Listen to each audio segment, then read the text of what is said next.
beautiful evening. Got dinner in the oven.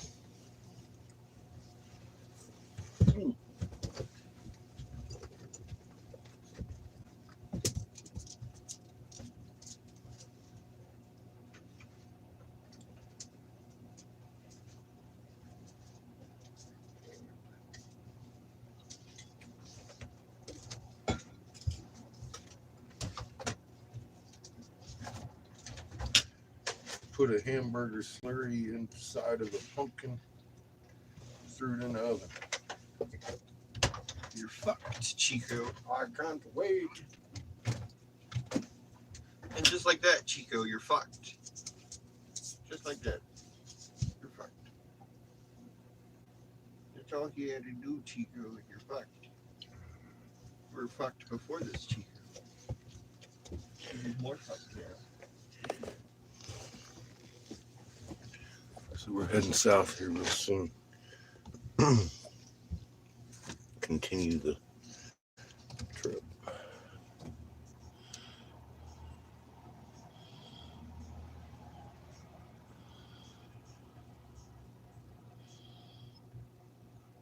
How you doing, Weird?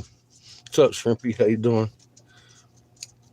We got a little bit of rest and check fluids. We're still doing good in the rear end.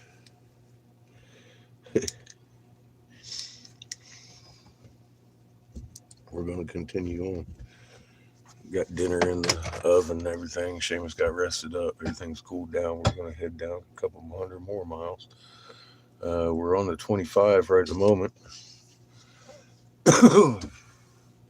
Have to go down the mountain on the 25. It's just the way it is. I don't know if we're going to stay on the mountain or on the 25 all the way into Window Rock or what's going to happen here. We might split off and head out towards Taos in the mountains, go across the north of New Mexico. I really, it's only an hour, a couple of hours difference. And I really don't like the highway, but we'll see how that goes. This thing's not built for modern highways. Just simple as that. 75 mile an hour is ridiculous fast for this thing.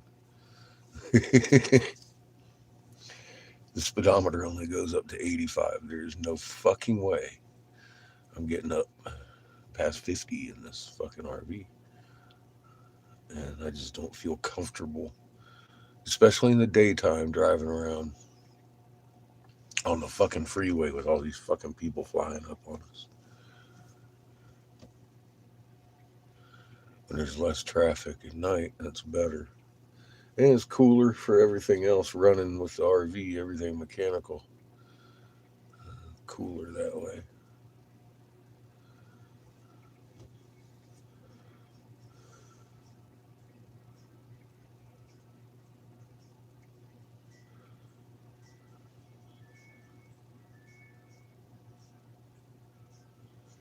Sitting here doing the math, I've got enough money to make it to Glenn's driveway.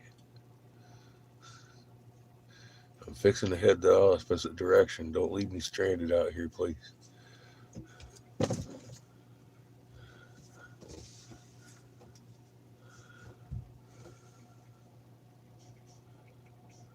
Again, I find myself counting on y'all for donations to help.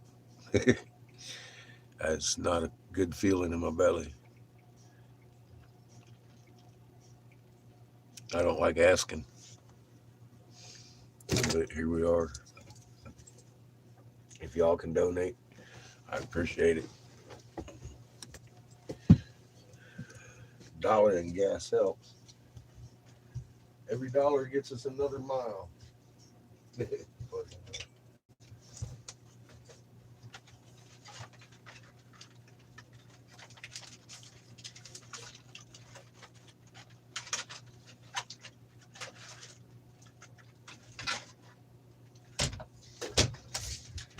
Yeah, I counted the funds and I was right. I'm down to about $1,000, and we've got 70 in donations. So I have eaten through 5 of mine and 3 of yours. Getting here. What's up, Glenn? Good to see you, bro. I was just talking about the gates of heaven. I'd really like to be swinging that way.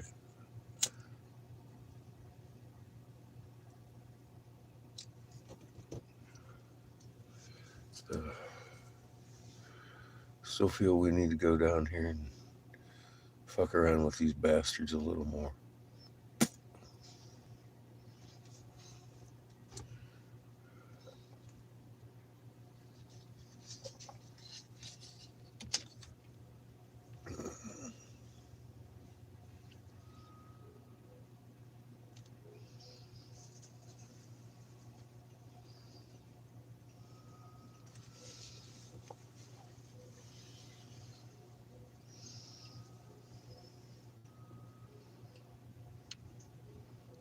They're pumpkin cooking. Hi, Lily.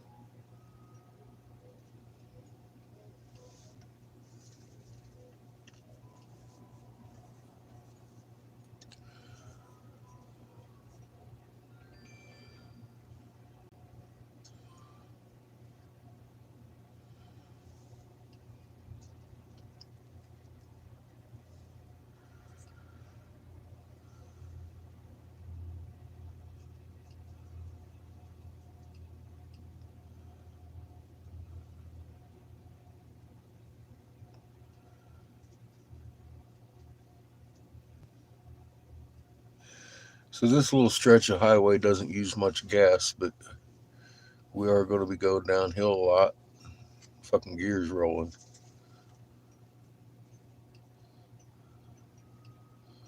Keep an eye on the temperature.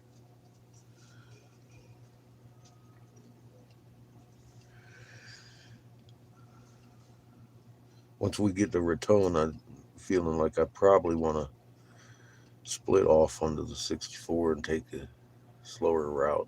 What's up, ISO? How you doing?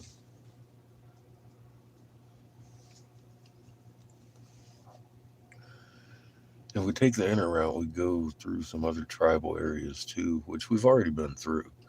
The Apache and all that stuff. But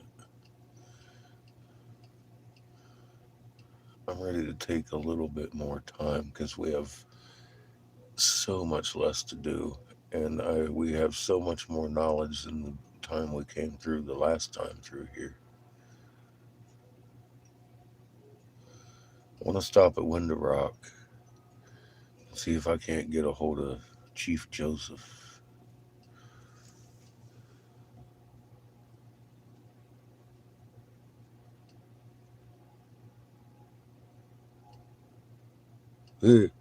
Rain coming. I think we missed the rain here. It did look like it rained a little bit down the mountain. I think we missed it on our end.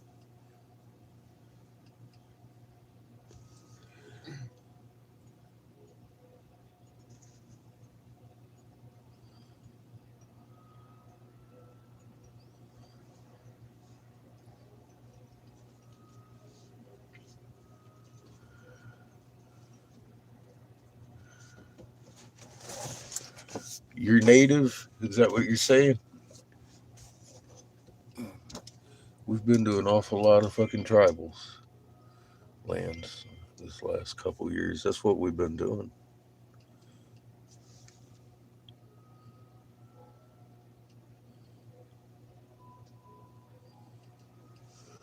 We visited we visited 309 tribes, 27,000 miles across this country, and spoken with all of.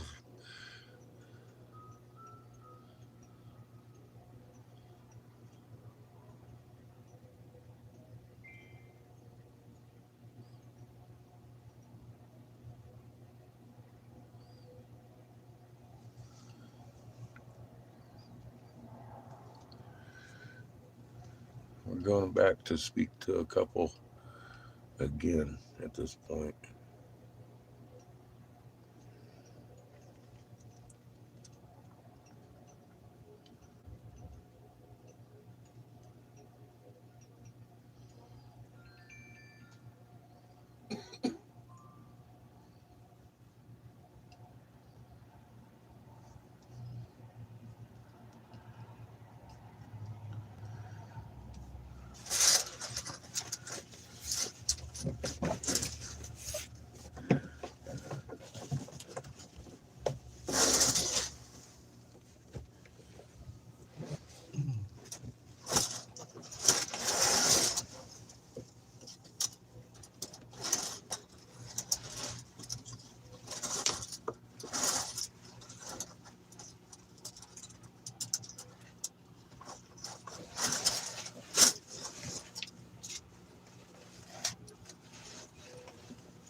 Son, I asked you to do something with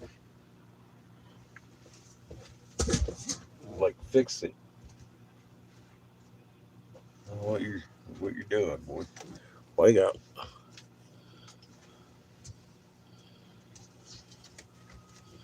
Ontario, Canada. Yeah, we didn't make it into Canada. We got real close. We skirted the border all the way across the country up there from Wisconsin. We went the southern route there through Wisconsin and straight up Wisconsin up to damn near Canada, and then took a left and went back to Casper.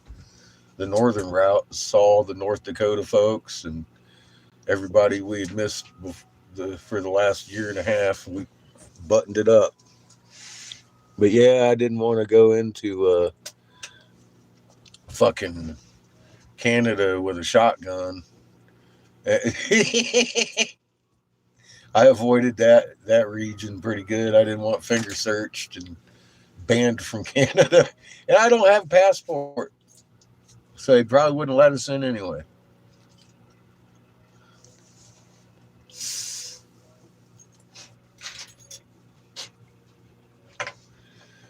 So if you're up there with a tribe, show them your moon, man. See if your Skywatcher's been looking, because it's definitely doing tricks.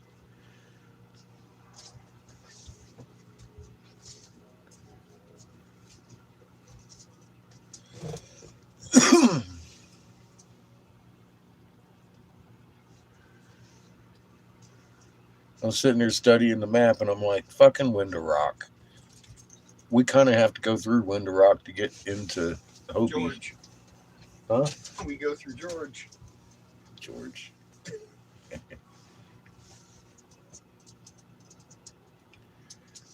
Well, we have to go through Window Rock anyway, and I'm feeling we might want to stop and talk to our old friend Chief Joseph, see if he's still around.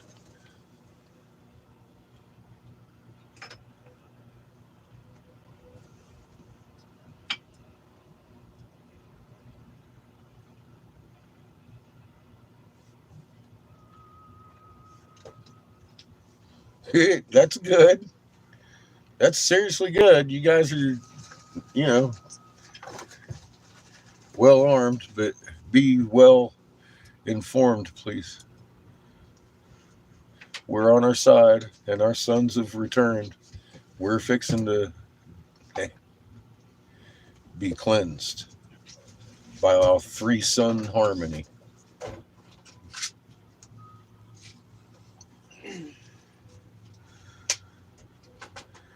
The only safe space is going to be the frequency you emit. You're either going to be in the right frequency or not. And if you're not, it might be a bad time for you.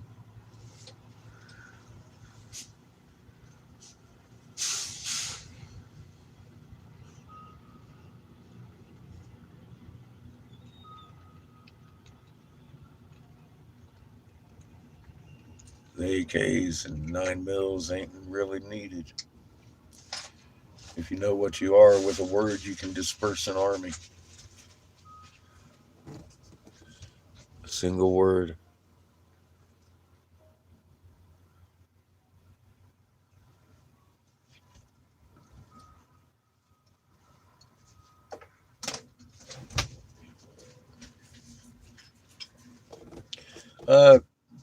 Cloud.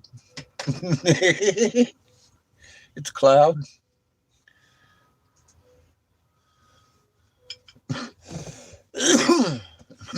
It may be smudge on my camera too. This thing has been through 27,600 some miles with y'all. Drops 2 or 3 times a day. The lens is getting pretty rough. With through fucking plumes and heads on it in fucking Atlantis. Crush the fucking front end of it. God knows.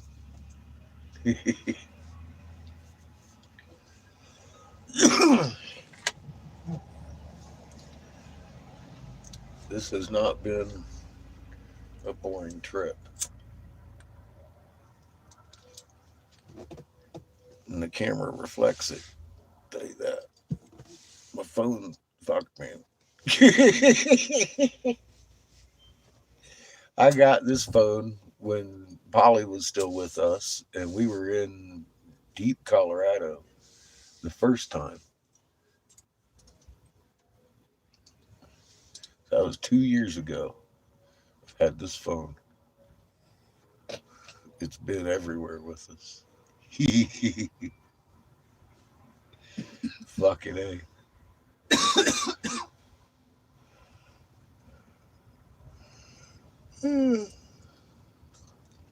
It's a beautiful night for a little tour.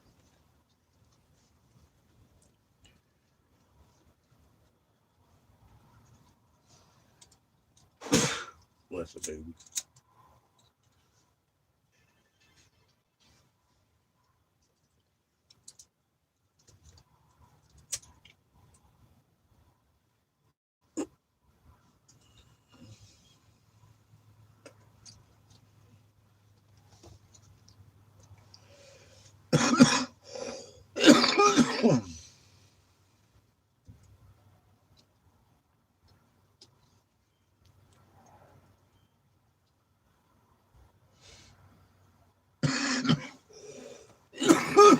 But yeah, I was sitting there looking, fuck, it might take us a week to get down there. It may take us a day. I don't know. We're going to see, aren't we?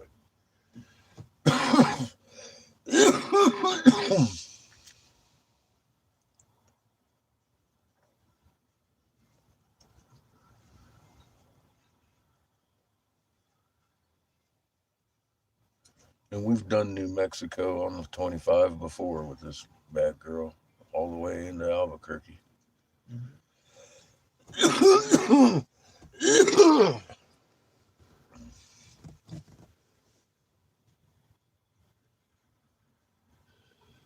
It's an RV. It's 26-footer. We got our refrigerator and stove with us. We're baking a pumpkin with some beef in it right now. Herbed up some beef real good and threw it in the pumpkin. Let me tell you a little something. That is some good shit. You do it with chicken and fucking like chicken Alfredo or some shit, throw it in a pumpkin. Oh my God, it's delicious. Freaking, I think the pumpkin is the most underrated gourd that we grow. It really is good food.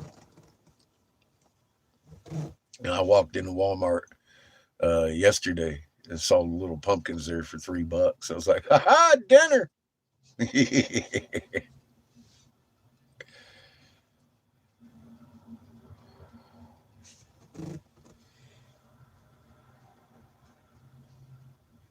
Me too. It's smelling good right now. It just got started too. We got another hour for to cook, tenderize proper like. This shit'll fall apart.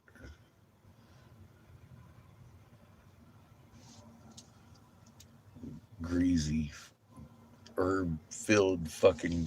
Oh God. Ah! Yummy.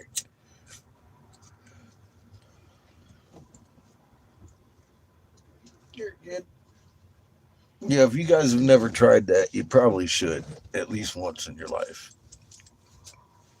Fucking pumpkins.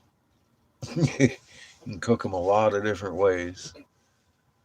I've always thought of pie and cookies and all that shit. Fuck that noise, man. Eat that shit for dinner. Fry you up some shit. Put some cinnamon and fucking sugar on it, like a summer squash or fucking acorn squash or some shit, and cook that shit up. It is good. It's way better than sticking a candle in and putting it on your porch. An Indian taco. Um, I not. I don't know. I don't think so. Maybe. It's a maybe. I've eaten some things. I'm not sure what they were. That didn't really come out right, but there it is.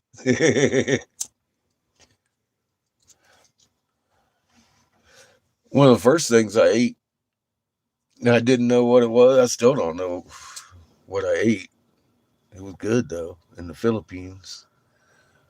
I know they ain't got a bunch of cows running around there, so I ain't sure what I ate, but it was good. I know they eat a lot of dog and cat on that island, and I ate out a lot. So there's that. I don't know what I ate, but it was good.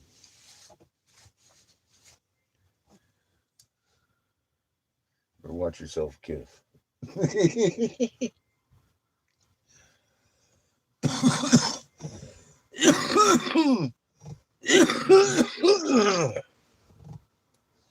Mm.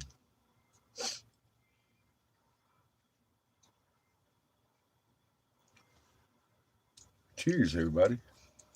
By the way, we are deboxylating a little bit of hemp rope. Federally protected CBD flowers.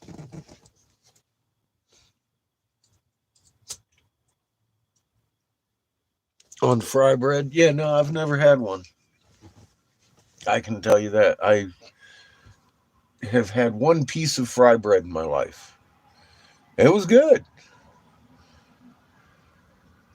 I mean, we may get some more down here. We're in the Pueblo area. They do fry bread all throughout this region.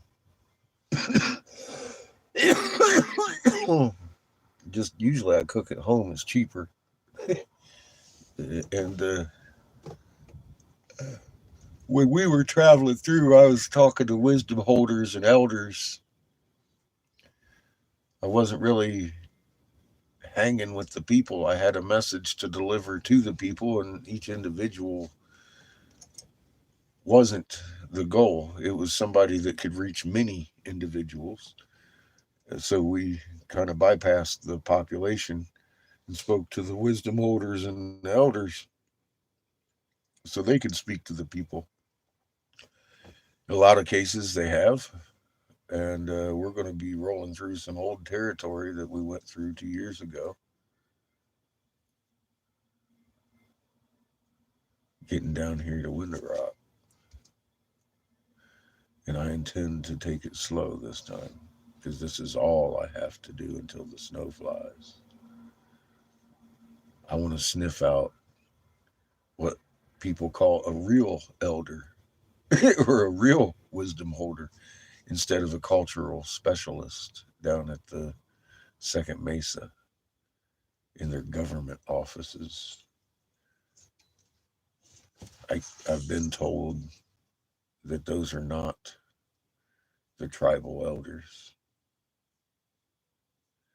I'm going to go see if we can't locate the actual tribal elders then. So we're going to do that. We're going to be seeing the people and talking.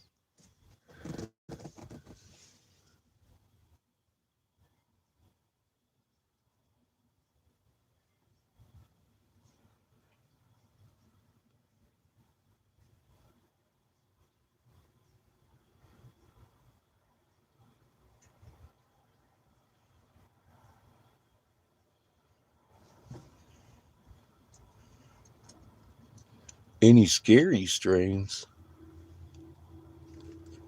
Oh, stories. Um, Not really scary, no.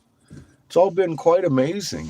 Um, I wake up a little apprehensive every morning, wondering if I'm going to get punched in the face or scalped by somebody that doesn't like the words coming out of my mouth because I'm the wrong color.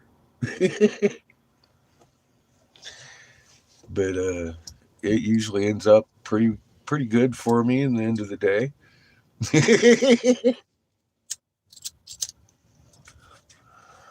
But honest to God, I don't know anything about the native cultures, and I'm been running around talking about look what we found, and a lot of them have looked right dead square in the face and been like, we don't even share that information with our own tribes.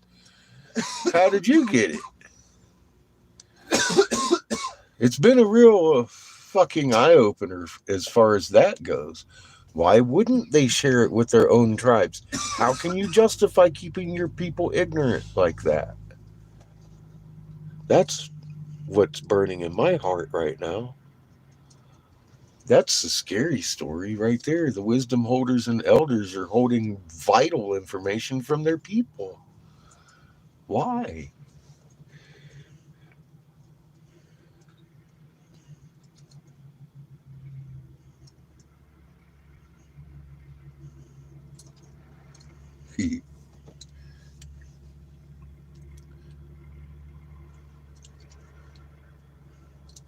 Well, this one time, I was driving a 35-year-old RV out in the middle of nowhere.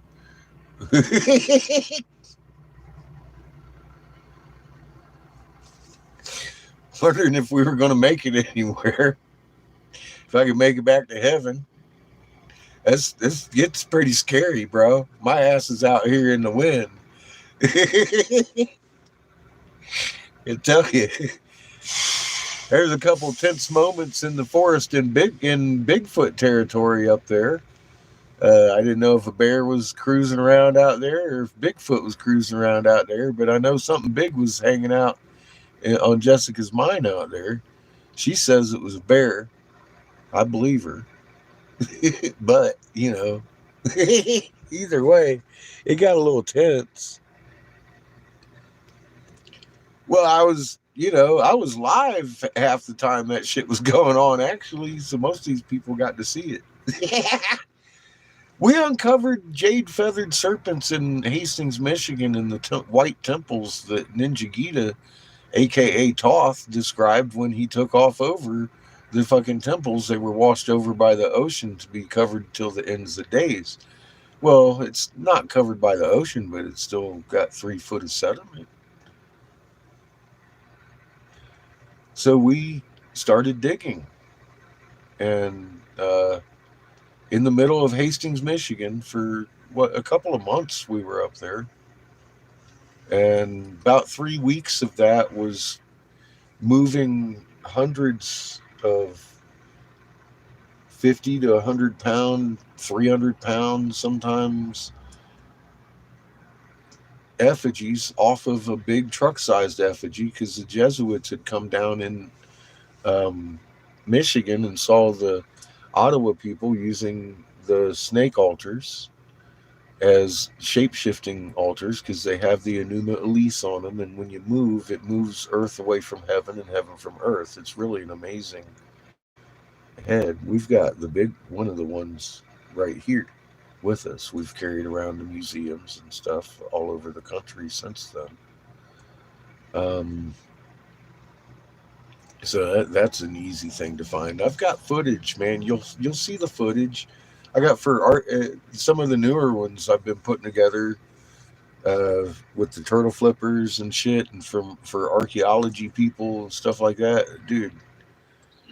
The things we've been finding here, I was not looking for. I'll tell you that. We found the temples. I was looking for that. I was looking for the halls of Amenti.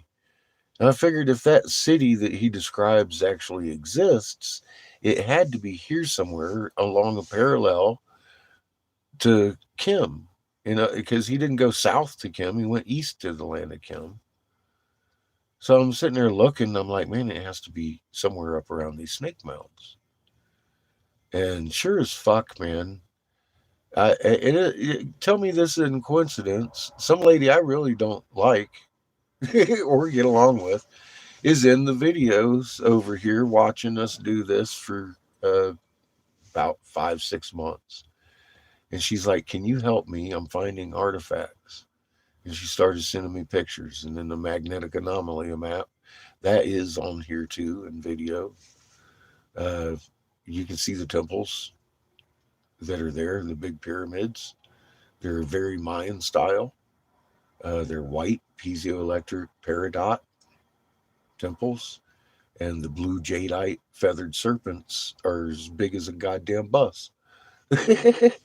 And we uncovered one as big as a truck. And there's one right in front of it as big as a truck. Well, what had happened is the Jesuits had come in, found the Ottawa people using them, and they have the Enuma Elise on them. Planet Heaven is inscrawled there and represented with the cross. And it's on the snake head.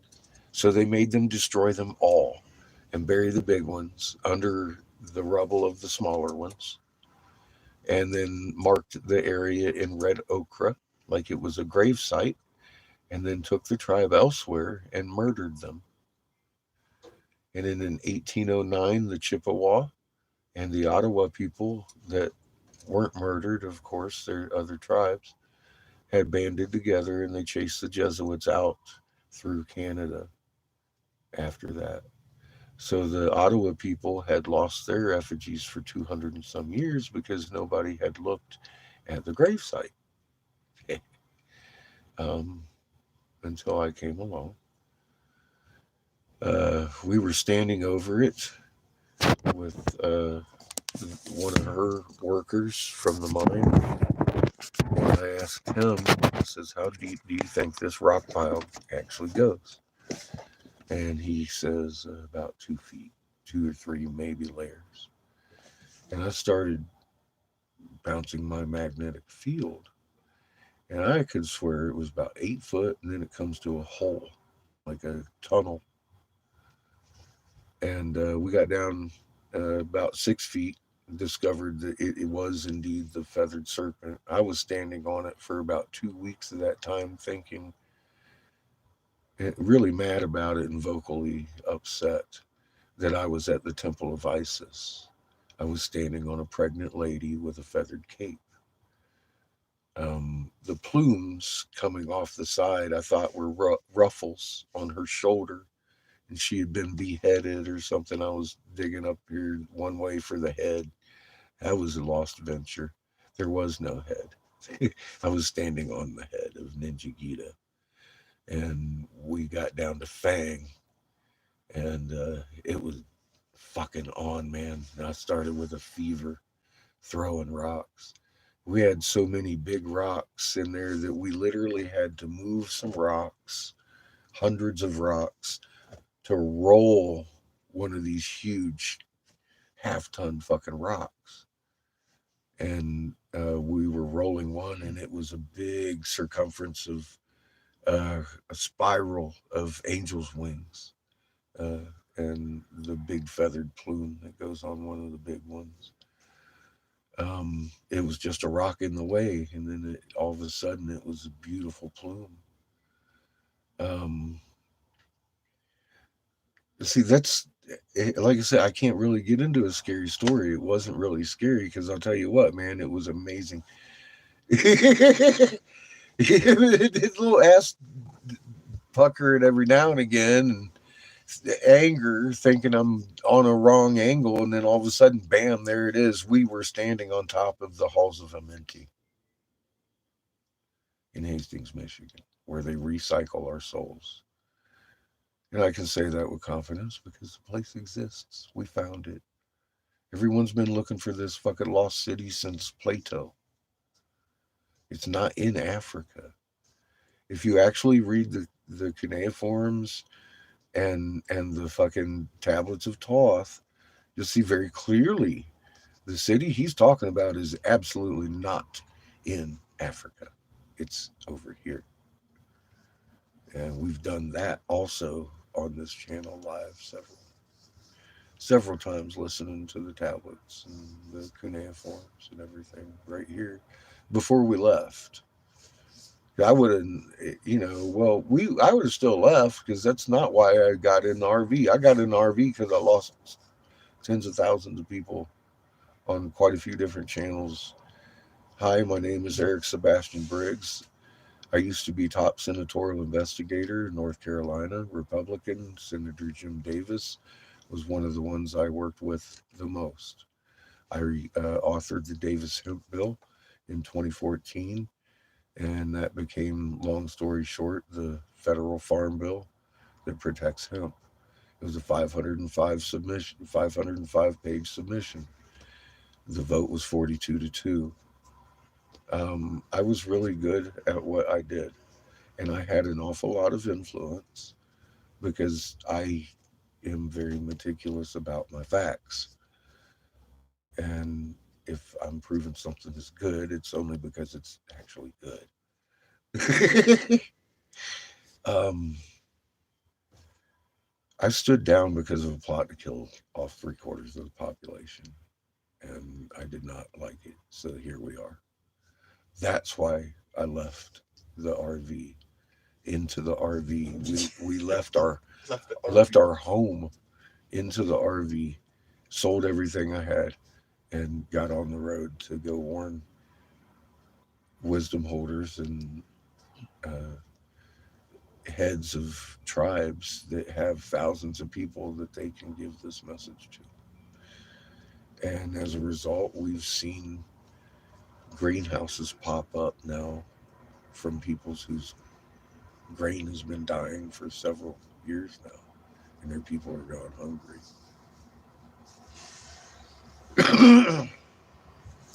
They know why their crops have been dying.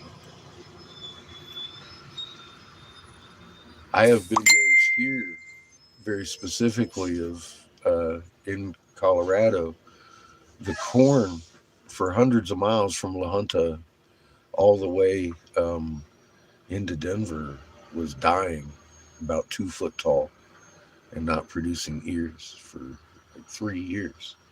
I've got those videos on here. And if you can, every one of them's got patches in it.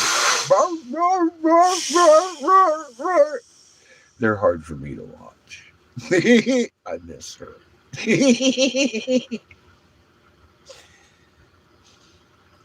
But I saw something real weird was going on, because you know how you drive by normal corn and you got some short corns on the ends, and then it grows looking good in the middle of the field usually. Dude, this wasn't that. This is 2 foot tall for hundreds of miles. And I started looking into it and actually found that Monsanto GMO engineered most of their GMO corns to go hermaphroditic at one candle light, like a marijuana plant, where most perennial crops, like the corn you probably grow, can handle up to 12 candlelight at night. Well, the candlelight, the blue sun is shining on us right now. It's a black light. It's a dark star. You don't see it, but the plants do.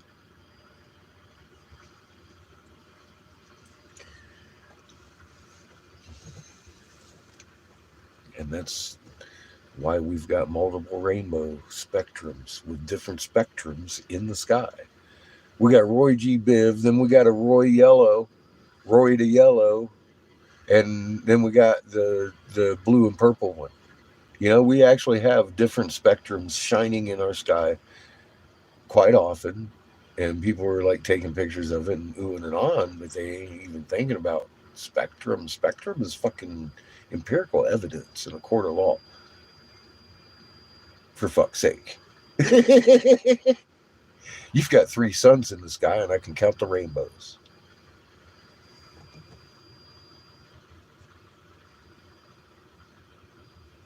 And it only grows with Roundup. I know, right? Well, they look, the Vatican runs the fucking 180 nations.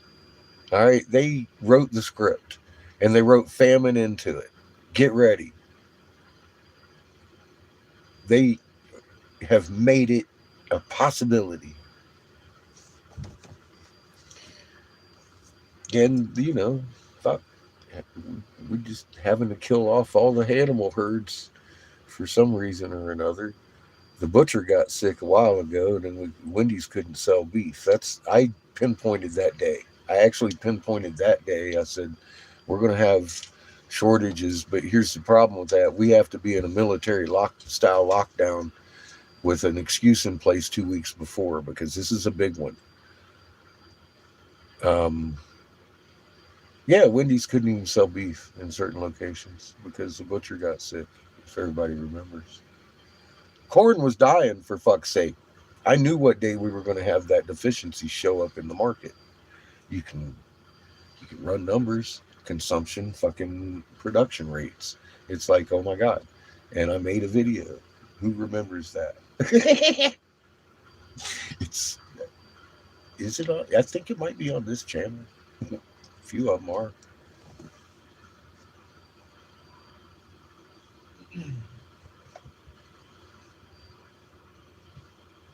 Yeah, well, they're trying to make us weak, sick.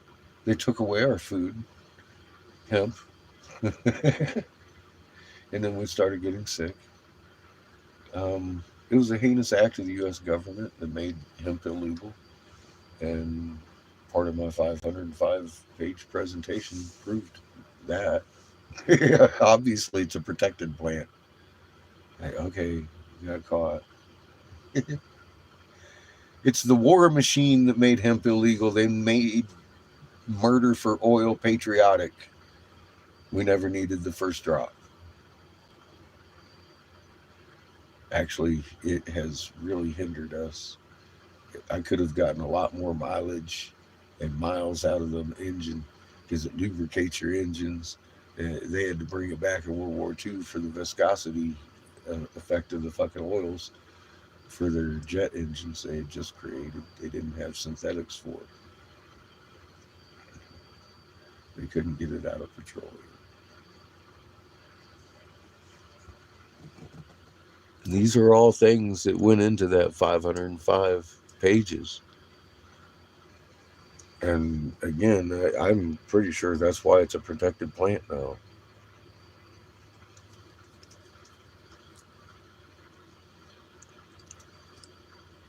I did check my oil. I checked my oil in the rear end and the front end. We're good.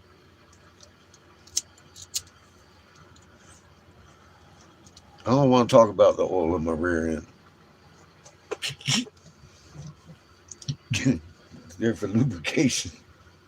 You never know when someone's going to just walk up and put the big dick in you. Gotta make sure you got plenty of lube.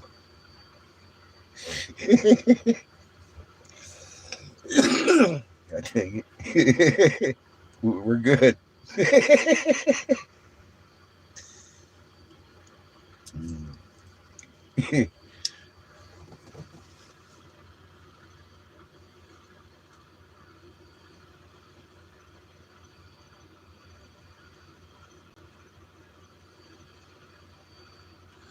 Compressed clouds. It is almost a clear night here tonight. You could even say almost a normal looking night. That's scary.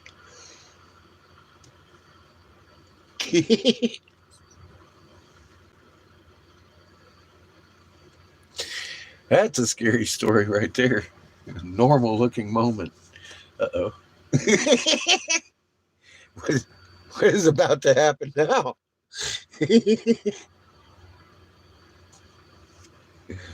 Oh shit. Well, you was here, Lily. We was talking about them 4 winds a couple years ago before we even jumped in this motherfucker. Said, look out, people. It's just going to get crazier and stronger and more compressed. And they have, too. They've gotten bigger and fucking done exactly what they should if we lived in a multiple sun system and it was planetary objects that were affecting our weather rather than wind. And that's what we're witnessing with our own eyes. They'll make up all kinds of excuses. They'll probably blame Steve. He's the new guy anyway.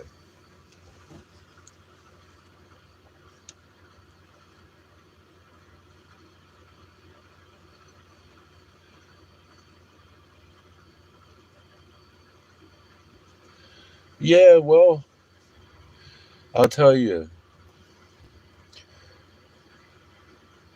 a race of beings came upon us and decided that they wanted to judge over men's souls, and they took and blasted crevices inside Earth's crust and planted machinery that works on the EM field of 1748 hertz that they brag about on your little movie screens.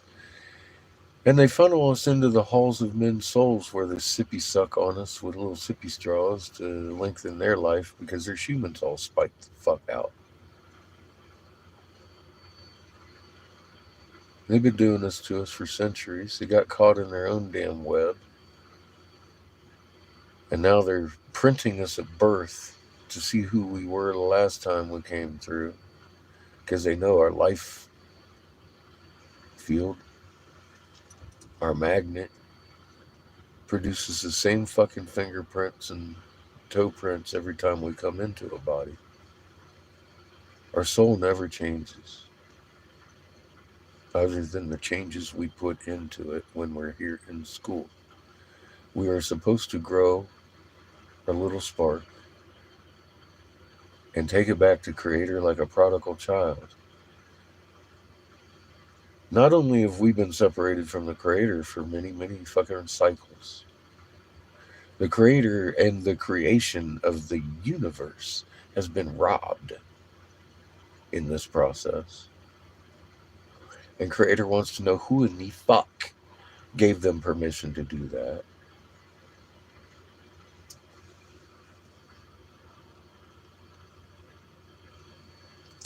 The moon's name is Kingu, and the same two brothers brought that here that I want to go speak to on Second Mesa.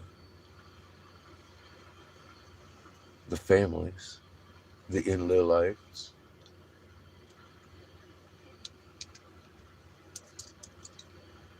I know the story now.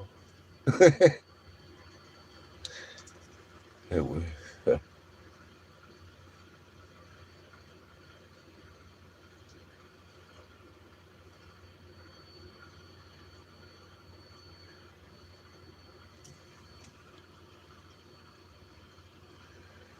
there's a canyon the Hopi go to that only 4 of their elders are allowed to go to every year.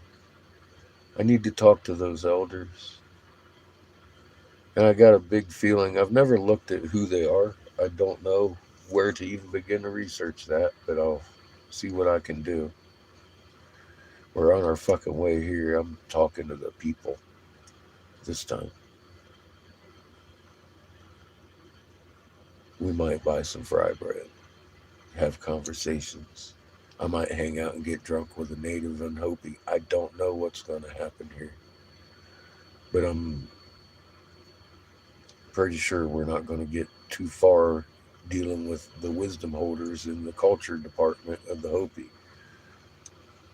They don't even share this information with their own people, they say. Why the fuck? I am going to talk to Stuart and Neil. I'm not going to ignore them. I'm going to go there. We didn't last time.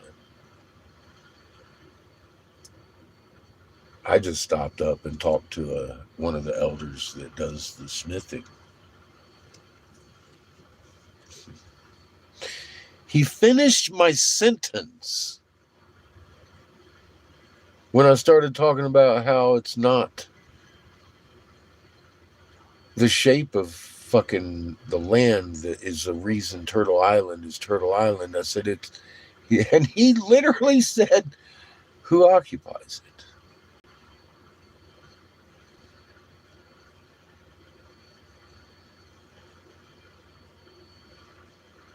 the Enlilites and Canaanites.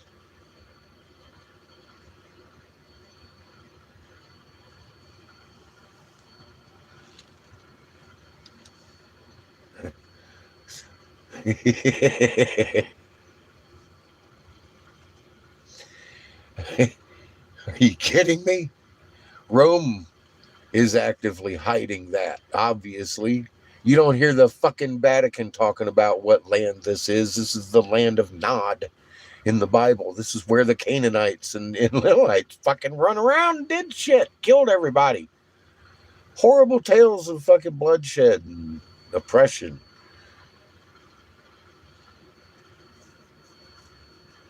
In your own Bible, it tells of these lands. The same lands they destroyed in the cuneiforms in the Bible canon. They were global.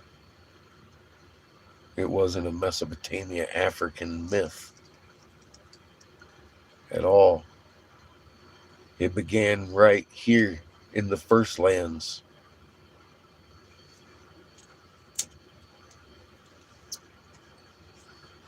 This is the Atlantean civilization, and we're sitting on a great big piezoelectric generator we made centuries ago that's still putting out energy.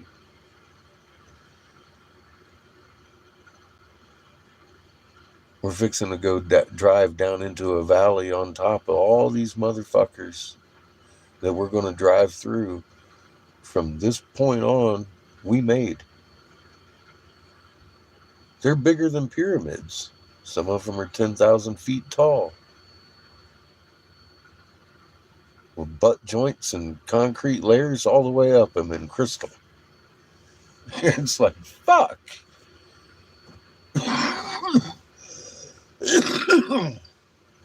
We've walked and walked, not just fucking driven the Rocky Mountains. We've got out and walked and looked and found the signature that defines man-made bullshit. Pure silica, calcium carbonate mixed with mercury, a couple of elements, whatever gemstone you want to create, and you shoot it with a magnetron, a microwave emitter, hollow-shaped flower-shaped hollow tube inside your fucking microwave that makes your fork spark and that fucking lightning bolt bop inside a mold, and they make matching stroke for stroke fucking beautiful effigies as big as a truck or handheld. Like a CNC machine. They were making the damn molds and popping them off and making beautiful gemstones. And that's how we did it. It was easy to do.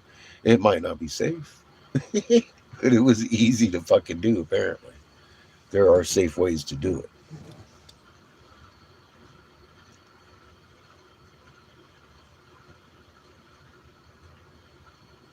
Yeah, we have felt and seen this. We have found it personally and every bit of it live right here.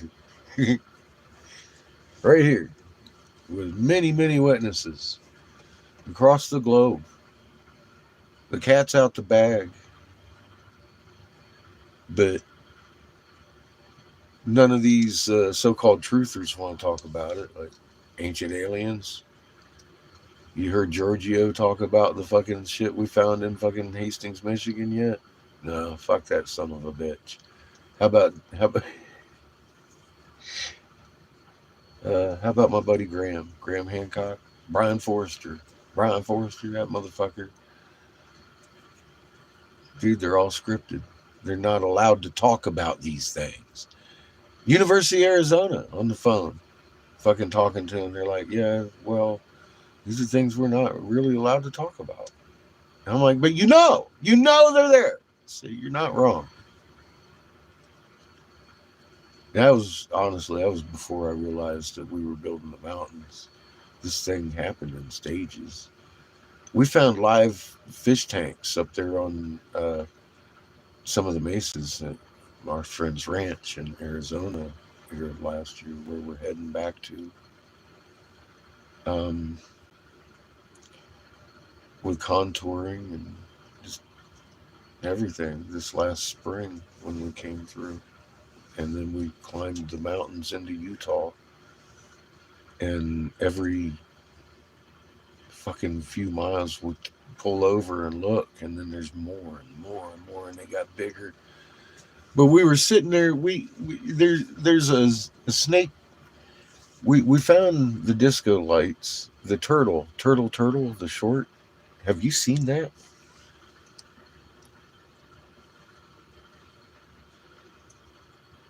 Yeah, Crater's driving us. I'm just driving the bus. I couldn't have made any of this happen. What are the coincidence? The lady that owns the 25 acres that the actual temple's Toth was fucking talking about is in my chat and wants help. And then we got there, and then we found what we found. Um, More than I was looking for. I know where the halls are in the world. I know where they are now. I know where they are. One way or another, before I die, I will see this machinery that these wonderful beings have set up and deep in the crust dismantled. That is my life purpose. In my that is the only thing on my bucket list. Maybe that's the best way to put that, because I don't. That sounded bad. Like as if I was put here specifically for that purpose. In my heart, that's what I'm going to do before my last breath. I would think every human being on the planet that actually knew what was going on would want the same.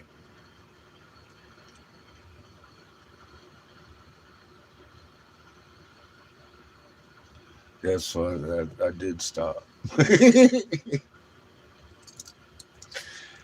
In my heart, the only thing I want to do with the rest of my life is to dismantle the soul recycling system they have established here on this planet. And it's physical machinery. It's not etherical. It's something that I can tear apart with a wrench. And I've got an impact wrench and a big ass motherfucking wrench that don't fit anything on this RV. It's just a big wrench. I'm looking for a nut to put on it.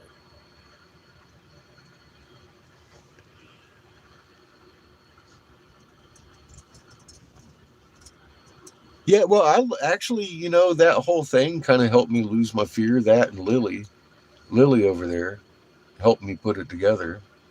I mean, I've been talking about your soul print, your fingerprints and everything, and the recycling thing, and she's sitting here because I had some people show up that was talking about we knew it was you kind of thing, and I mean, just some really fucked up shit's going on. And Lily reminded me that my soul print, I was printed at birth, and they knew who I was. That's how they knew who I was before I found out that there was any writings about anything even close to what we were doing that so happened to share marks with legendary stupid shit. Um, then I came to the realization, oh my God, I can't deny it anymore. So, okay. It's creepy. I don't read it, and I don't want to know because um, I who would you want to read a book about your life before you lived it? So far, that is what's fucked up. Okay, it's very detailed, and we fulfilled everything up to the two tablets side by side, and then we went on. We did other things, but I don't know if they wrote about that because I won't allow anybody to speak any more of it because the day after we found the fucking thing in Oklahoma, the second tablet, Seamus is sitting here reading about it and my son's sign. And I was thinking and hoping that maybe John was a true right brother. But he doesn't have a swastika like I do. And I thought that was the assistant. And then it clearly stated in the passage he read, I stand there with my son's sign and the fucking swastika on me. And I'm like, well, that's not okay. That's the last part of the Hopi prophecy I heard and ever want to hear.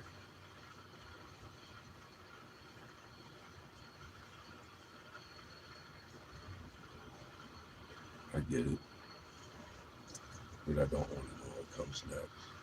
And Judas said something about spaceships, and we go to fucking Alvarado and find the damn landing lights to the black fucking bird of death. Turtle. In my shorts. Go look at that, dude. You can see the hexagon construction of the turtle and then the matte overlay with the art on it. And they were doing it the same way. They shot it with a magnetron and made it solid crystal.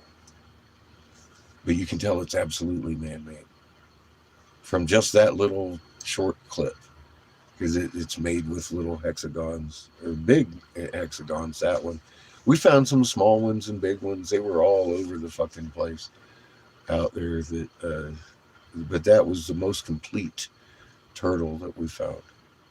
We've got turtle heads and turtle flippers and shit. There's a lot of destruction went on, and they were using sound weapons that shattered the fucking gemstones.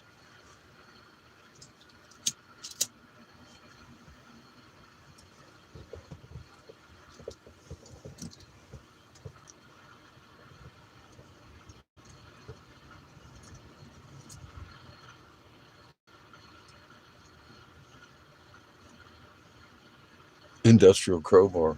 I have one of those too, and a 4-way too, Lily. Dismantling machinery. I think, working on the land yacht's given us a little bit of practice on that.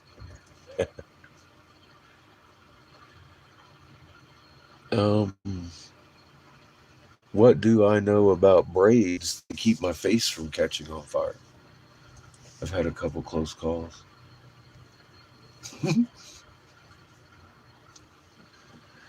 I blow glass with 3-foot flame. And just recently I blew up a lighter on the table and it singed my eyebrows and everything, dude. My fucking beard would have gone up if it hadn't been braided. It burnt me to the point that my braids looked real pretty and professionally done, because there wasn't no strand sticking out of them or nothing. It did burn my beard a little bit. But if I hadn't braided it, I would have been a fucking ball of fire. Thank God.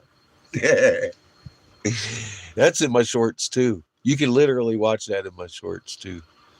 My shorts are usually making fun of me.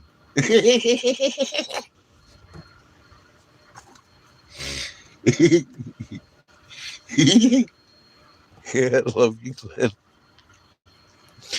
You got to admit, that's probably the funniest video I've got on my page. It brought Glenn out of lurk to laugh. Oh, shit. You can pinpoint the moment the old man shits his fucking pants.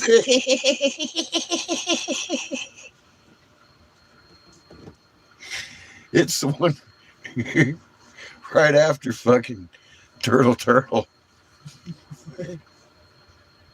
But yeah, my shorts page, their section is definitely worth a look. I also disprove the flat earth theory with a paper plate and a flashlight. It's pitiful that I had to go there. But there are people in the world that actually believe we live on a fucking frisbee. Or a paper plate. Or a moon puddle.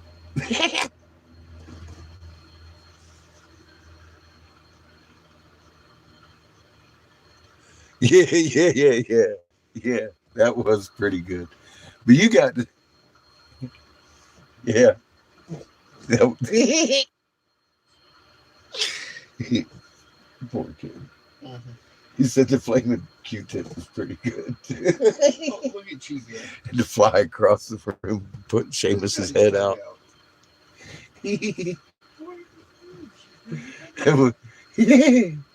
Was that even live? I don't. Yeah. Was it? Yeah, Was it live? That's the reason why Okay. you were turned around in the situation. You were looking at chat. Yeah. You heard I heard it sizzling.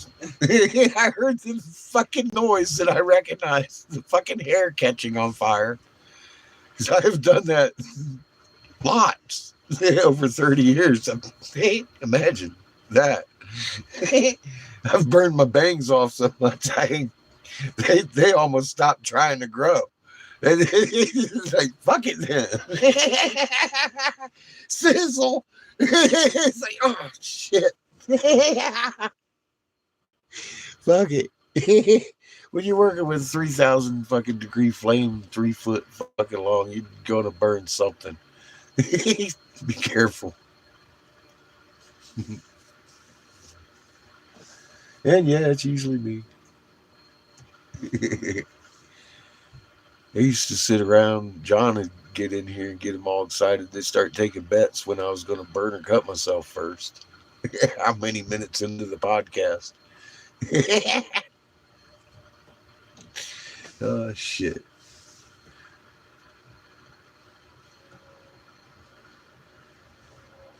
Every job comes with its hazards, minor. Not as bad as others. But yeah, it's not exactly playtime in the glass shop. As and Glenn will tell you, it's a lot different in person too. It's like, whoa, that's some real fucking heat. Yeah, that comes with it. What's up, Tamale? How you doing?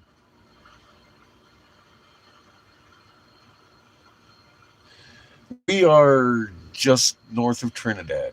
That is Trinidad you're looking at before you. We're fixing to go down the 25 corridor into New Mexico. Um, when we hit uh, the very first split off, we're going to evaluate which road to take. I know I want to go to Window Rock, but there's also other tribes up in here. I want to go to Window Rock to see if I can't find Chief Joseph.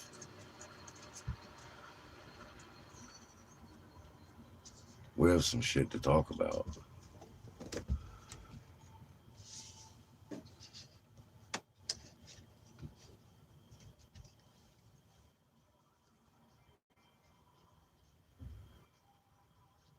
I didn't get to see Seamus meeting up with his homies either, but he spent all night with them. Up all night.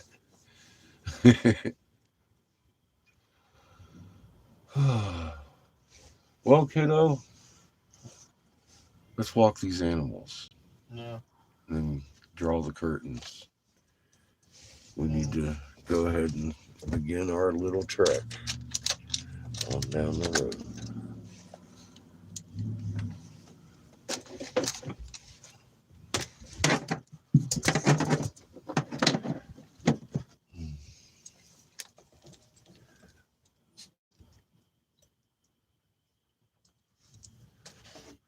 You excited, Chico? Look, he's wagging tail. He already figured out what's going on. I need moved yet.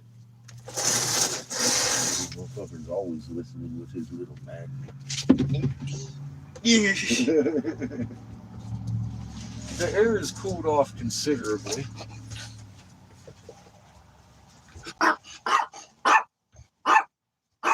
Which is always good for travel. Tell us, you go. The wind seems to have died down to a mellow tone. Although it's nice and steady. But that's good for travel too. Tell him, Chief. Tell him. I'm sure.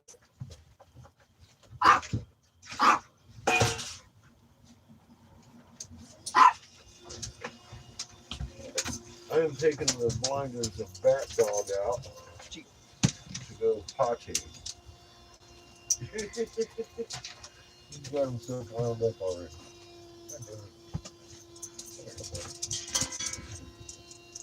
Hang on. Let me down here first. Come on.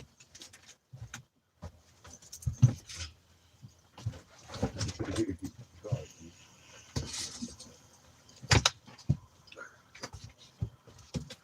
there you go. What? Oh, okay. You're right behind me.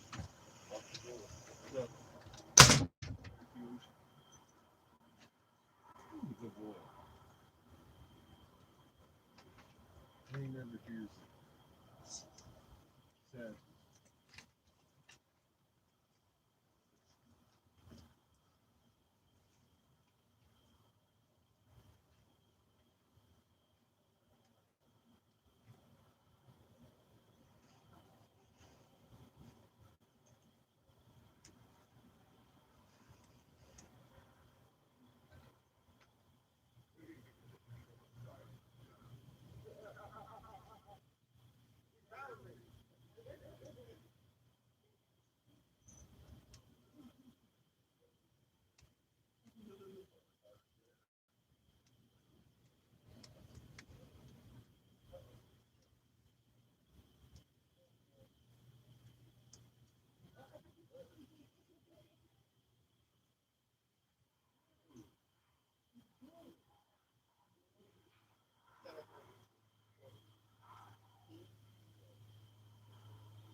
Is this where you're trying to get?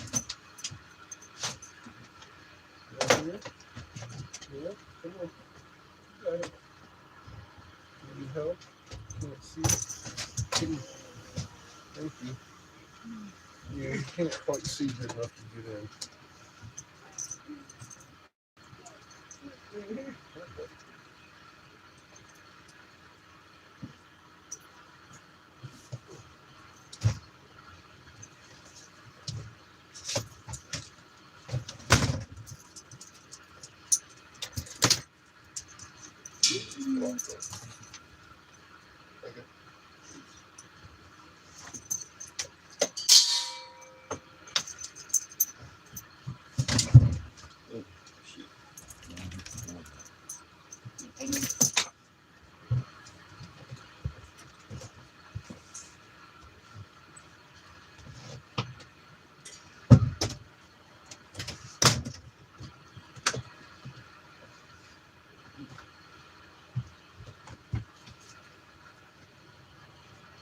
Fuck's around, cheap man.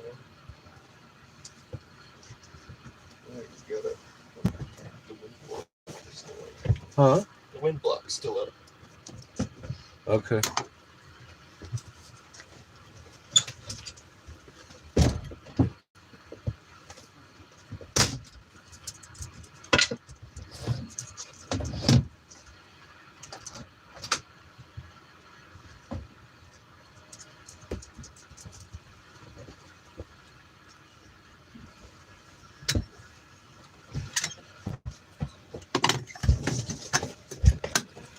I think he needs his short leash. Thank you. He's already trying to get in the driver's seat with me. He can't see anything. Yeah.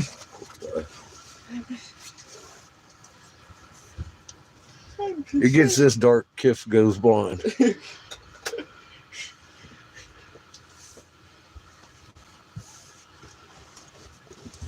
Yeah, he's blind and deaf. He's a little special. Half blind and I was sidestepping him right out front. And he was looking for me, and you could tell when he found me, he was happy.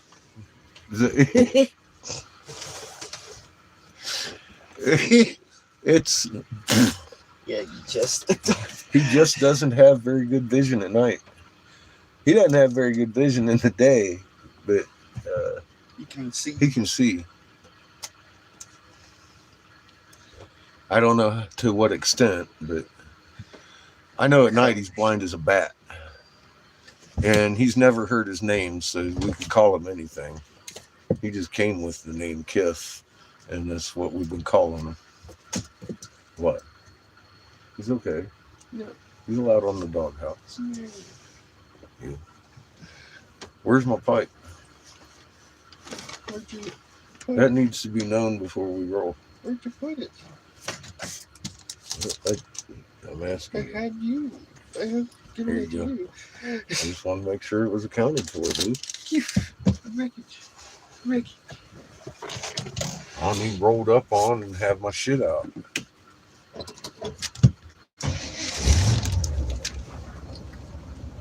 That's where I'm at with it.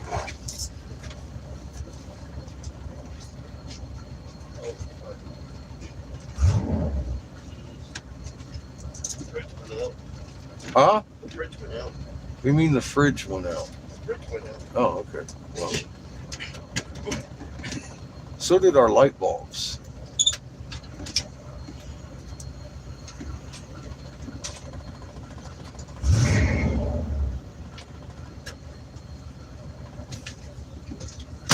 I'm blaming Chico for the light bulbs. It's in the light switch.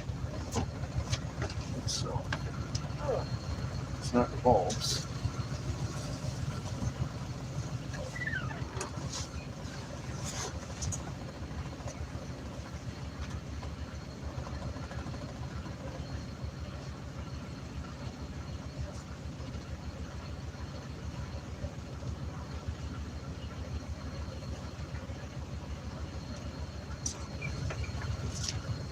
All the appropriate lighting is lit, then some.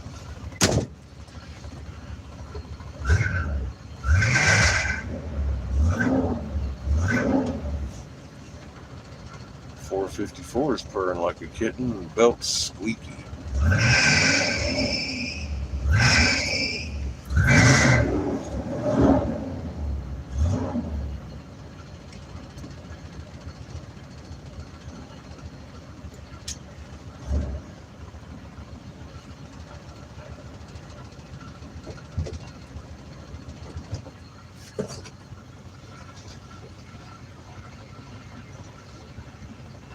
This is the way we do.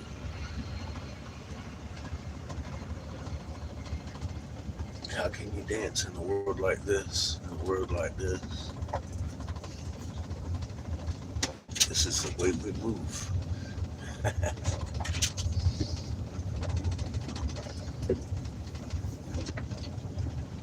Motherfucking dance and sing, baby. We heading south.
I'm assuming that was you.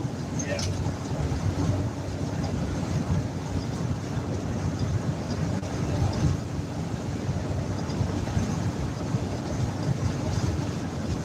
This is my level of traffic flow right here. It's us. That's it. We're rolling. I ain't got nobody coming up on our ass. I ain't bugging nobody in front of us. This is good. Yeah, I like it.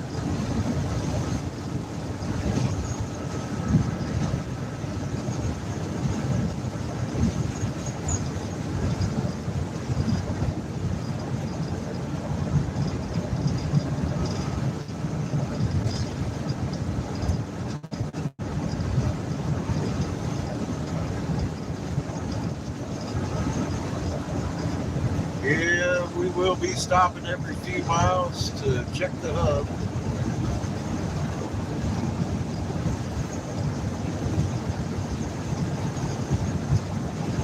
Make sure it's staying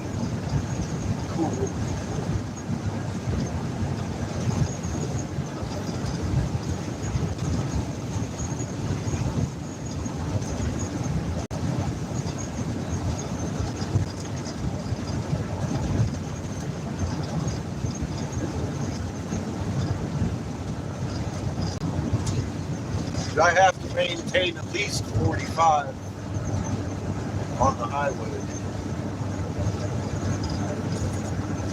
It's our minimum speed.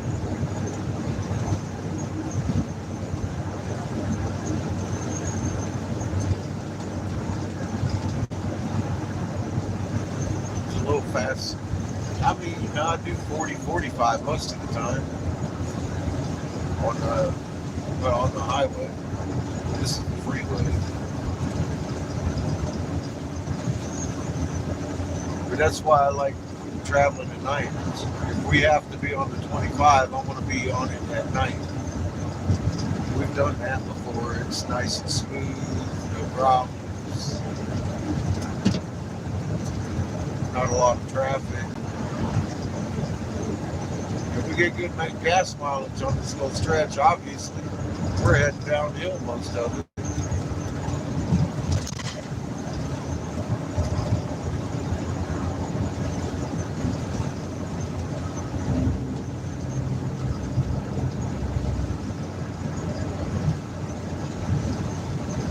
Big Jose says, free Israel.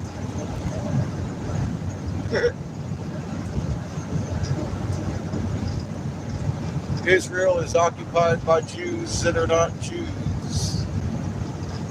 Just like they wrote in Revelation 6:6. You still got motherfuckers up here waving flags for the Zionists.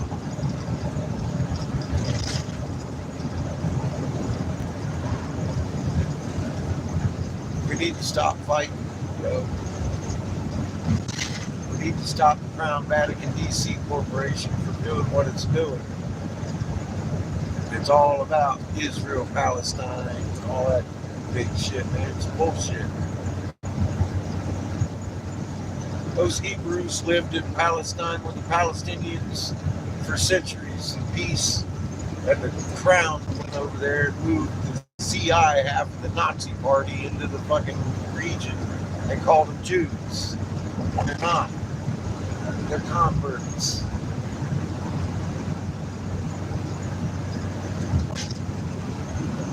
Know your history, kid.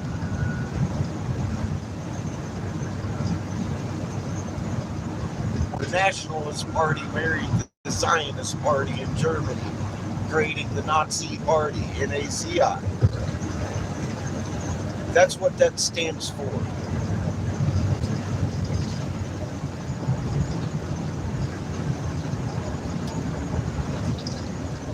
You're waving flags for them. They got you fooled, didn't they? You probably read the book. Believe in Jesus and all that. You need to go to you need to teach and have that. Watch those 3 videos. Look at Rob Maps. Ask yourself who was Constantine helping. Nobody.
Glenn says is a 3,000-year-old war started between brothers. No two-party solution's gonna fix it. Yeah. It's ridiculous.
Lily Blade says wise.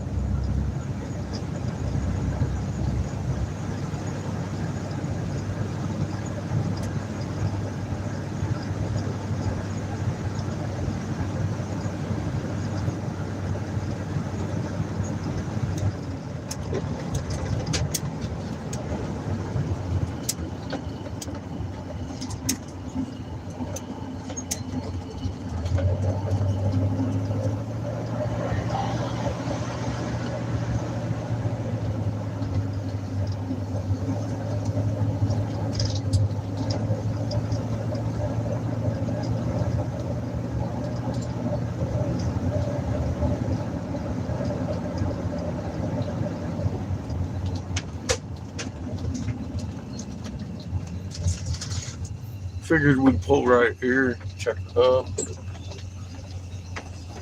make sure it's acting right.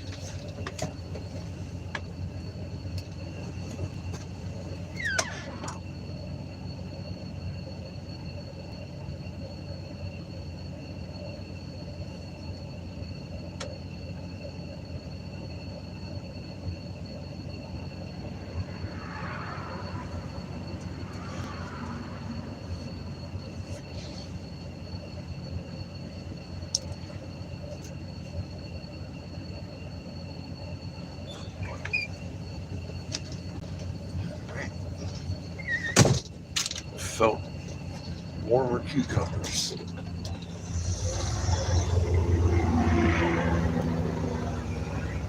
Looks nice and cool. Both of them are.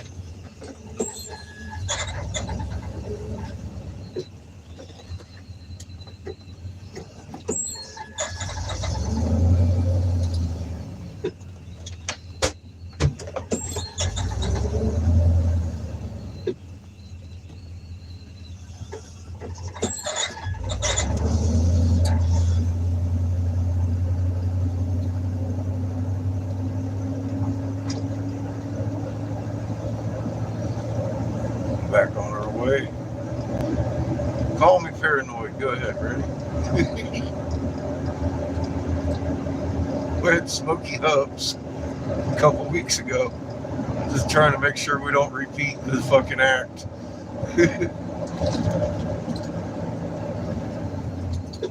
That's all.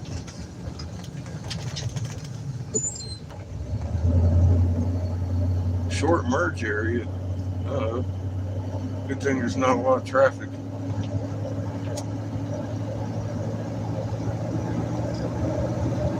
Going slow as fuck.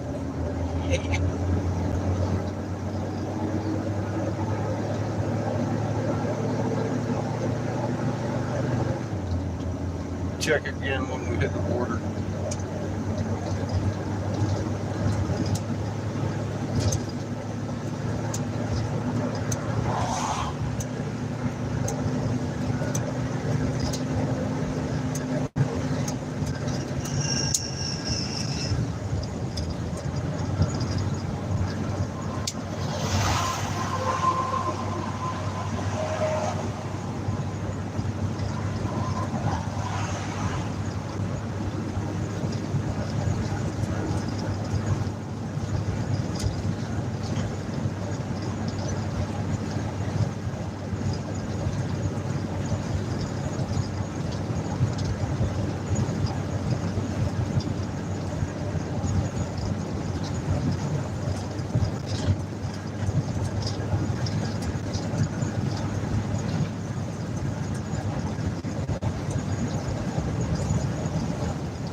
Henry Enriquez says, hello from New Mexico. Where are we headed?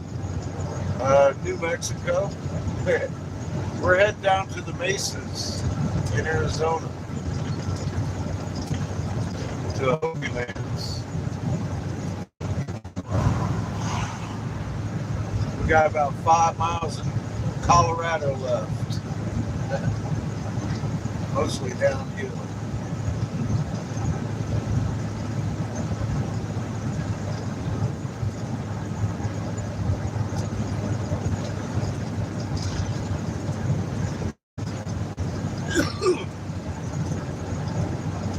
About 20, we're pushing 28,000 miles on this road trip.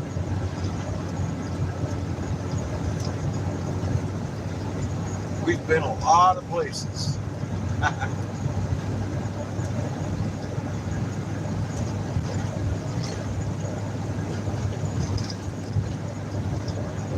I've been in Hobbs, New Mexico. So have we. Small world.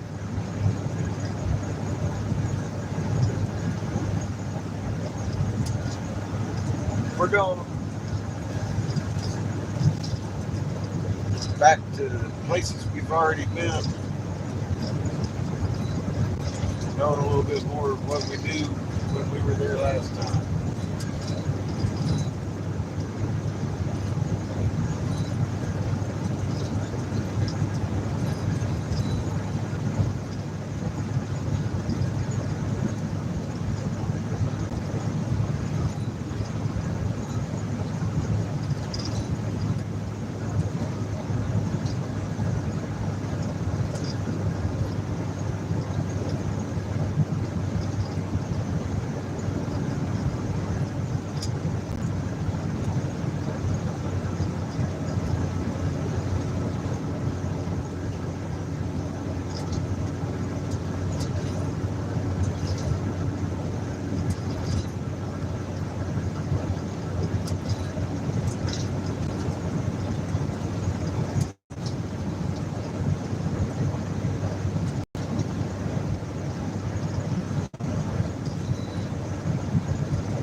But I ended up living in Indian Home, Oklahoma. Well, we've been through Oklahoma too. The tribes out there, all of them.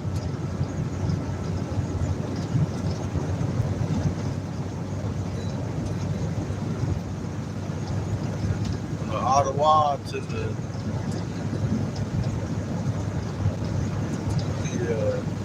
yeah, we're gonna go on to 25. Keep going.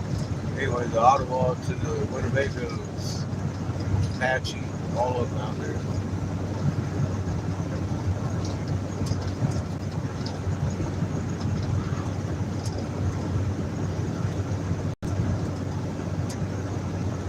What are you doing, bud?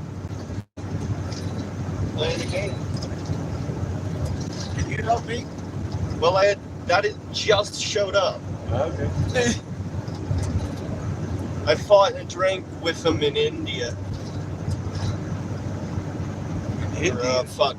In them Indians. Sorry.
It only just appeared.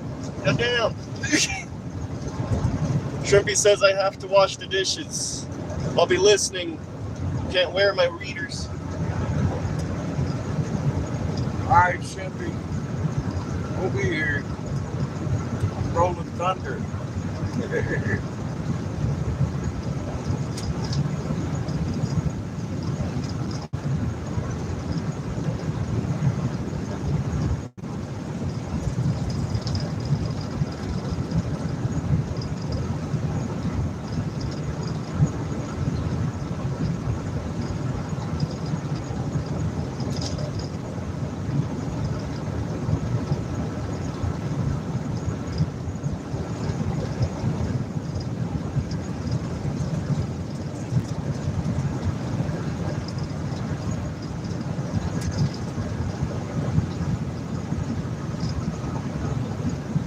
Hey, bud.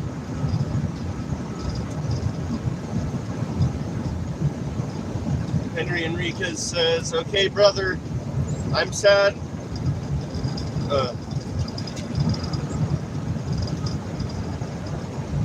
I'm sad over missing your live.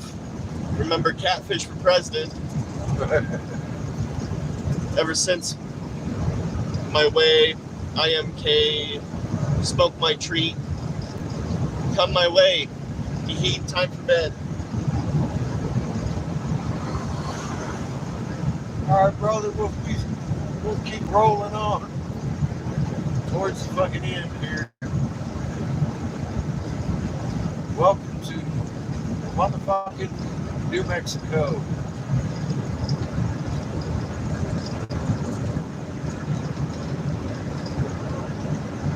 We'll be stopping at the Welcome Center.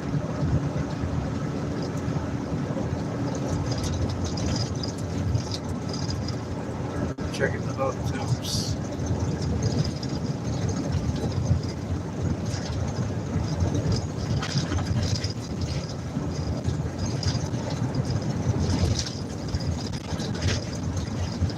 Good, this road needs a little work. Good Lord.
I don't want to be president.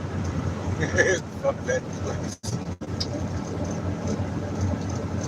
Love you anyway. No president fish.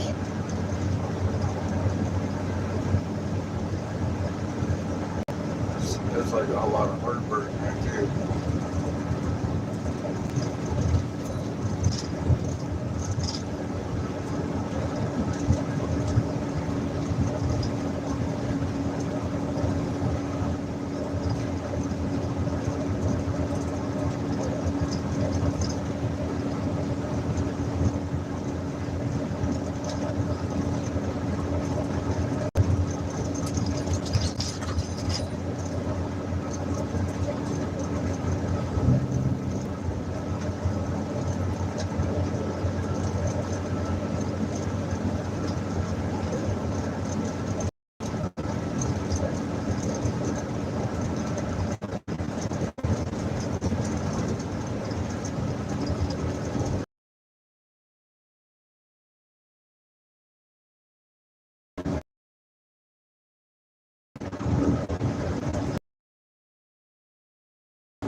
down to fucking 25.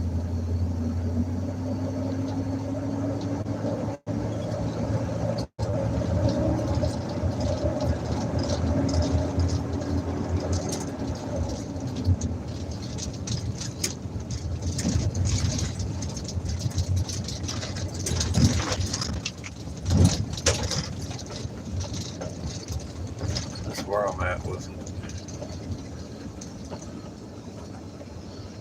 Stopping there 10 or 15 miles.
ISO says, "Did you die, Cat?"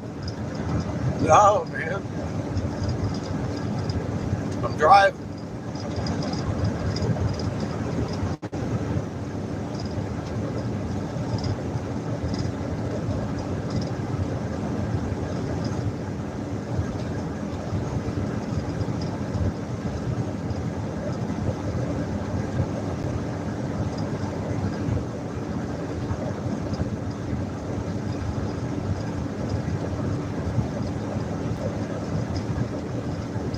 I made the decision to just stay on the 25. We're rolling about 48 to 50.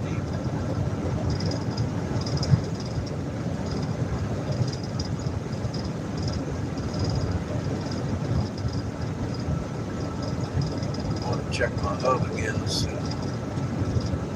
We just checked it. It was cool. Here's home.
My translator's playing games over there. It's kind of lagging.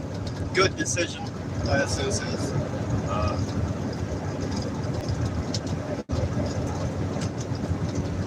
I think so.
I'm left lane for a minute.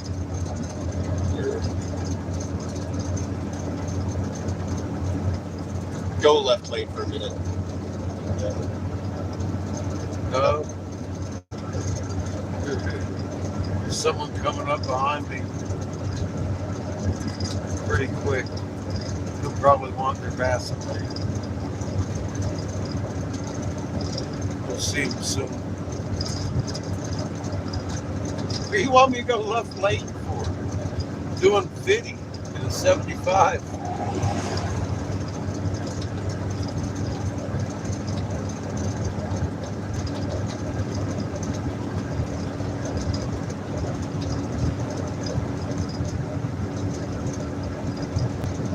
One thing the land yacht doesn't get is a speeding ticket.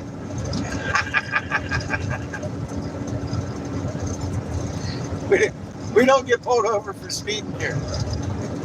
That's for sure. I like to stick in the slow lane.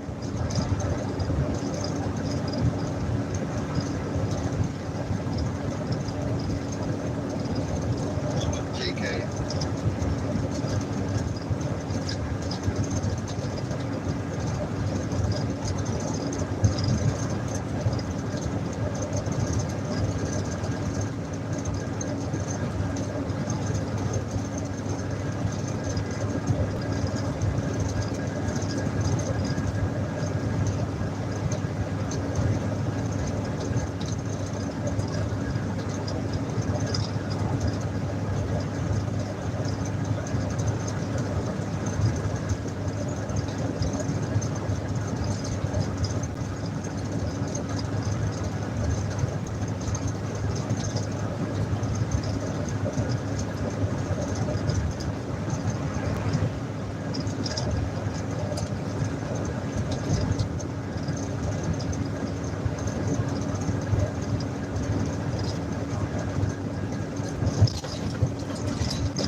I know, B.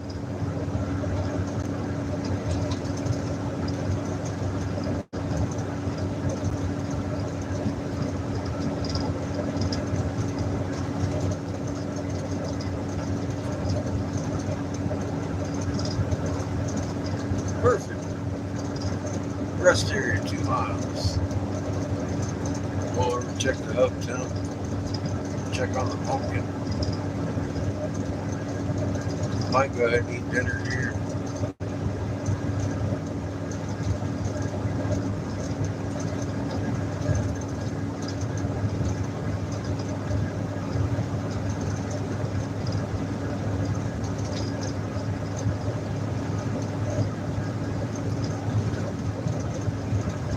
If it's done.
Oh shit, Kiff.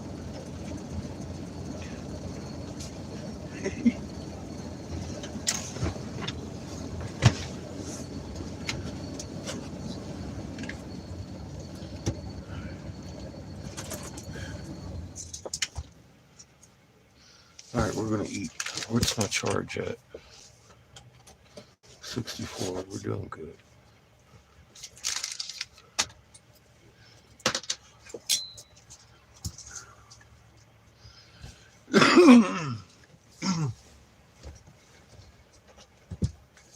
You don't have to put them up. We're just gonna eat and roll, bro. Okay. You good? You light the fridge? No. There's use.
Tell him, Chico.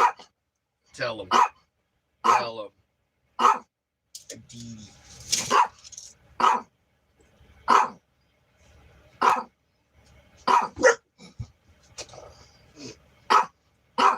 You good? Chico's got hip breaking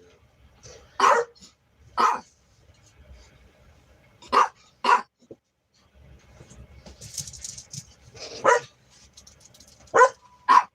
If you look silly.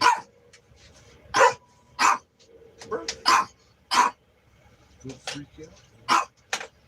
Tell him, Chico. That should all be his. That's what Chico says. There you go, kiddo. That motherfucker's hot. Chico says the pumpkin is his. Chico's highly fucking mistaken. Look at him. I see him. I do. I see him.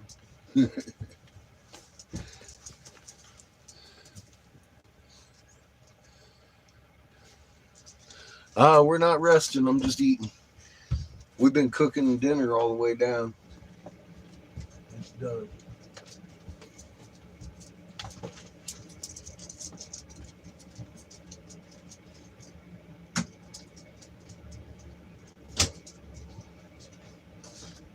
Yeah, we got many a mile to cover tonight. Tell him, Chico. Tell him. Tell him. Don't take that shit. Tell him.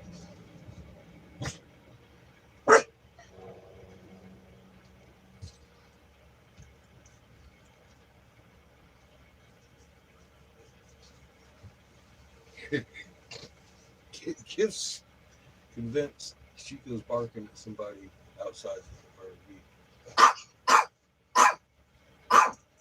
Tell him, Chico. Tell him. Don't take that shit, Chico. Tell him. My God, that's good. How dare he? That's yours. That's your pumpkin. How dare he? You're stealing it. How dare he? Tell him. Don't take this shit.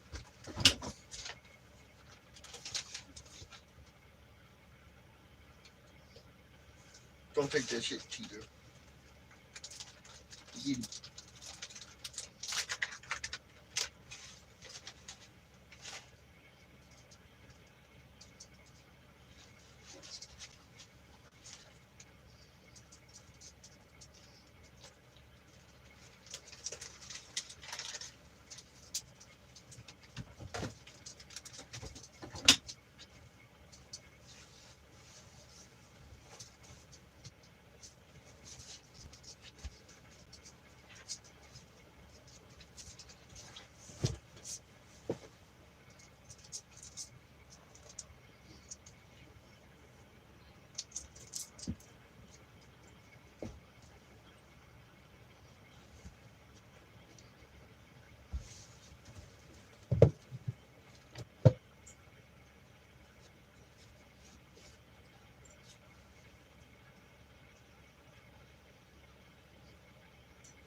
Man, that's good.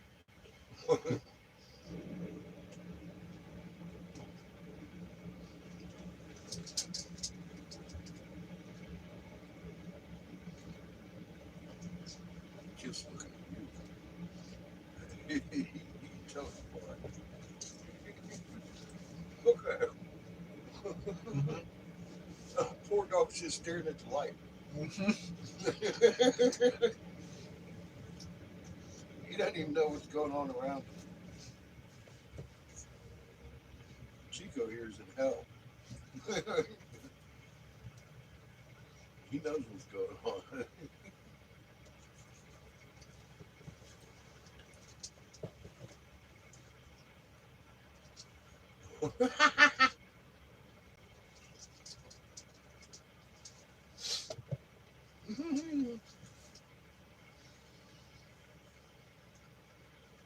Kids, you're awesome. I'm blind. Help me.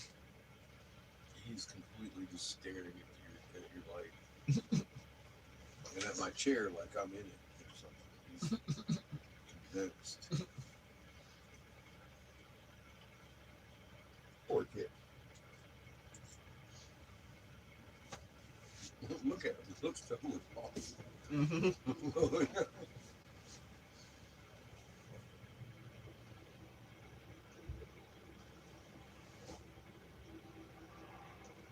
The look on his face is totally, are we there yet?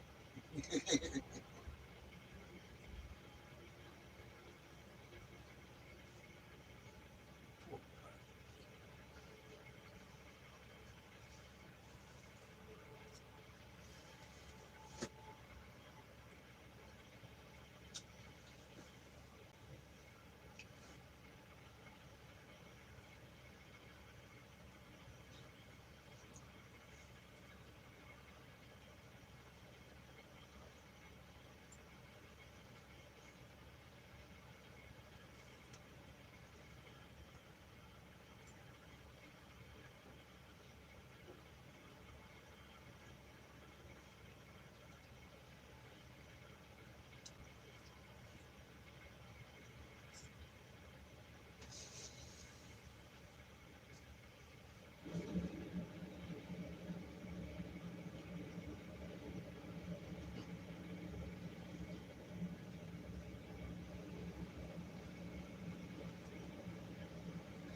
guy. I think he's figuring it out.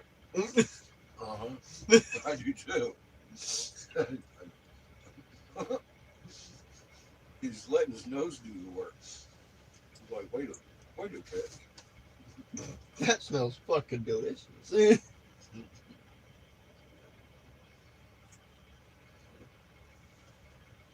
beef.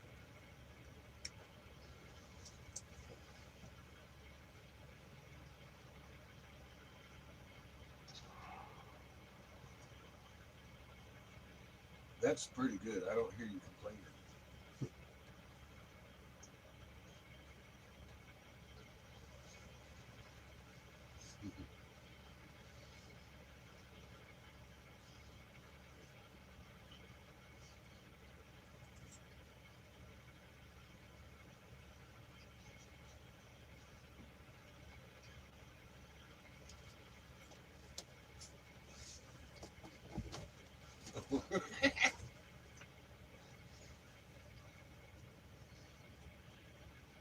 What you doing there, buddy?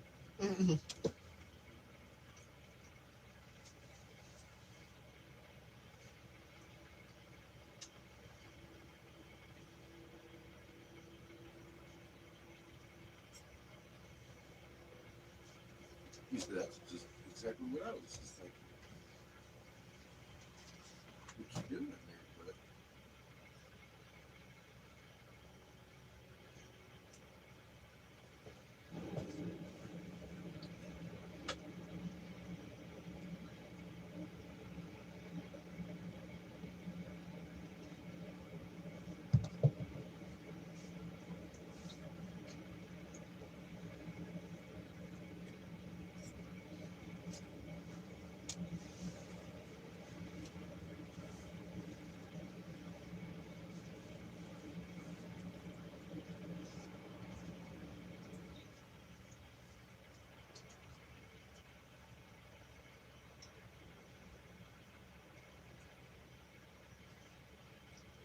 Simple, delicious.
It's over here, buddy.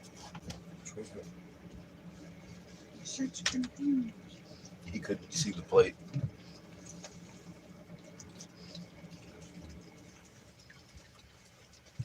Sad.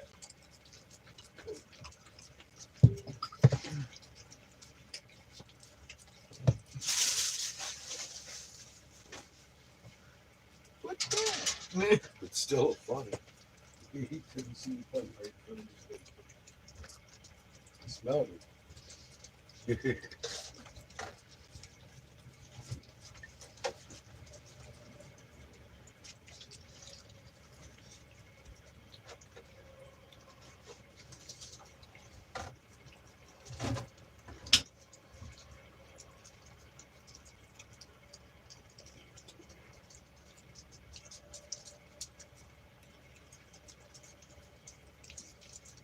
But Chico's going to beat him up for it.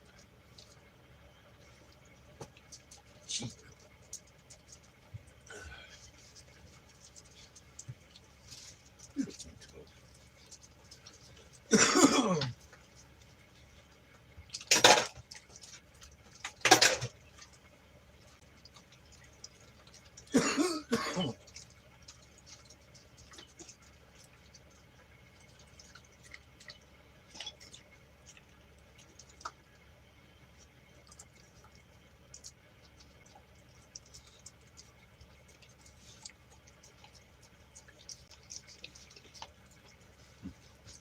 Well, oh shit, Chico, you're trying to kill me. Poor Chico. Yeah, poor Chico. Fucker's trying to kill me.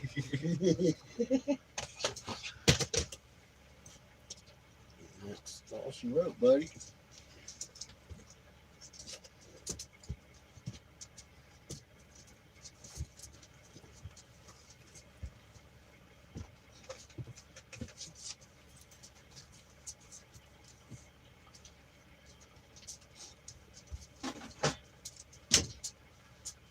Stop at the next rest area. Probably stop before that.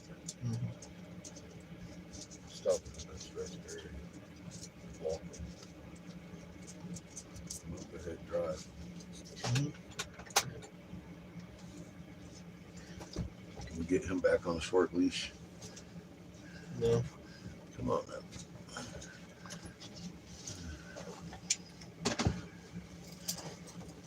Yeah. Appreciate it. I think we throw the short leash out the window. And when you're done, you can fix that bowl. It'd be nice. We also have a couple of pre-rolls. Either way.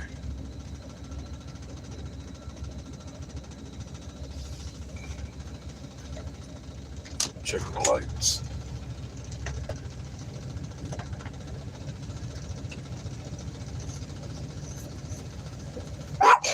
Chico. Chico.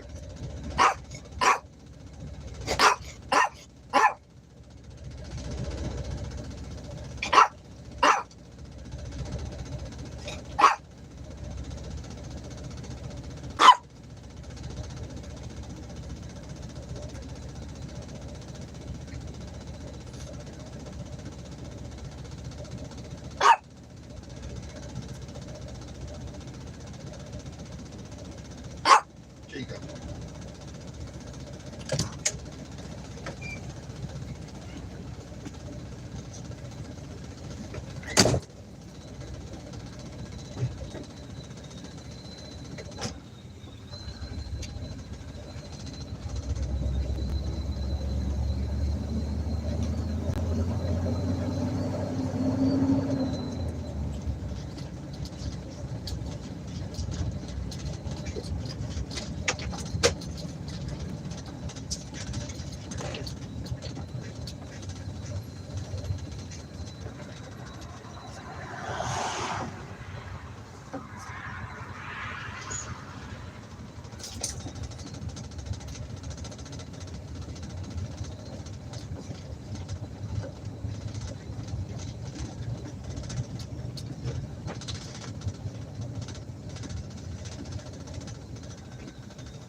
bud, Yeah.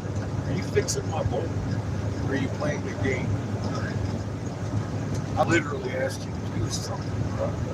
Where was the ball? I gave it to you, remember?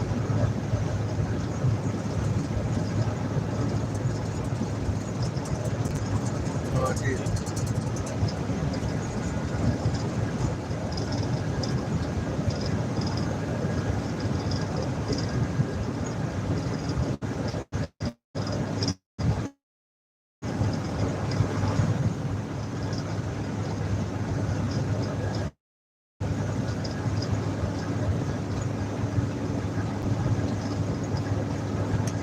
Told you right here. Shouldn't be out, remember? Okay. Did you put it up here out? Or did you Put it in your pocket maybe? Blue purple bag?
Howdy, Chico. Take that shit.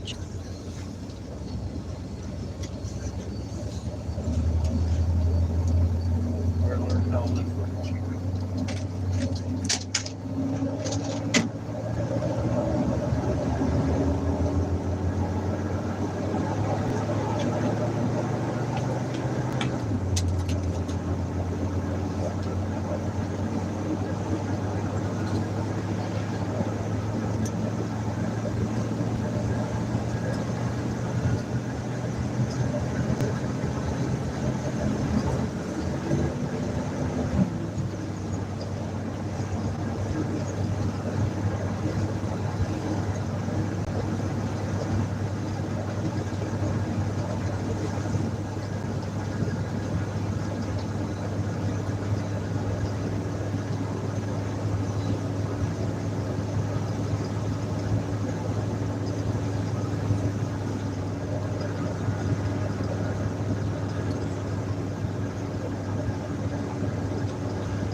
Thank you.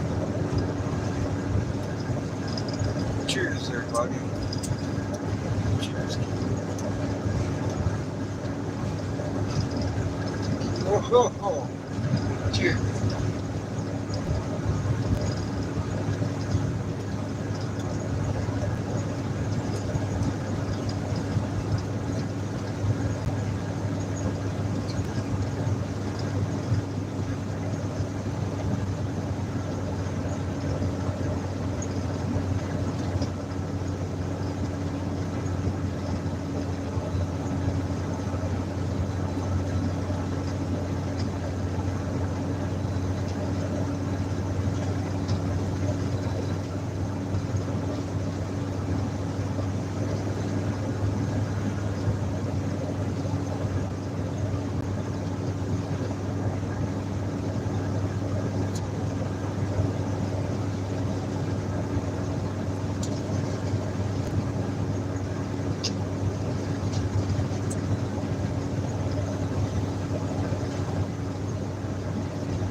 That's a good rope.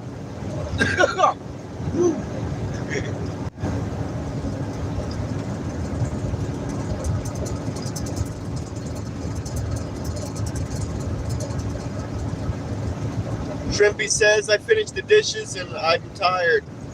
I'm heading to bed, off to bed before I fall asleep in my chair. Good All right. night, y'all. Yeah, do that. Bye. Chairs suck. Go to bed.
free maps and literature.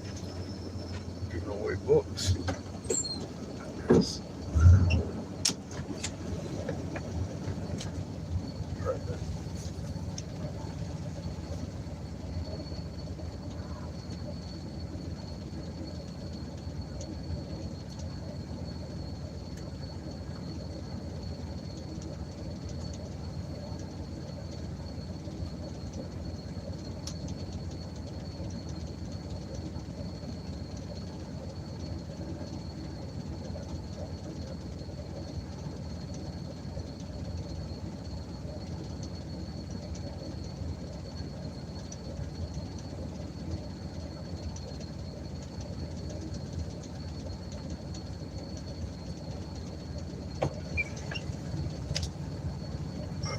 Oh.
Oh, thank you.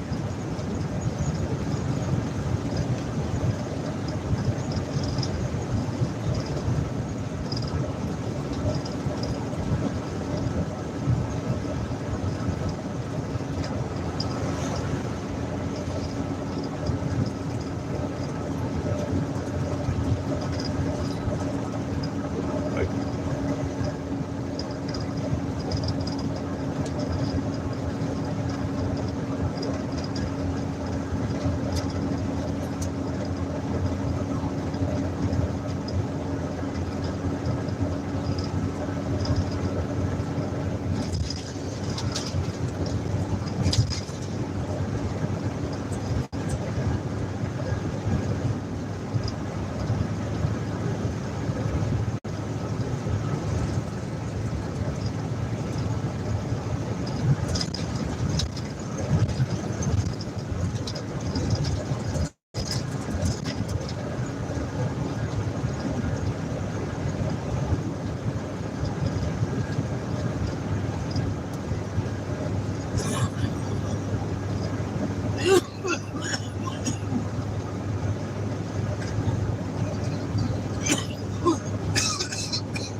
getting in the middle of nowhere.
Shit.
Requires a lot more concentration I'm willing to give. Good for now, you said? Yeah.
have that. I have.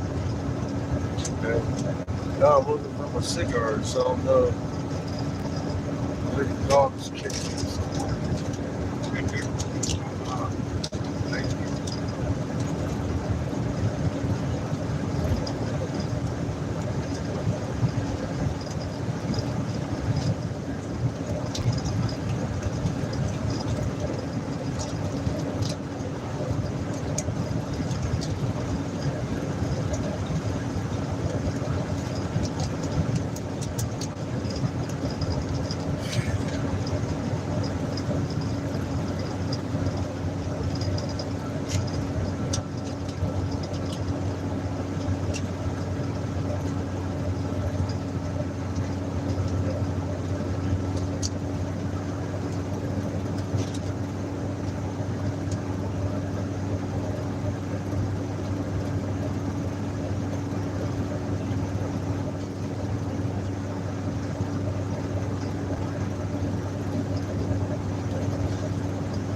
Shit.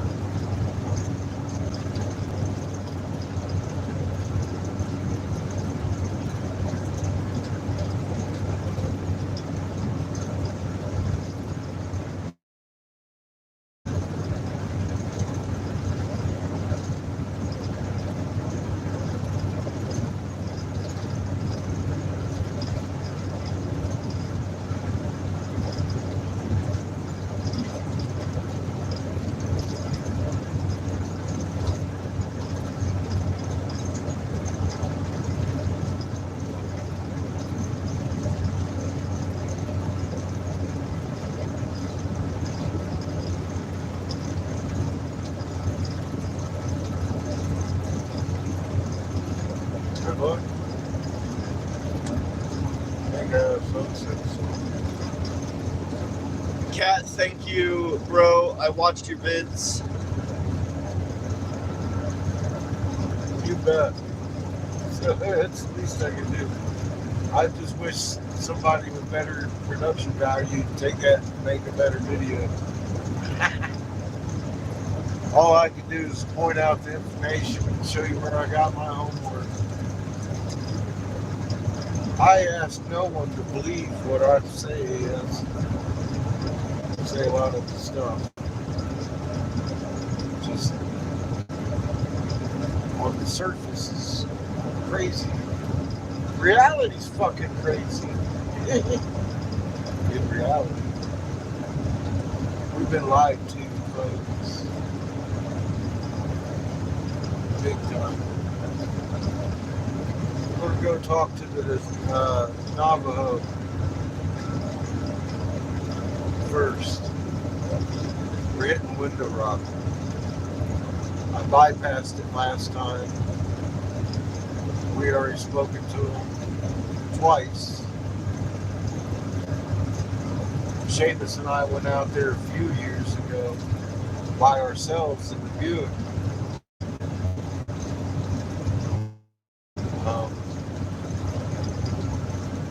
This time I go back and talk to the chief.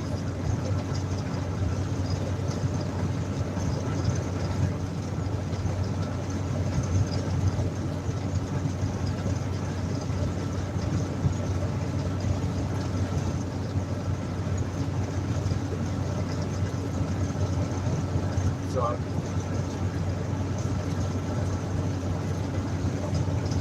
Talk to Joe. LOL. yeah. That's who I'm gonna go look for.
Here.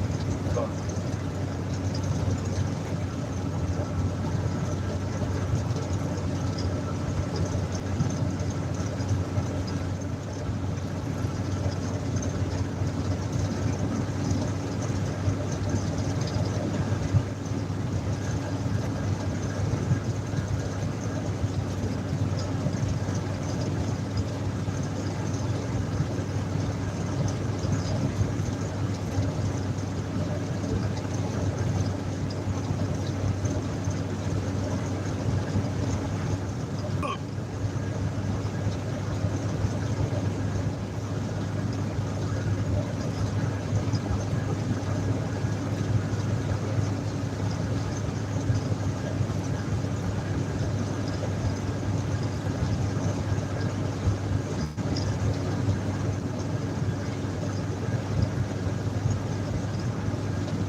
Hey, son.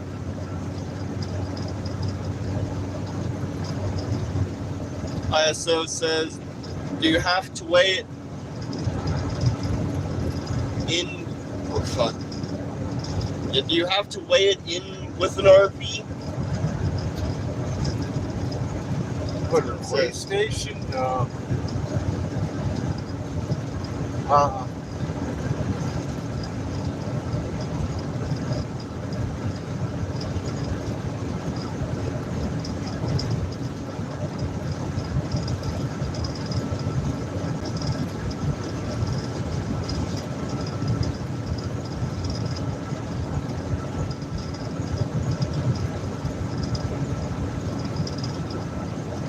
Just kind of got to avoid the snow.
ISO says, this view making me car sick.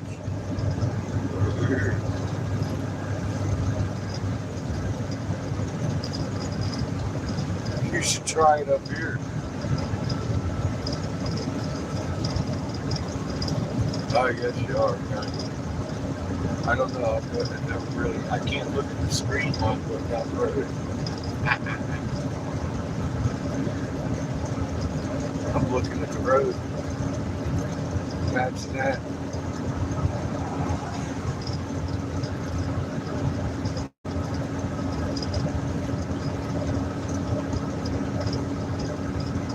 I'm on the freeway doing like 45, 50. I gotta keep up on the fucking semis creeping up on my ass doing 75. Make sure I'm in my lane just for them.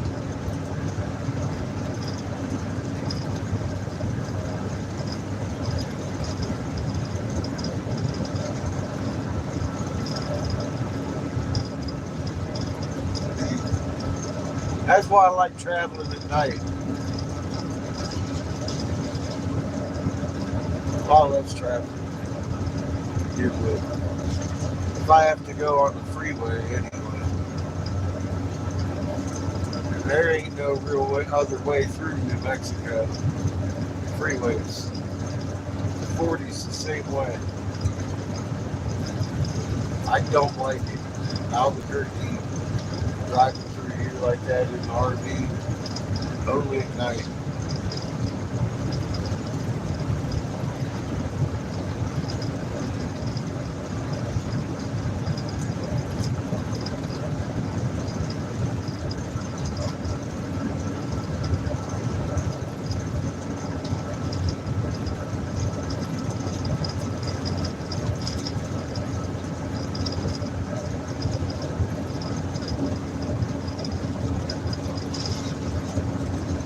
What's under the hood? Gas. $4.54. Marco East Quindola says, where are we headed? Well, right at the moment we're on our way to Window Rock to talk to an old Navajo chief that we spoke to a few years back.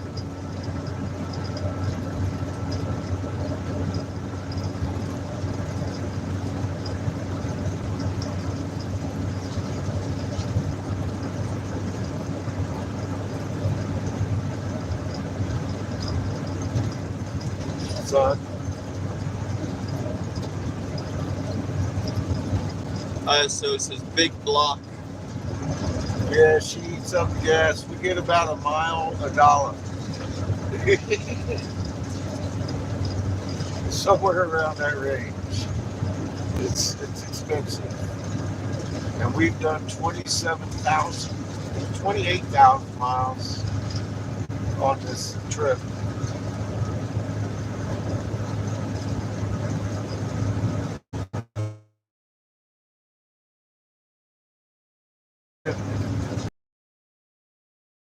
To help us get as far this pass. Because as you witnessed, I just sat there for like 3 months to do a couple of simple repairs on this thing to get up. No, I had about 1,700, something like that when we left. I'm down to 1,000 to get my money. And we only got 70 in donations. I did put up my link on the community page tonight. I usually don't do that. Marco S. Quindola says, what is your mission? World peace and love. We've discovered the secrets that have been hidden from us for a long time.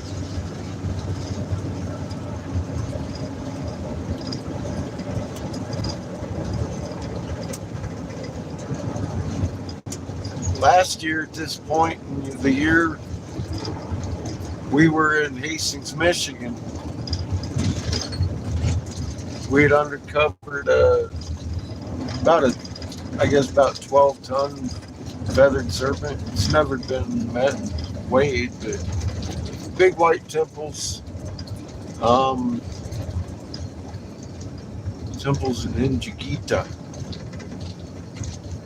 before Inky came to the planet, chased them out. They had a war there.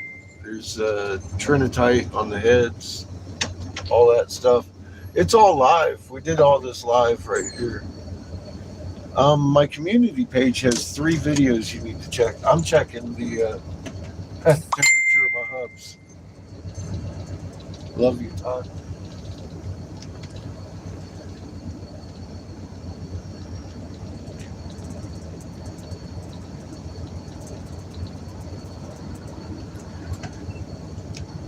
Cool as a cucumber.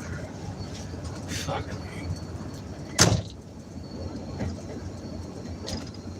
Son, can you do me a favor? Huh?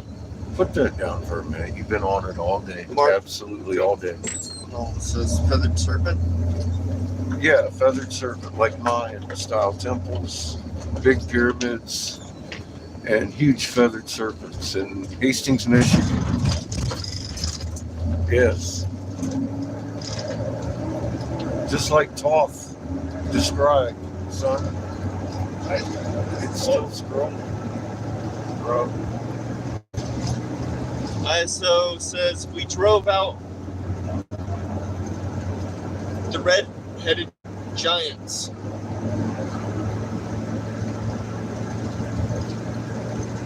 That's what they say.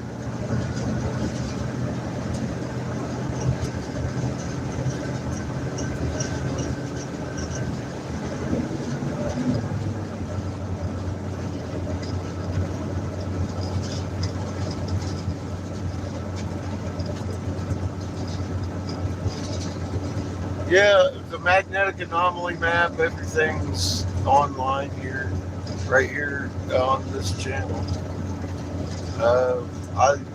Hi, my name's Eric Sebastian Briggs. I was top senatorial investigator in North Carolina for several years.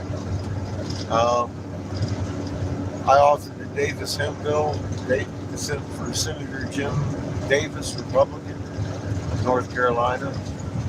It became the Farm Act, basically, protecting hemp, the CBD flower. I stood down actually shortly after doing that, and because I had told him about our moon. It used to rise wax and set wax, now it's rising like a frown, setting like a grin. That's not normal. We tilted on our plant, on our side, our axis. And it's a polar vortex, the clockwise rotation on the northern hemisphere sustained should not be there according to the Coriolis effect.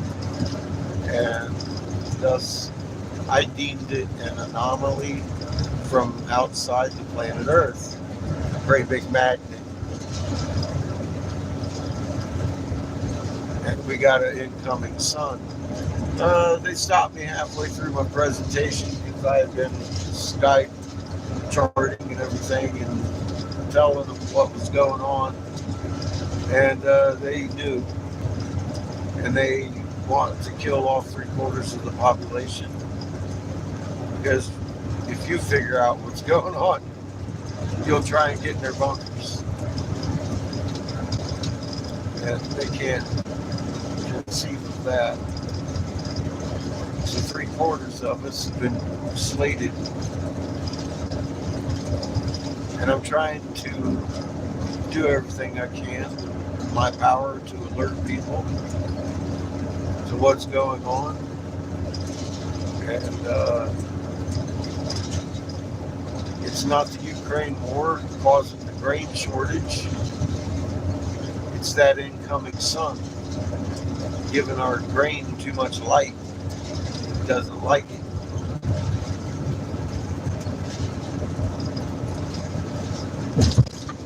Marco says pole reversal. No. Well, the sun's polarity dictates the planet's polarity. And orientation. We are about to switch suns. We're going back to the original sun. It's an ultraviolet sun. It's a blue spectrum sun.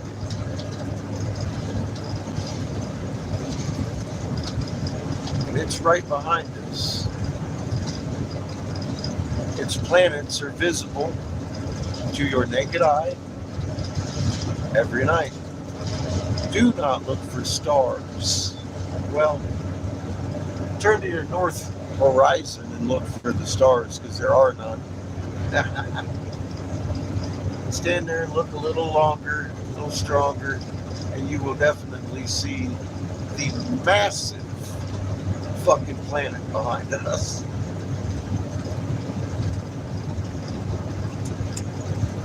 You don't even have to blind your eyes with the fucking sun to do that.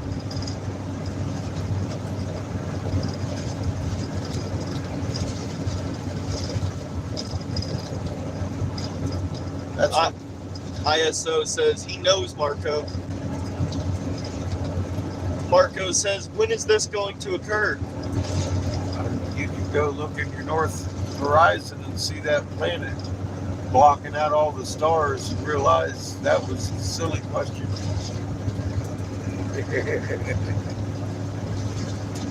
You're in mid-swing, my friend.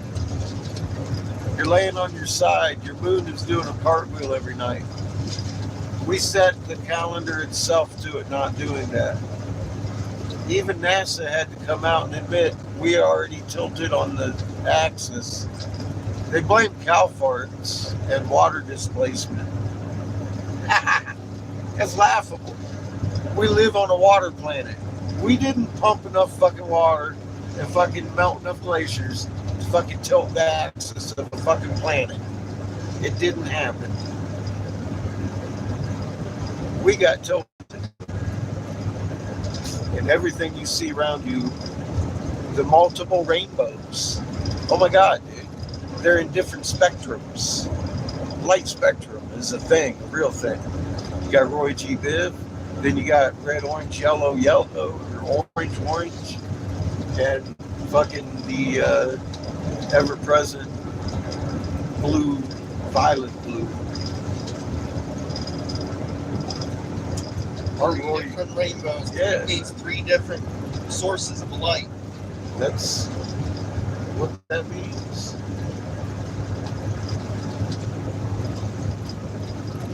Where can I learn more? Says Marco. On my community page, I have Ra Mapped, R-A-M-A-P-P-E-D, because Ra was a sun holding a planet. That's what the staff is. It wasn't a god that we were depicting. I'm going to show you why. It's going to blow your fucking mind. That language is nothing but physics after you watch that 13-minute video. You'll know how to read the hieroglyphs. Literally.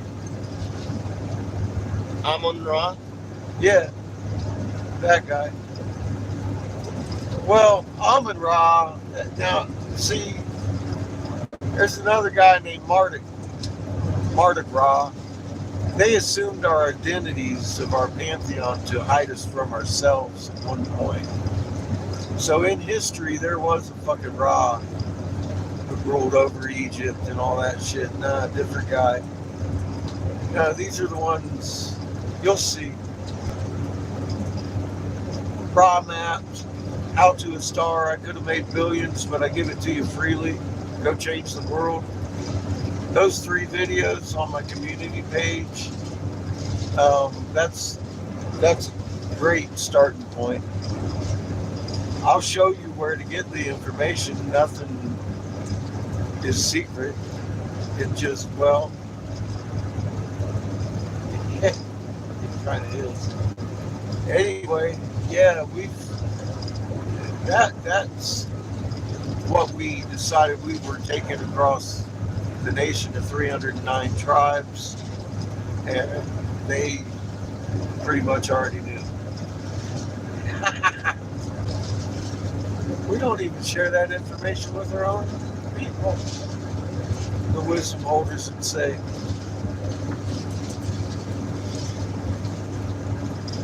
Crazy.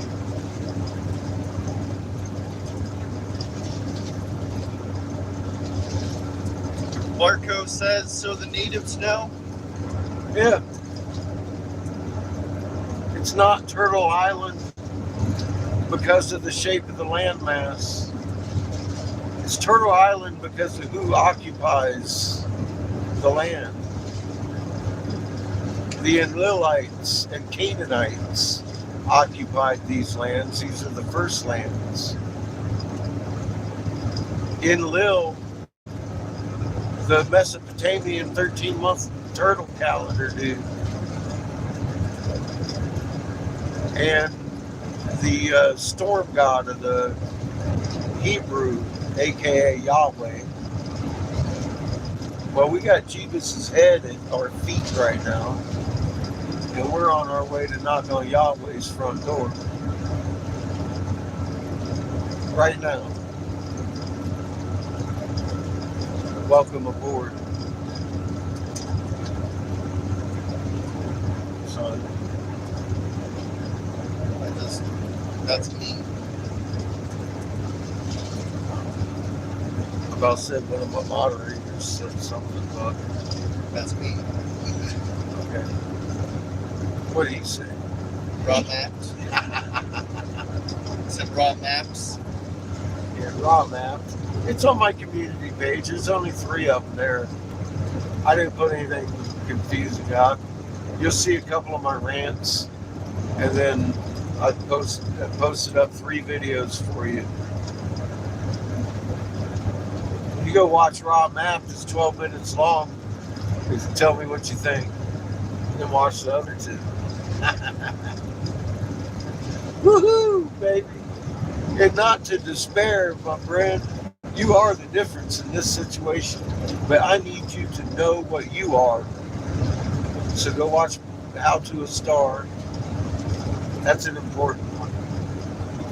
When will it get to a point where the public will become aware?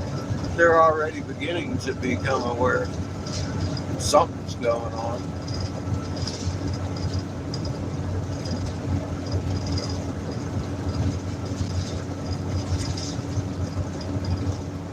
More and more people are waking up to the fact that it's not cow farts every day.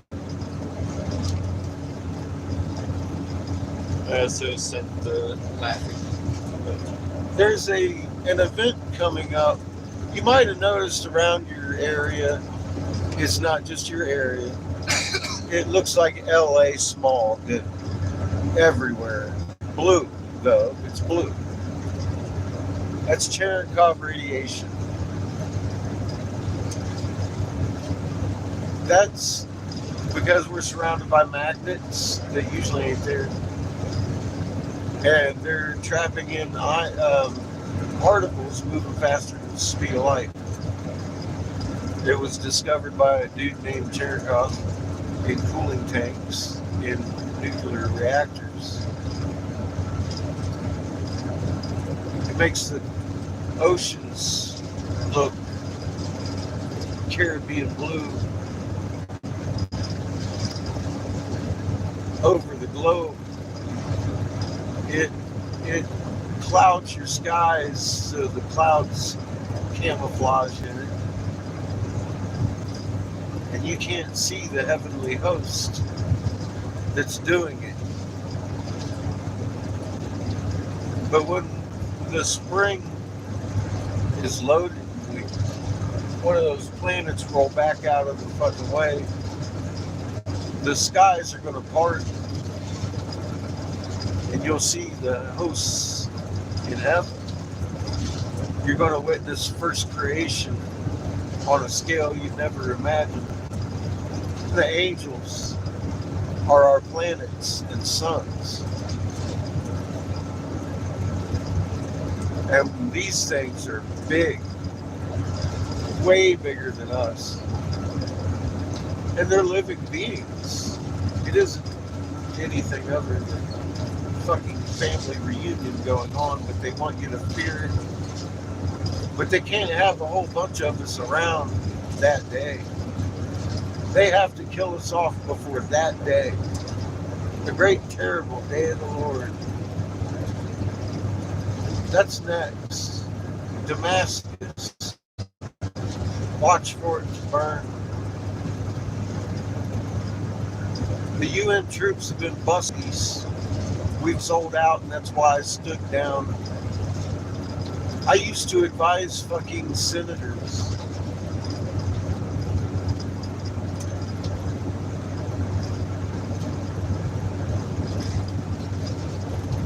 I had that level of influence to realize that it was fucking moot point.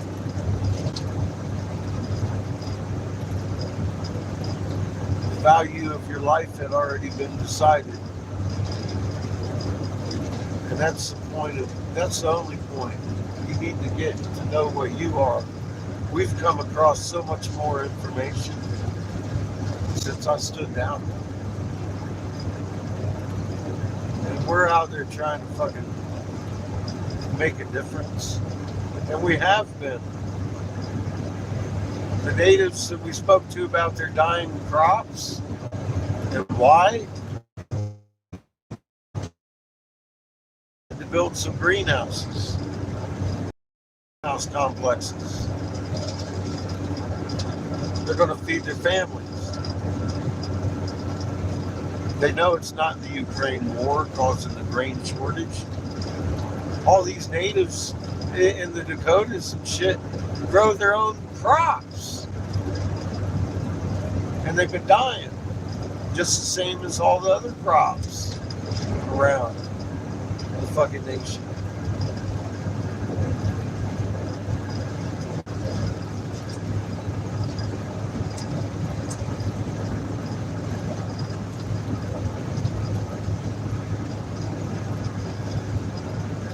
When I told them why, because it's ultraviolet sun getting closer, making it brighter at night. Not one of them called me crazy. And that's live right here. They tell me straight up, wow, that makes sense. Not one of them looked at me and told me, said, white boy, you're wrong. Seamus? Well, you're talking. Marco says, be safe in your travels. I have subbed. I live in rural South Carolina, but things are changing. I'm going to check it out. Keep fighting the good fight. Good. I appreciate you checking it out. It's something you need to put your eyes on. I don't like believers.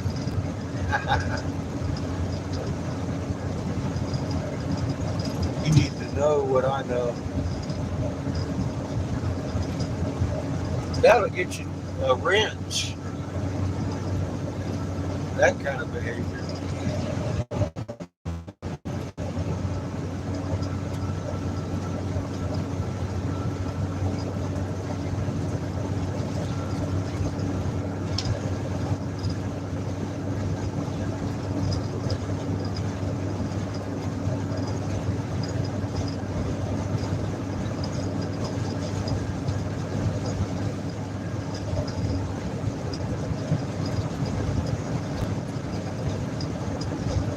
It used to be, I had the education channel, had 10,000 subs, and we had this channel, we had very few subs, because we would allow nobody here that couldn't read a hieroglyph. So raw map, tattooed monkey in there, you couldn't wield it. Brilliant man, arrogant, brilliant.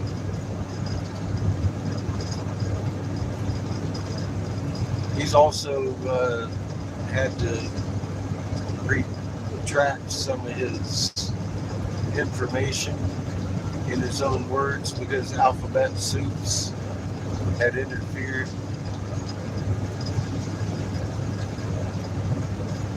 Won't let him talk about some of the things he was. They hit on too much truth. He's the guy doing the demo in the I Could Have Made Billions video. It shows you how the Dendera box works. Simple.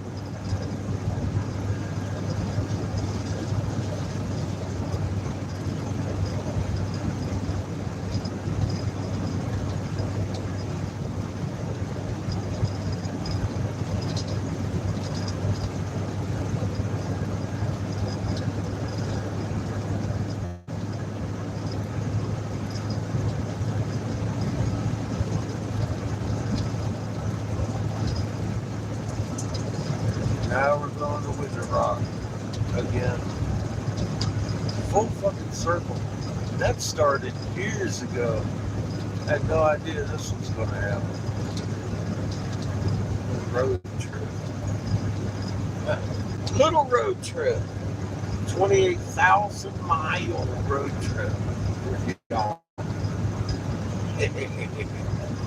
That's epic. That's a lot of miles, man. That's a lot of years just straight live feeding off the road, doing shit. It's nobody else has been doing. You know, we're out here doing it. we're doing it. Thank you for your help. Hey, dude, folks want to donate, I got a Cash App link. It's right there on my homepage. And I've plastered one on the community page tonight. This thing eats up about $1 a mile. It's not an exaggeration. It's expensive. And I do put in my own money. I don't sit here and make money off of y'all folks. I promise you that. Anybody been here for 2 years to tell you, I don't do that. That's not what this is about. I could have made billions. I've got millions in the truck right now. Very precious fucking artifacts that we've gathered across the nation. From Hastings, where we found the city of Atlantis, Toth told us where it was. All the way Arizona, full circle where we're going now. Just everywhere. We've been picking up shit from everywhere. Turtles, fucking snakes, crazy shit. All precious gems, semi-precious gems. Jadeite, huge jadeite.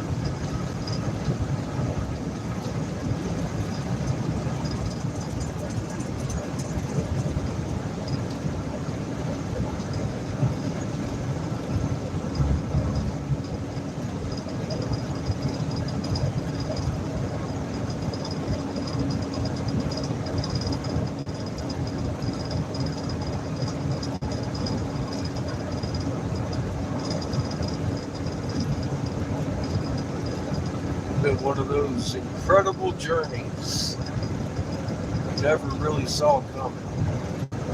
We had a mission, we accomplished it, but during that, we did all kinds of crazy shit. Still did what we set out to do. We talked to all the nations.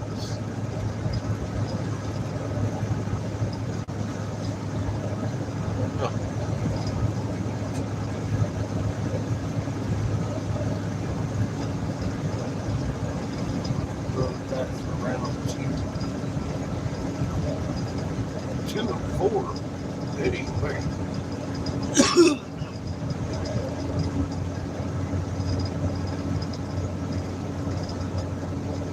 Then there's the matter of the Havasu.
Flashing light gears.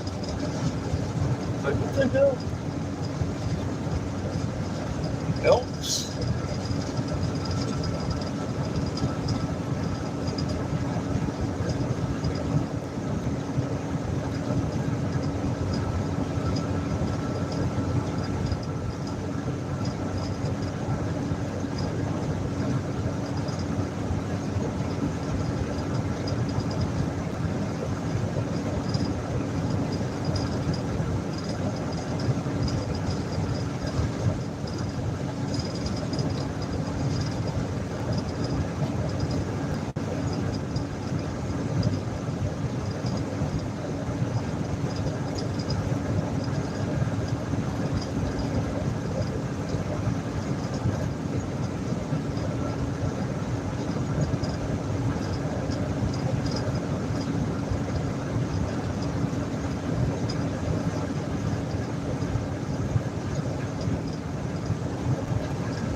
windshield is beginning to accumulate wet stuff.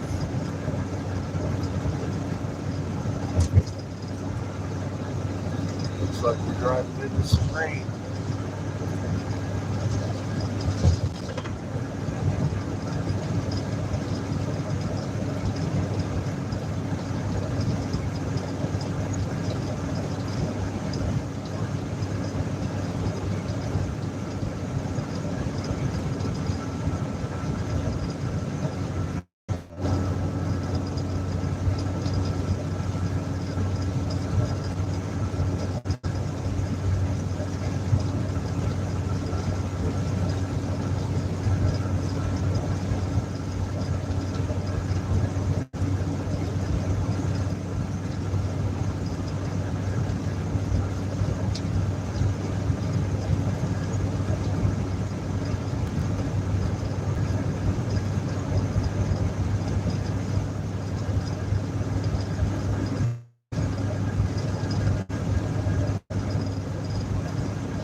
Not much of that.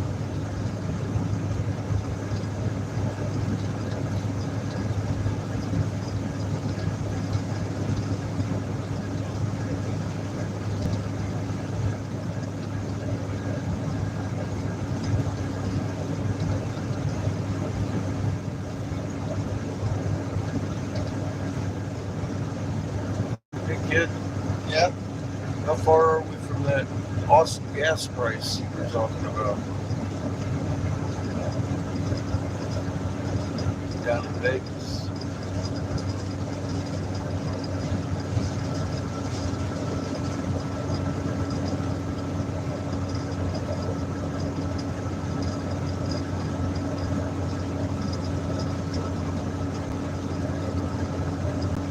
Yeah. 18 miles.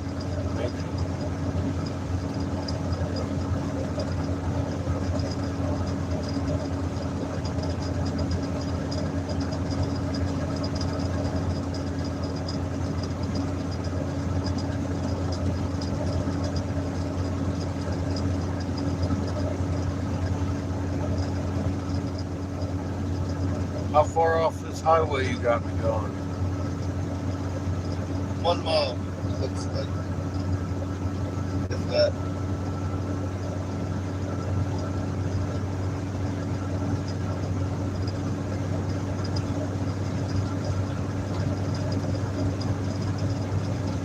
Good. And it's open? They usually close.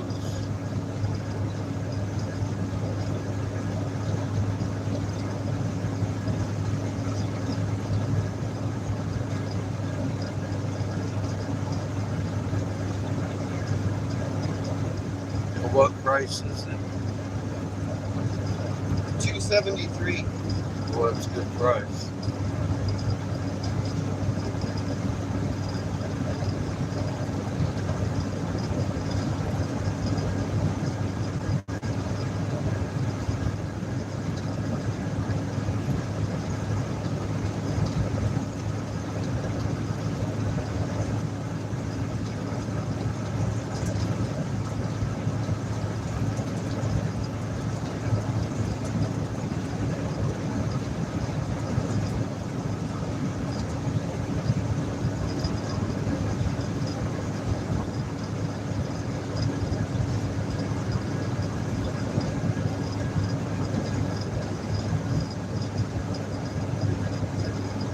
There's a Maverick and a Loves there. And how much is that? I'm not sure, but it's Mavericks. Yeah, the Maverick's gonna be a better deal than that.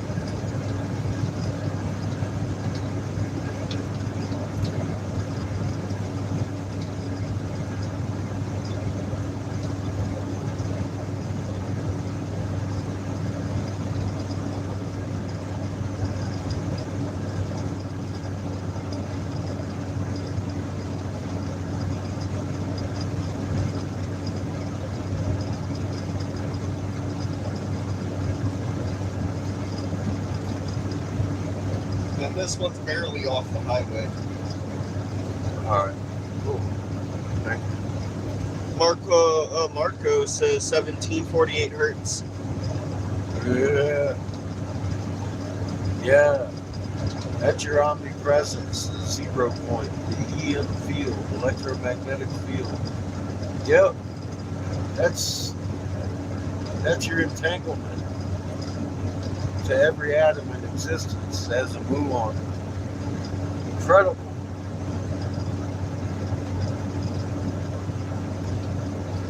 I didn't know I had a magnet.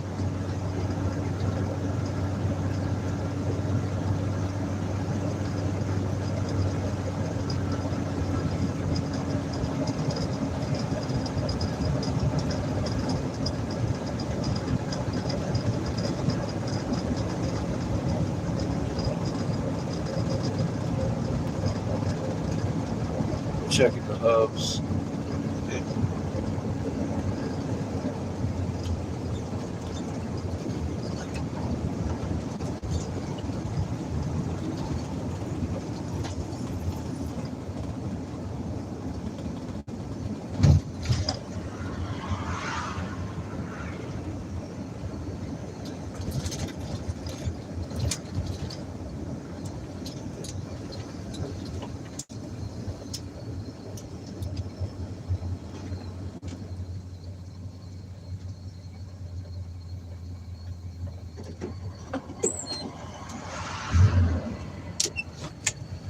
Oh.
Nice and cool. So far, so good.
Katniss says, "Oh damn," or Hi, Cat.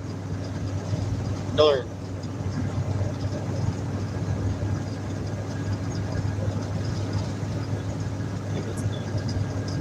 How are you this evening? Good morning to you. Ah, good morning. It's coffee time, huh? Getting Joe off to school. Well, we're almost to Vegas, New Mexico. We're going to Window Rock first. I'm looking for Chief Joseph. We'll see who we run into.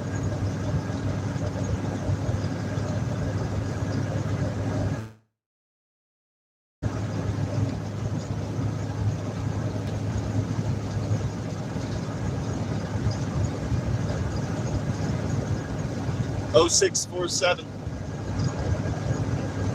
Almost 7.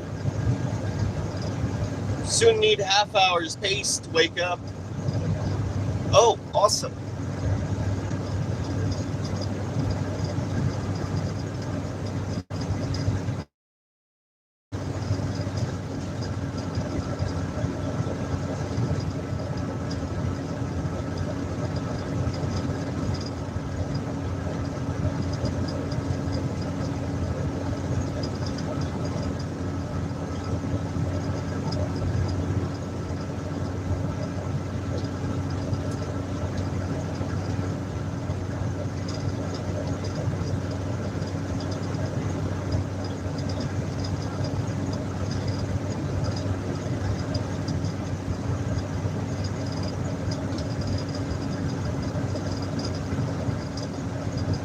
We're currently enjoying a low rate of traffic down to 25. How much driving left? Says Katniss. Quite a bit. Quite a bit. Especially at 45, 50, stopping every 20 miles. All that shit. Call me paranoid. I'm still doing that.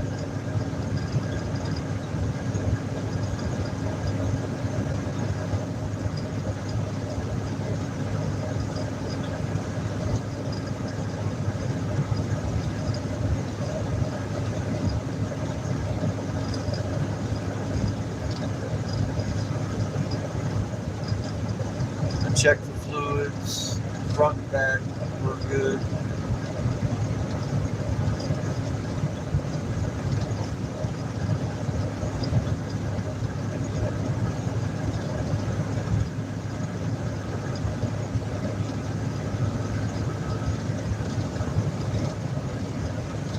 Katniss says, "Brr, cold this morning." That's what I heard. Cold in the UK.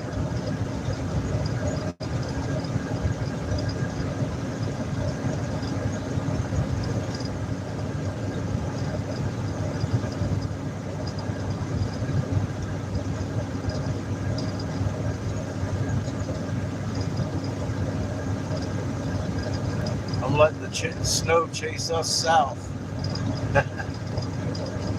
I could tell it was coming to Casper soon.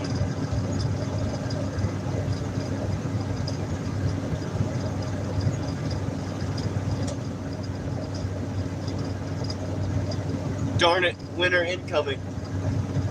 It is.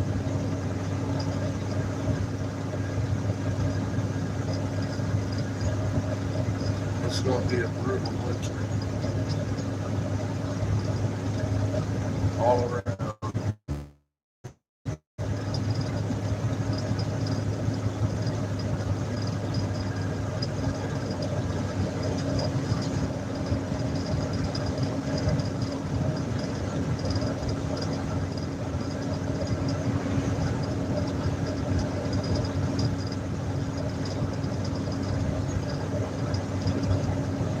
Welcome to Vegas, New Mexico. At least I think this is Las Vegas coming up. Sure looks like it. the outskirts right here, the airport.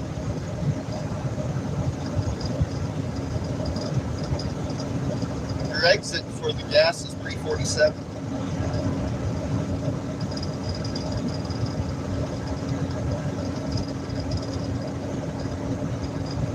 Katniss says nice.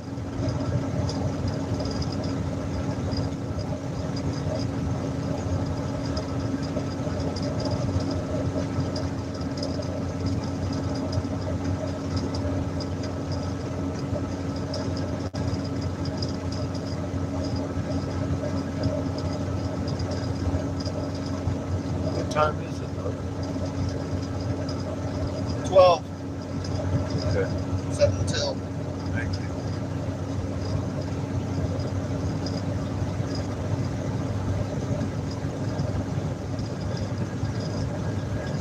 What's the exit? 347. About 5 miles. This is definitely Las Vegas, New Mexico.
And there it is on the sign.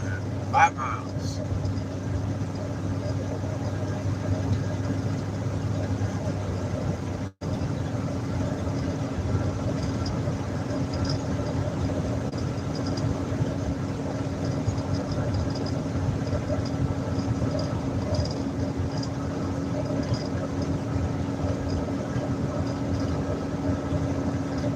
You got about 3 miles. Yeah, I see it. I see a gas station over there. Yeah, that's Maverick. That's the first one. Either that or it's Love's.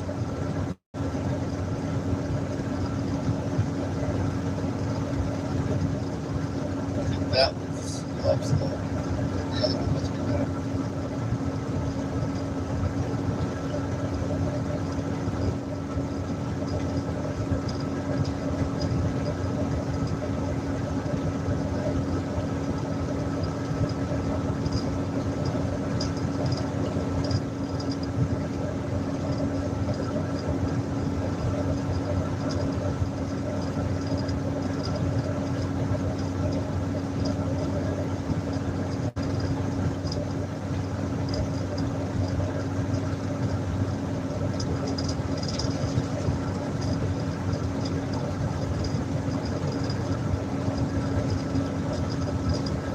It says Love's is 3.4 more miles.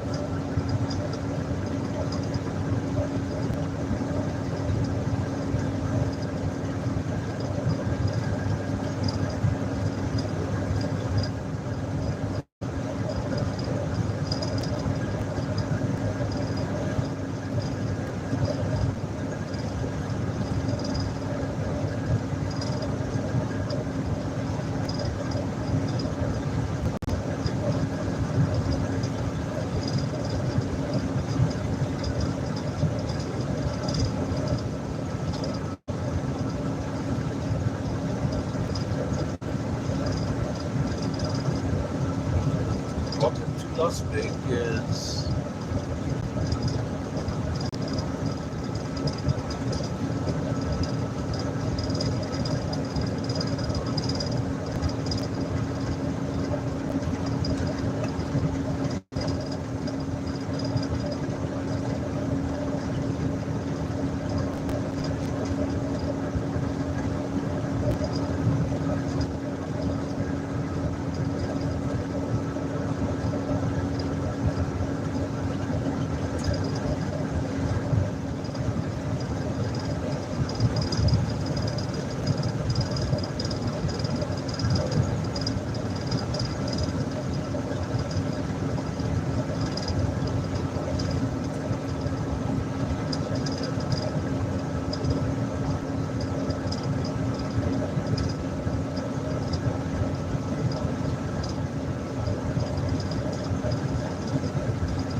Huh? 347.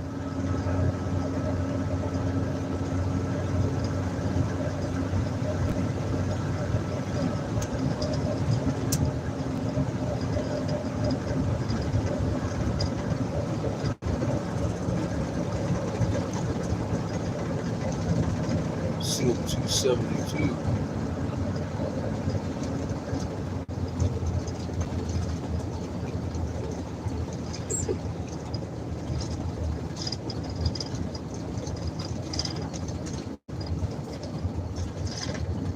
Maverick says 272 as well. 262 sometimes, I guess. Reddit.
Yeah, it's New Mexico. Not, it's a big vase. Big lights, that's right.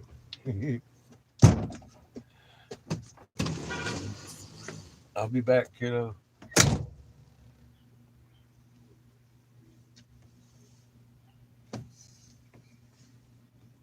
Close the cucumber.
doing? Get down.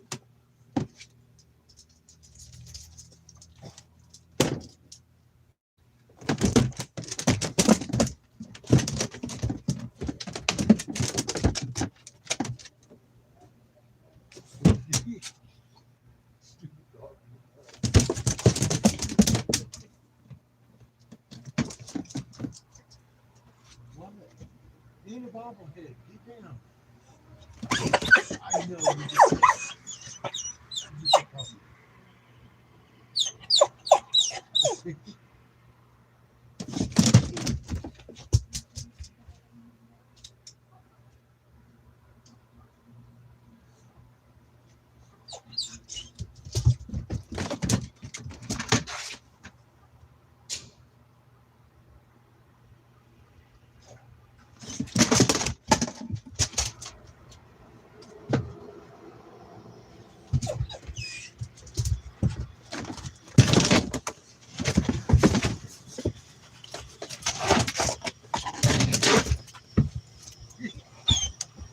you do? Fall down, dummy? You're really crazy guy. Did you fall down? Did you fall down?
You put it back? I might have put it back on my chair.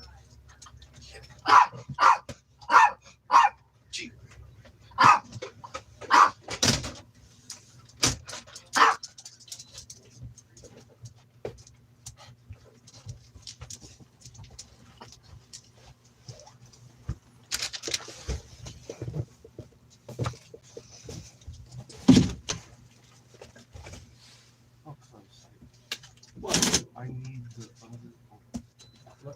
That's the one that was. Oh wait. Hey, Jeff.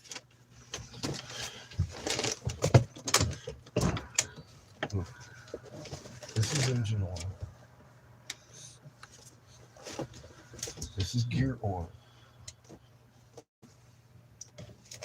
Okay. I thought we covered that today. There's another engine oil here for when I ask. Okay.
Oh.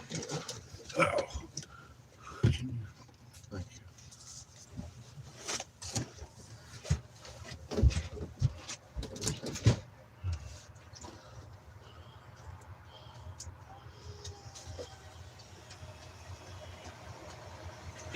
you.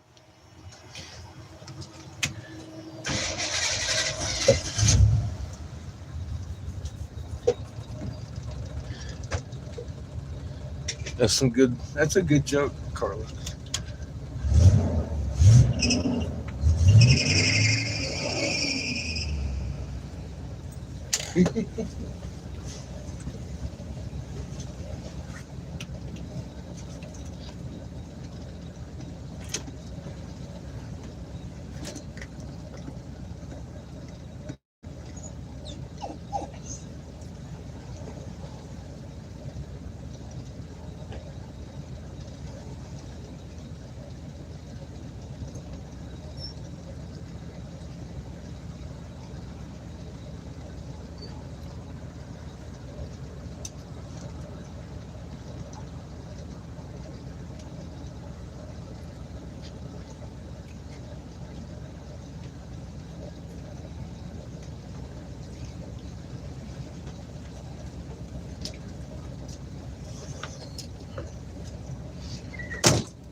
Cadden says, time to start bringing in my plants.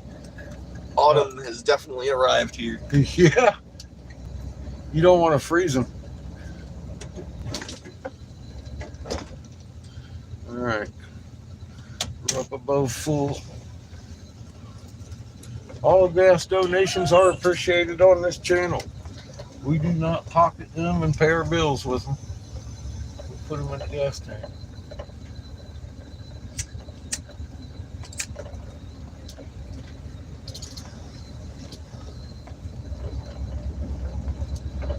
Put good use to the effort.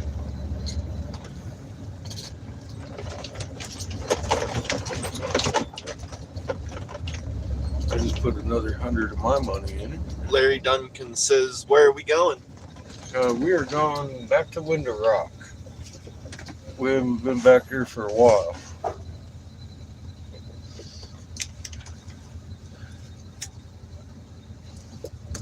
Seamus and I went out there a few years ago. Met with a guy named Chief Joseph that I want to go see again.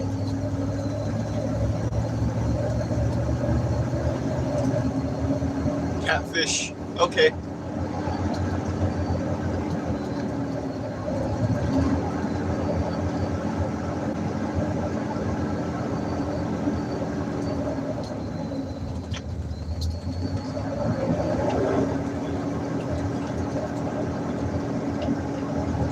This is how we do.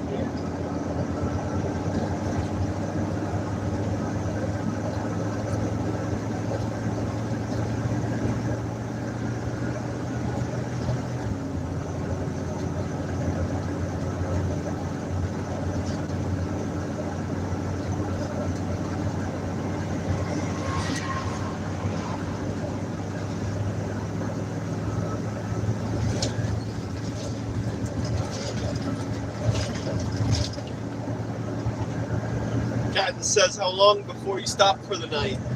I don't know.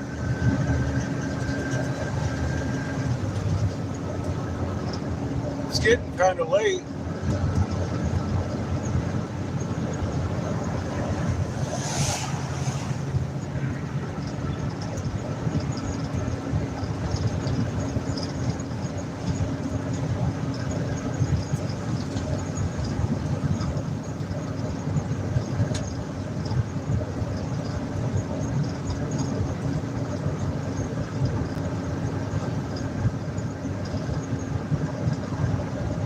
Everything's running so smooth and so cool, I'm finding it That's why I asked. hard to stop.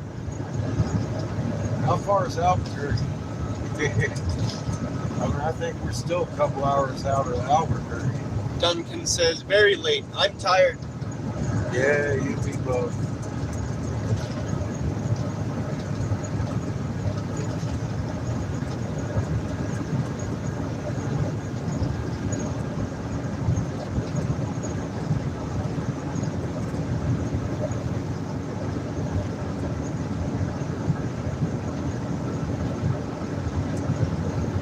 $123 miles till Albuquerque.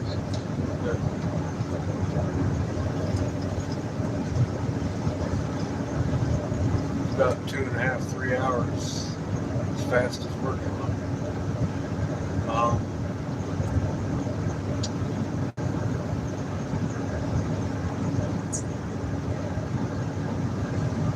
I may drive till dawn. I don't know.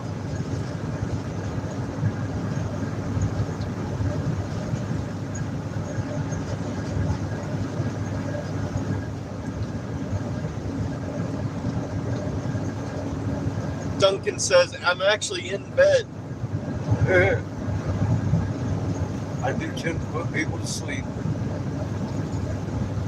Captain says, oh damn, too much.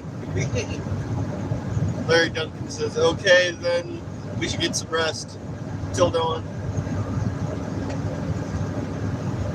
I'm sure there will be a rest area up here. I'll stop, look at the map, figure out something. Talk to Siri. Consult with the wise assistant. Figure out what the next move is.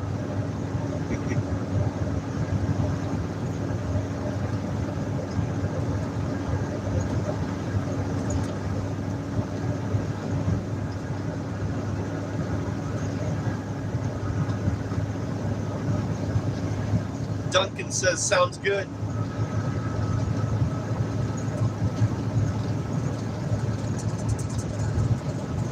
Captain says, what you cooking tonight? I didn't make it. Dad made a pumpkin with beef in it. Seasoned up some beef with a lot of herbs. Shoved it in a pumpkin and baked that shit. It was delicious.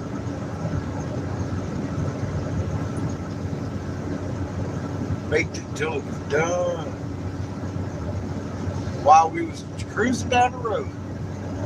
But we just stopped and ate. We didn't even have to cook it. Yeah, it was. It was good. It could have been better.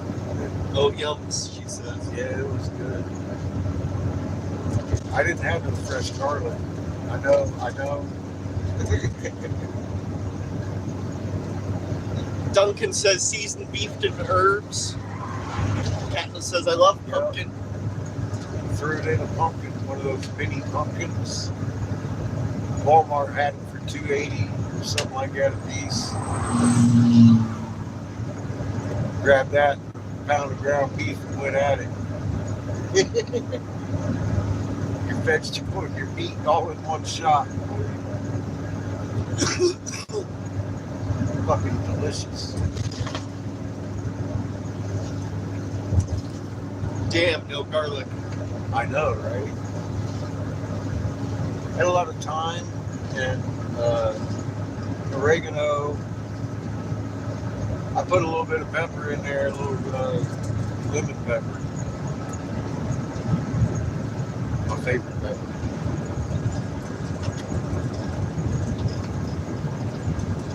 Feels like pumpkin season.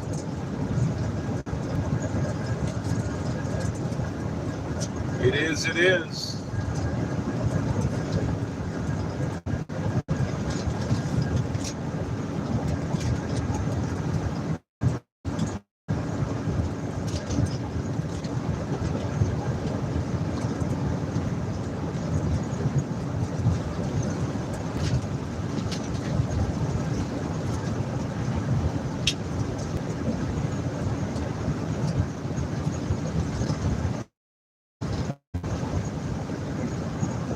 And I'm grateful for it, man. It only comes around. Then pumpkins disappear. They ain't got to be around. I wish they did. Like summer squash and shit like that. Acorn squash they have year round. They ain't got pumpkins year round. That'd be nice. You just go and get a pumpkin, cook it up anytime you want it. Yeah, it makes it fall kind of special for me. I like pumpkins. Last couple of years anyway, I didn't know pumpkins were food. It's hard to eat it. Duncan says pumpkin shakes abound.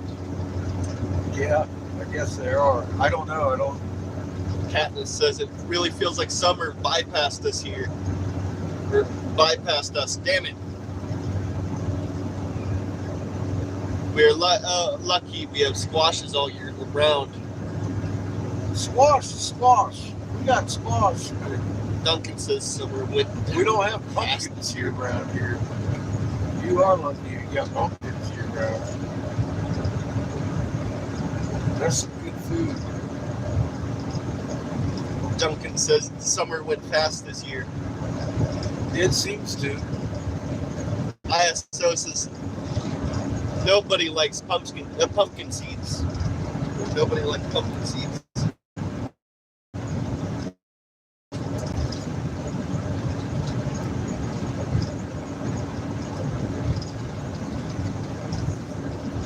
Kevin says I love pumpkin seeds.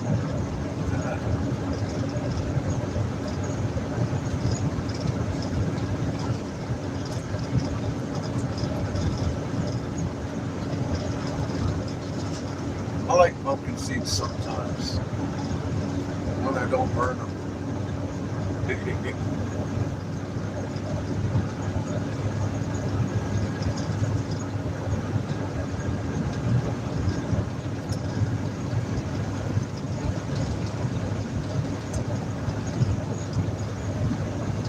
Duncan says you can bake them, the seeds. Yep, Katniss says toasted and salted. toasted salt.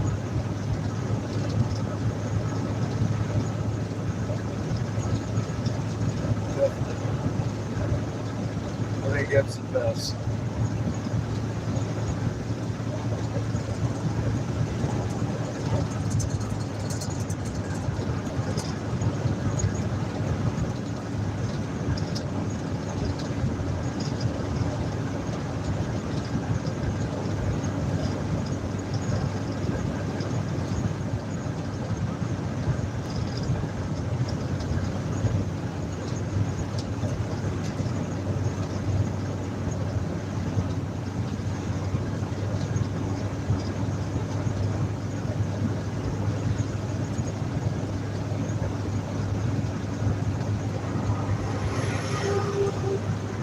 Katniss says raw pumpkin seed is a great anti-parasitic substance. Didn't know that. I grind it up and put it in my animal's food. I'll have to remember that next time I get worms. So it says, Kat, you are wrong for that.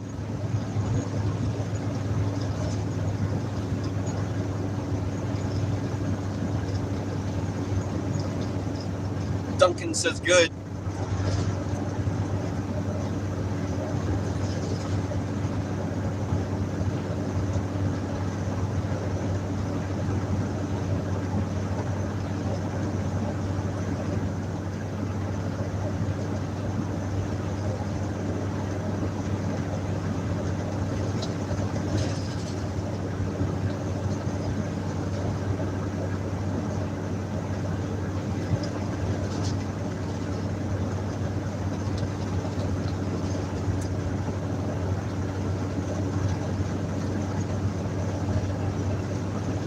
Duncan says, always a cut up in the mix. ISO says, making me hungry. I need food.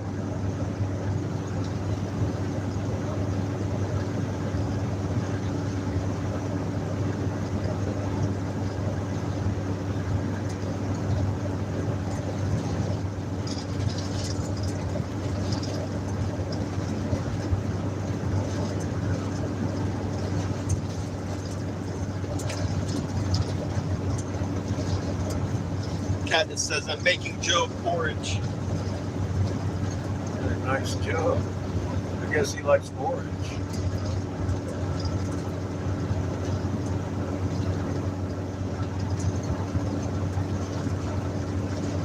That's what you made him yesterday. Duncan says, omelet.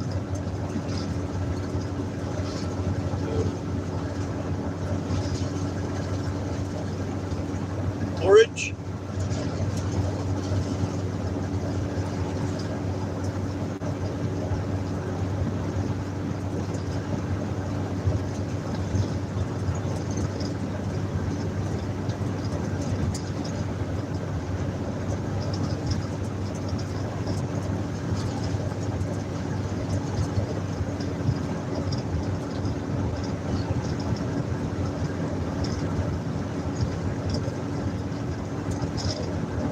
It's pretty decent coffee. Katniss says, cinnamon and honey.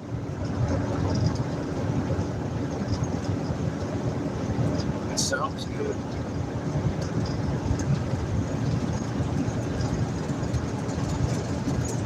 Duncan says, good driving. Thank you. You ain't seen nothing yet.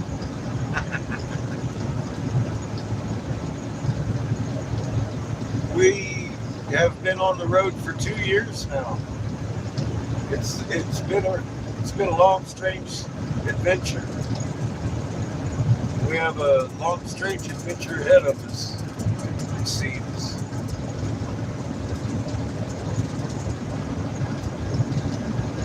ISO says, bacon. Duncan says, that sounds good, Kat. Katniss says, no bacon in the porridge.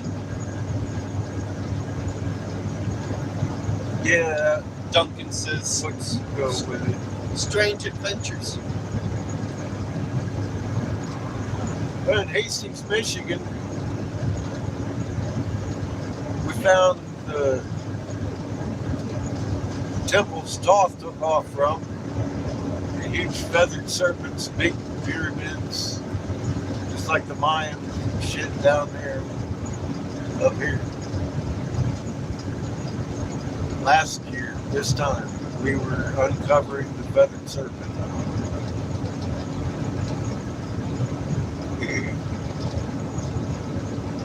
Fuck that shit. Woo, that was a lot of work.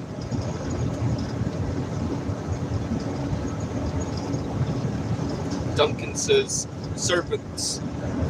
Yeah, well, yes, serpents. Several of them.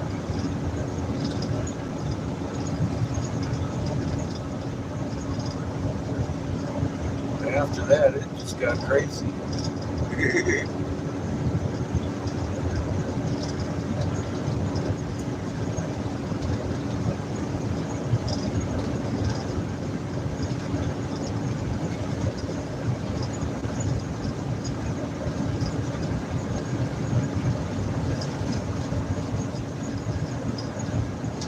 Stay away from them. What, feathered serpents? We've got one of them with us. We've taken it to many a museum and native tribe.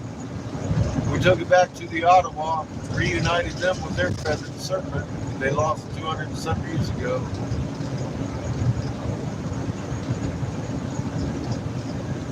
They were excited.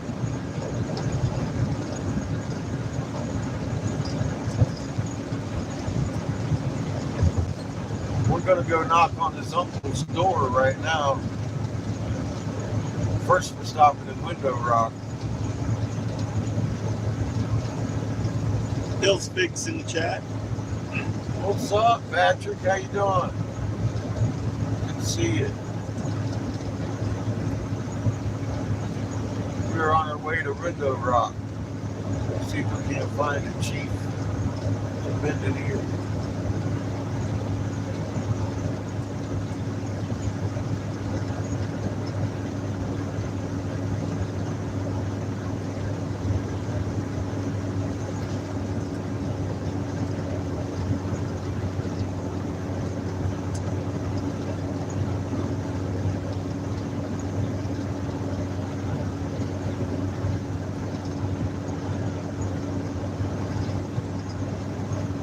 Hellsvik says hi.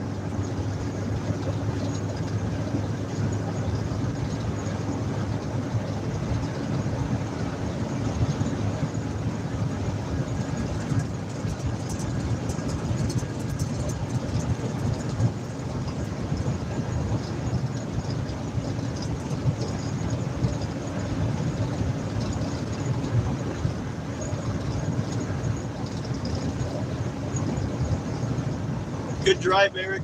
Love you. Is that Patrick?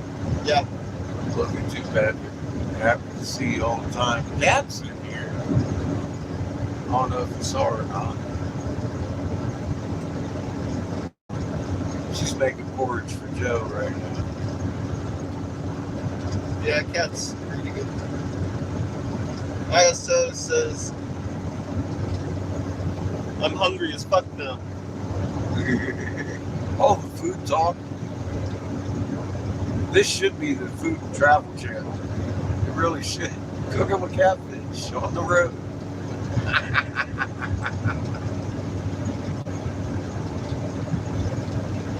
Fucking idiot.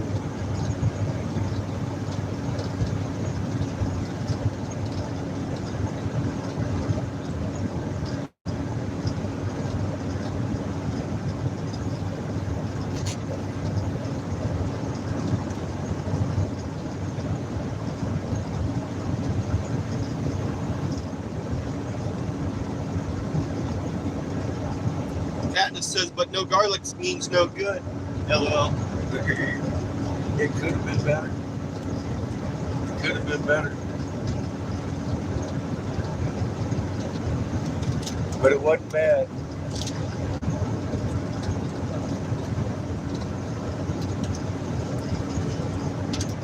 I would have much liked it with onion and garlic, but the dogs can't have onion. So I don't put that in very much stuff anymore.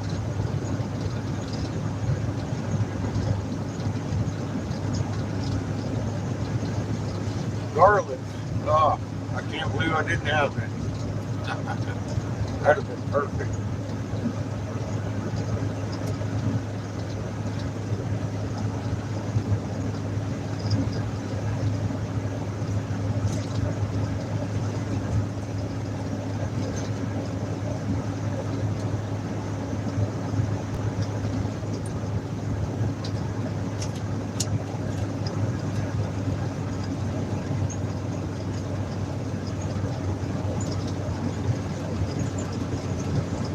Katniss says I'm making a Spanish lentil and chorizo broth.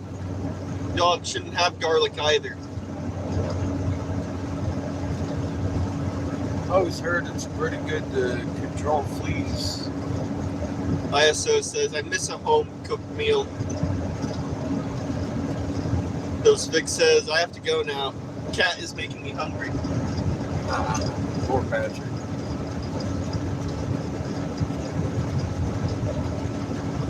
It ain't so bad. Shit, we cook homemade meals every night on 6 wheels. As long as you got an oven and a refrigerator, you'll be alright.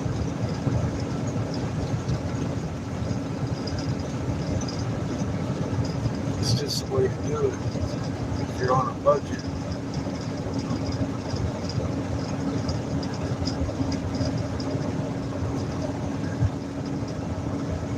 Hellsvik says till later.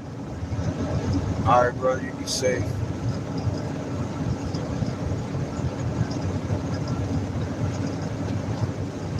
going to stay in the slow lane. 48 miles an hour.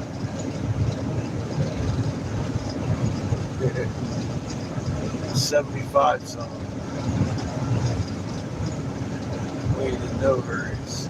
That's why I want to go ahead and travel and walk through. There ain't no traffic.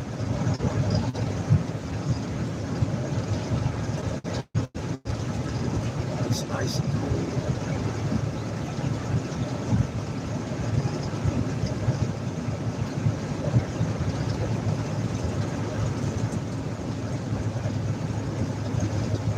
Captain says slow and steady wins the race.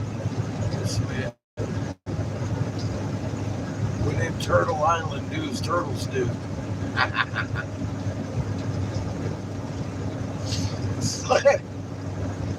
Fuck. Slow and steady.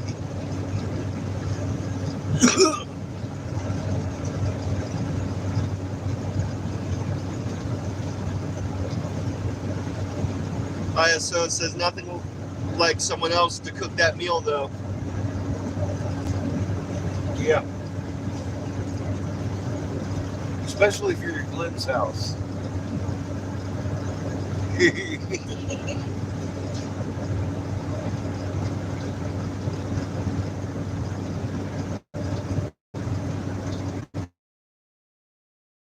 It says Turtle Island.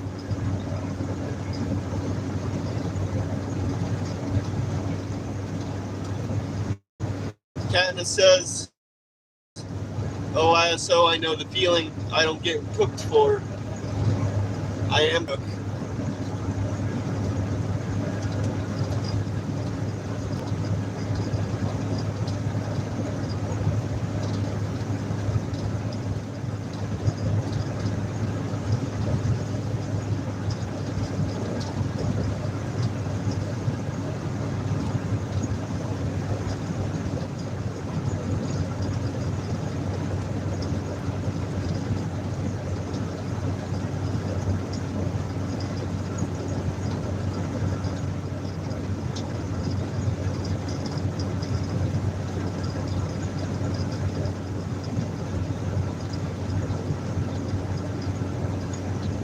Katniss says, always cooking. It seems you are, Kat.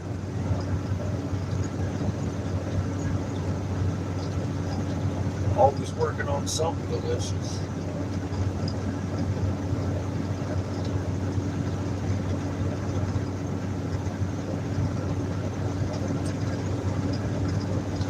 All you ladies get in that kitchen, start canning stuff, cooking stuff, fucking making me jealous.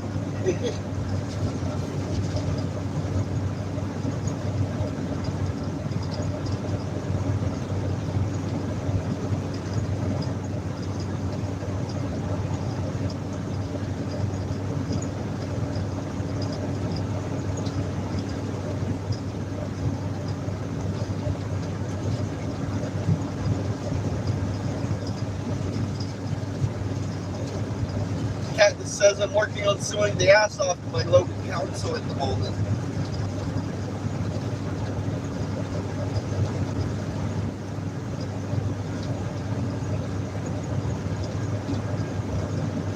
What'd they do?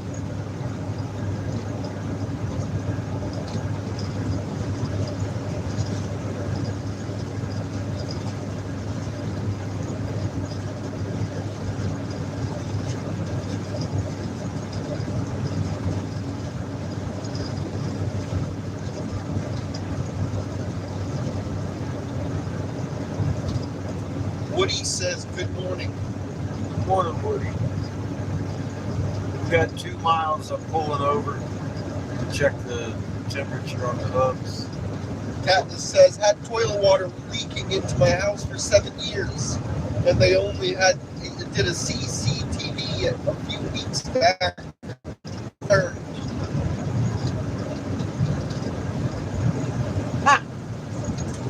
That's fucked up.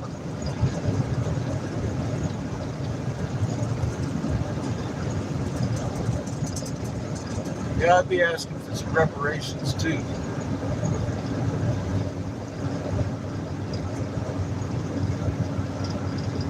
Katniss says now they gotta dig up half my house. Oh, Christ.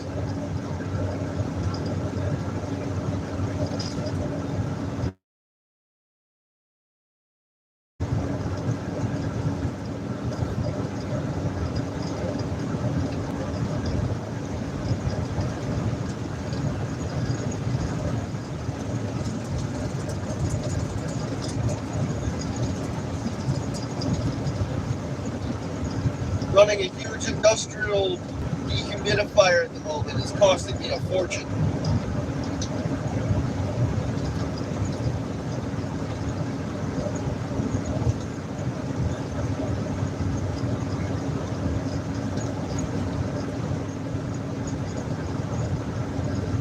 But I'm a kick or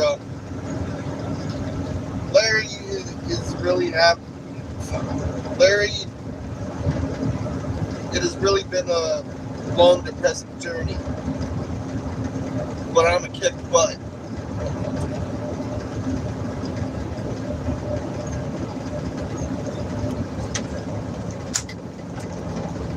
I have no doubt you will. Sounds like you got pretty good grounds.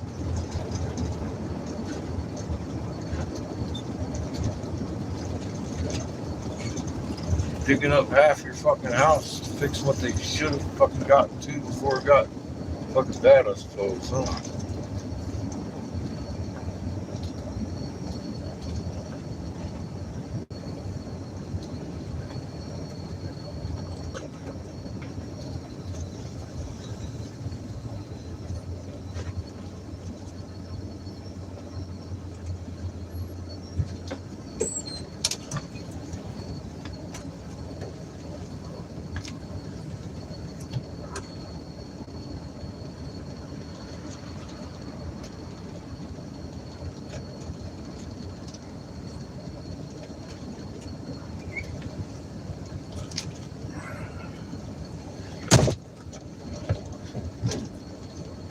So far, so good.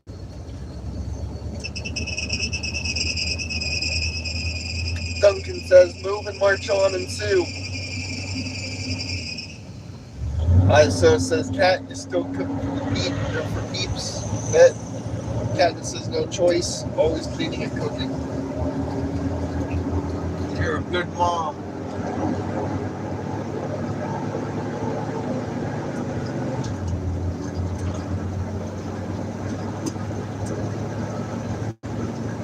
Hard to find.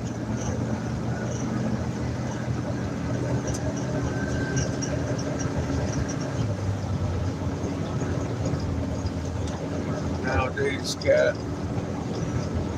I have a large family to feed.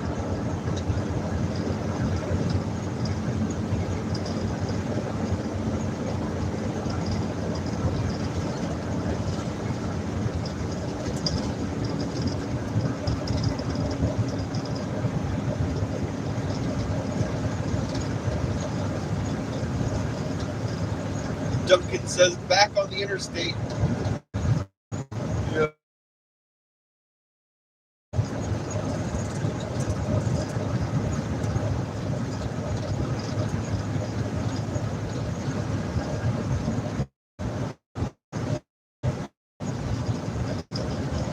Just monitoring the temperature of the rear axle. We just had to replace the I think they're wound a little tight, but I mean it's staying cool as you need to go with it. I'm just paranoid. Better safe than sorry though, right? So I stop every few miles and check. Make sure we're not fucking setting ourselves on fire and welding my races to the stinking shaft and all that good stuff. Don't need any of that.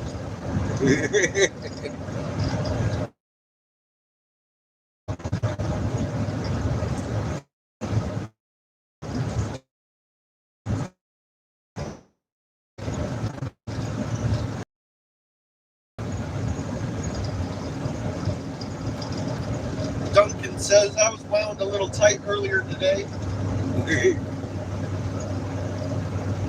Hopefully you got yourself a little relaxed. The shoe would be spiking. That's a real thing.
ISO says you're all over the road.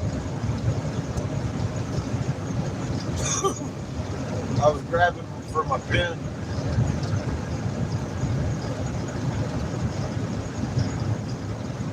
And we're getting blown around a little bit.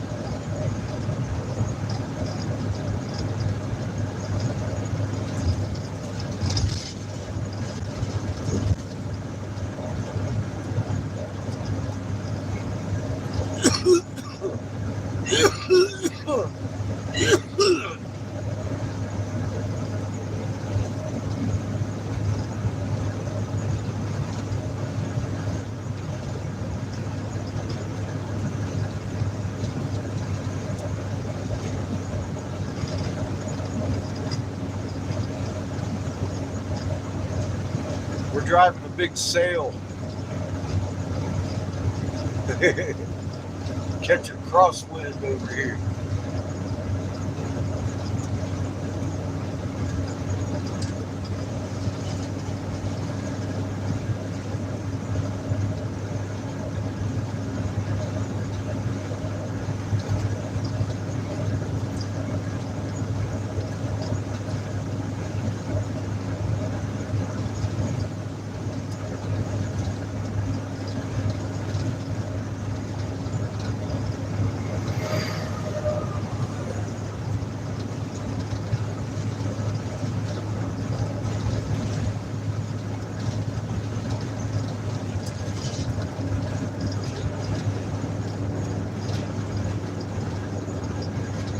Done.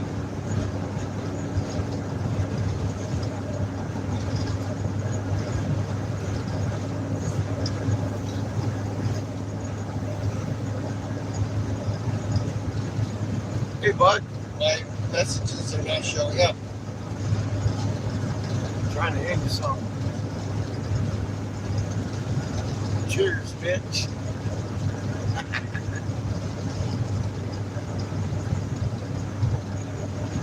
My messages are, How you doing? well, you ain't got no signal. I do.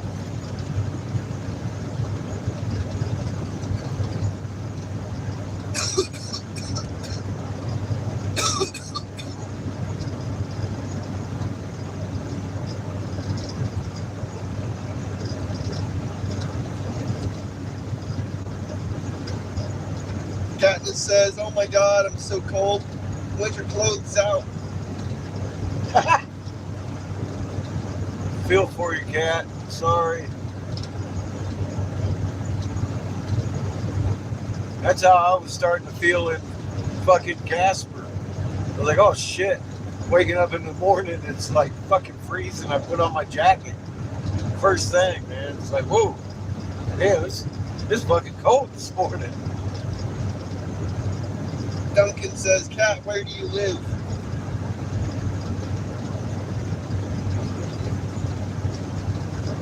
Cat's in the UK.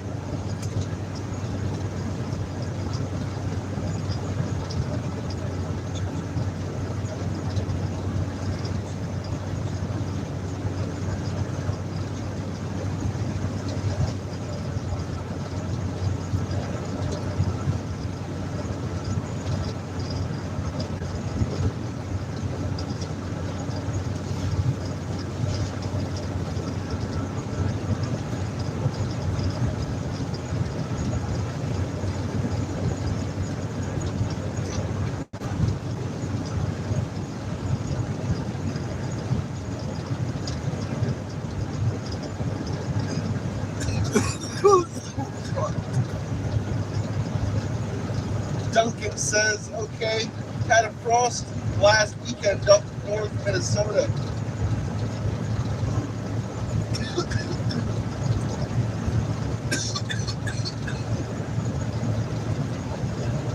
Captain says, unfortunately.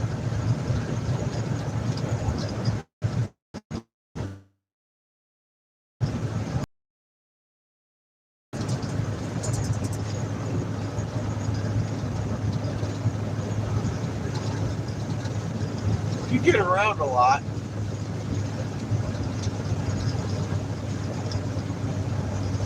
You do get out and see things.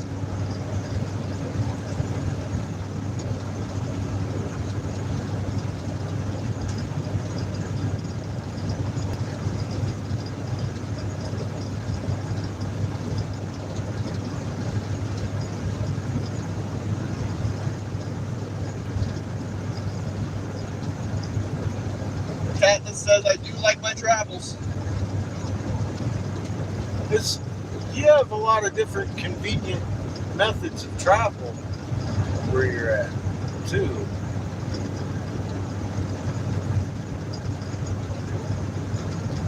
You could conceivably get up on that Euro rail and just fucking ride all of Europe.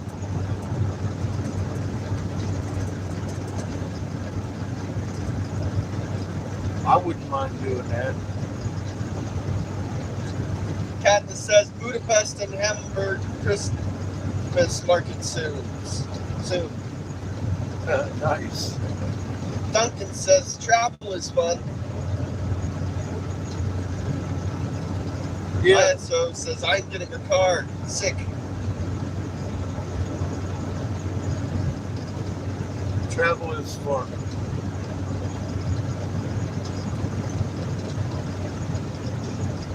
Katniss says, yes, no need for me to drive. I have a chauffeur, remember? Yes, you do.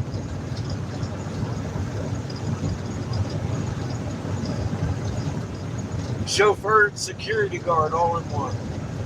Yeah. Duncan says, Cat thinking about Christmas.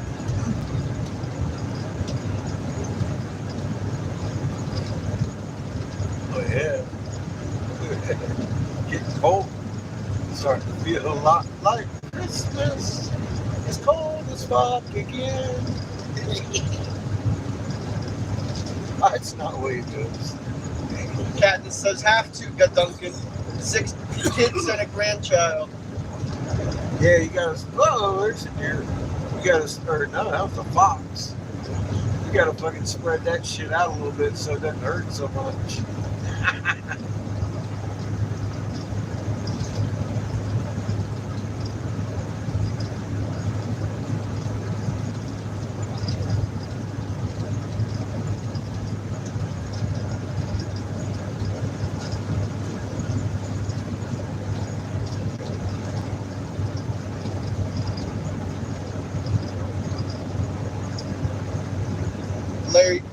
Duncan says, ISO, get that brown bag handy. Yeah, I try to shop a little bit and start. It's Seamus' birthday for Christmas. Give it a couple months. Where I just buy an item a week or some shit. It stacks up nice under the tree.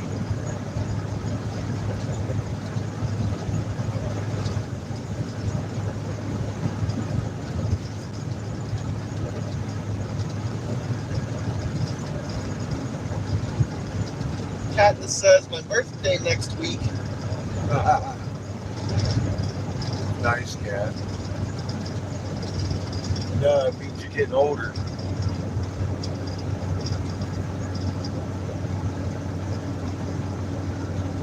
It don't mean nothing until you get your senior discount. From 21 to senior discount, none of them are really all that remarkable.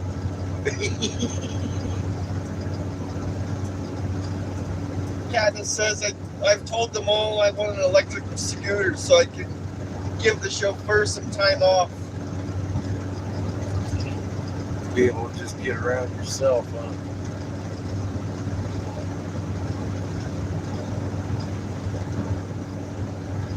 Katniss says I'm a few years off that still, Eric. Hell on wheels, she says. I know, that's what I'm saying, you know. It doesn't matter what birthday you're having until it's your 55th. And you get that senior discount. It's like, woohoo! I did something. I'm getting a reward for being old as fuck. Not everybody gets that.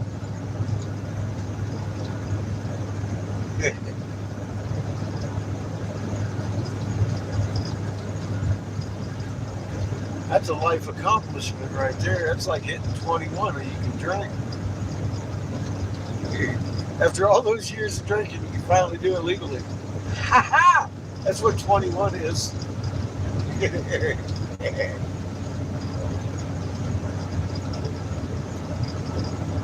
Then after that comes 55. Katniss says 60 here for senior discount. Is it? Oh, it is here for some places. Some places honor it at 55.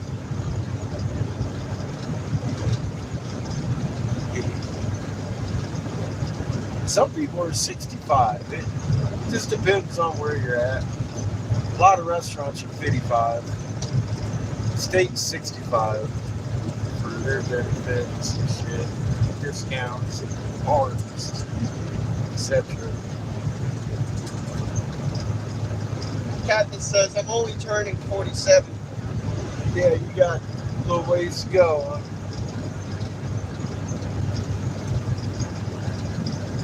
Jai, you're getting up there. Get close.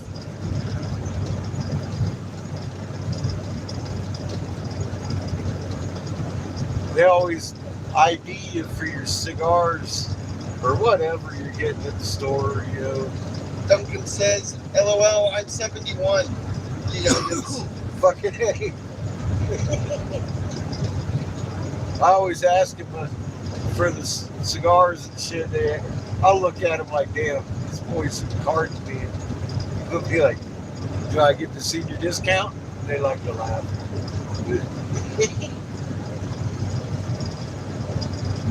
Walk in with my fucking gray ass fucking hair. He wants to look at my ID to see if I'm old enough.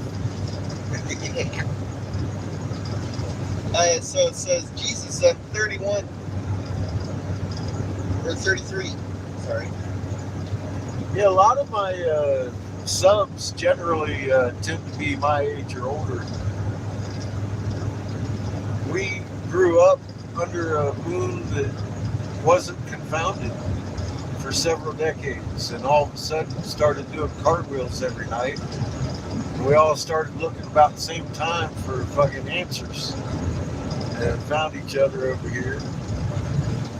How you doing? Welcome to the morning.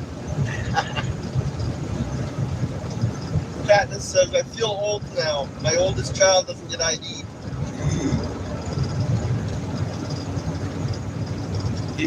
You are old, cat. Just not that old yet. That's why I say you in the middle old range. That's unspectacular. Those are the years you start hearing your favorite songs on the oldie station and shit. And you still can't get your senior discount.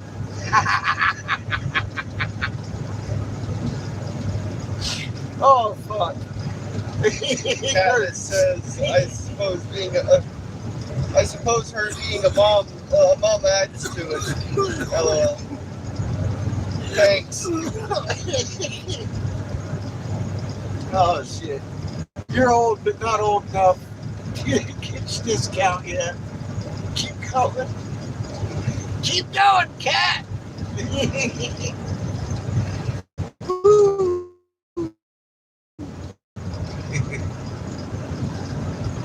You got many years ahead of you, young lady.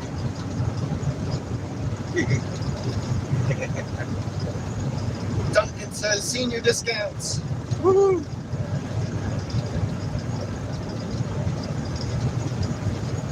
And now you're speaking my favorite language. Discount. I'm a cheap bastard.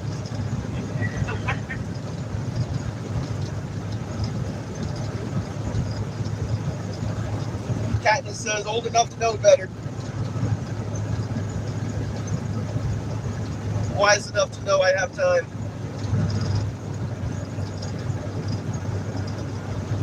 Duncan says my toes cramping. Oh shit.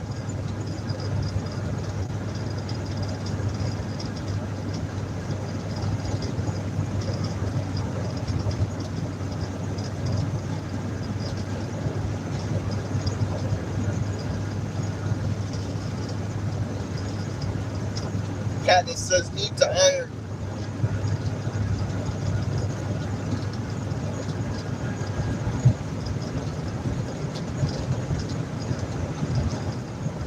School shirt.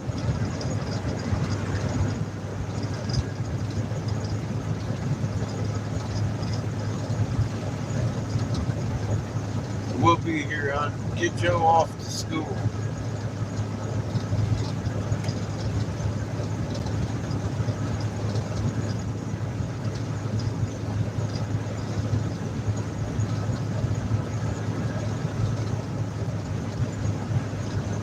Duncan says such a wonderful life. It is. It truly is. The most amazing parts of it have been kept secret from us for centuries, and that sucks.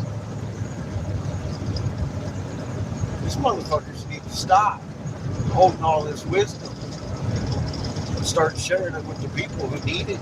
All of us, everybody, all the stewards need the fucking this information. There is no one over another. Damn it.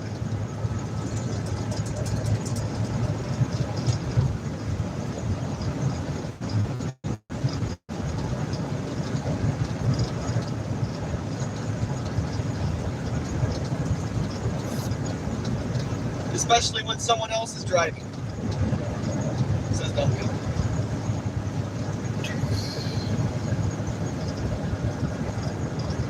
It makes me nervous when other people drive.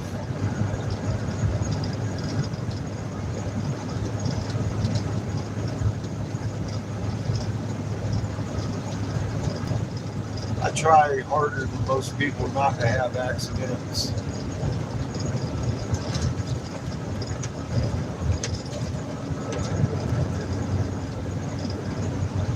You got a better chance hitting me when I'm sitting still.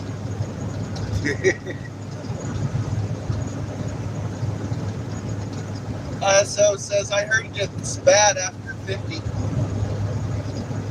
Hey. What the pain does, I'll tell you, if you plan on getting old, do it with as little injuries as possible. That would be my best advice to you there. Because they'll come back on your ass about 50. About 55, they're really, really up on your butt.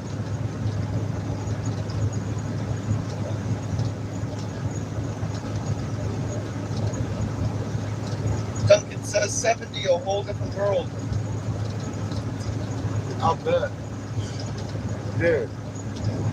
If it hurts this much at 55, I'm in trouble.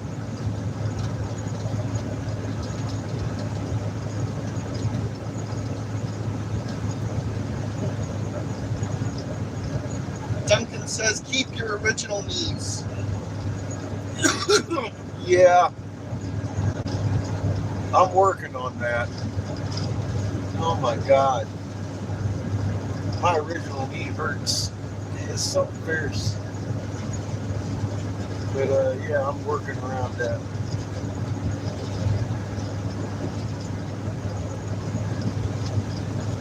I'm still walking. They don't get a cut on me until I can't walk.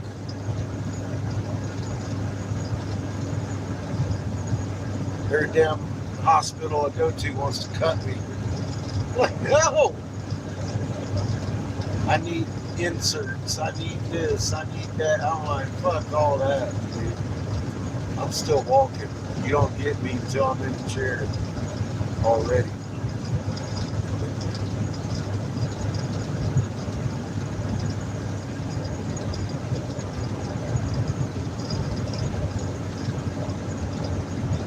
That means I got plenty of years walking with a stick if I have to. Fuck that shit.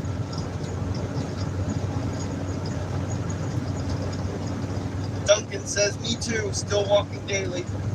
Good. Keep moving. You don't want to stiffen up too much. Keep the joints flexed.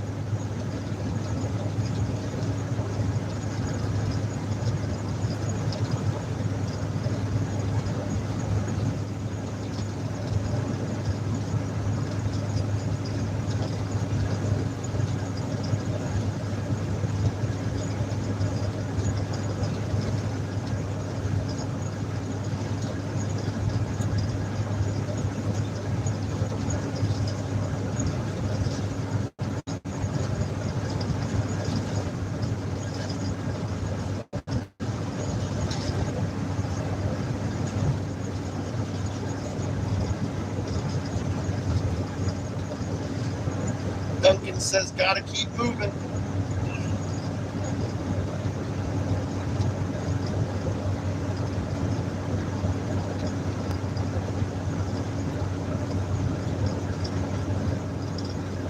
Yeah.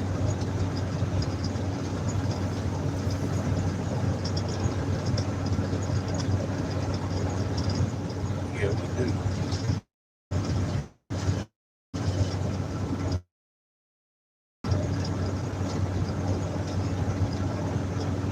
ISO says good night, peeps. Safe travels. Good night, ISO. We will stay in the slow lane.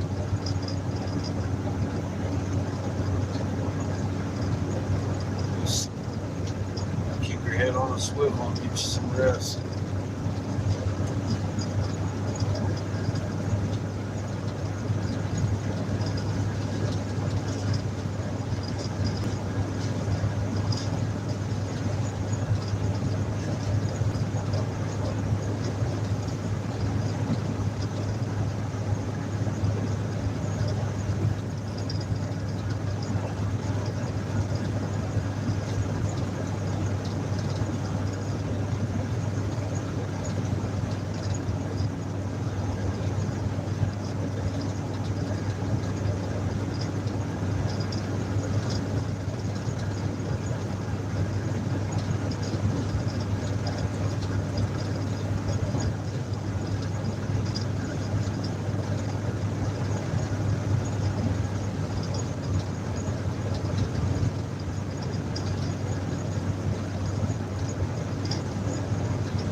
Hey, coming through.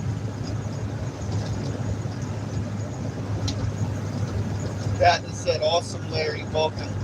And Larry said Duncan said, Larry ain't awesome, just a goofball.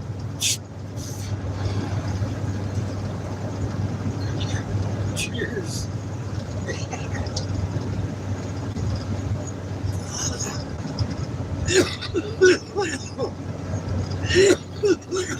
Woo-hoo, good rope.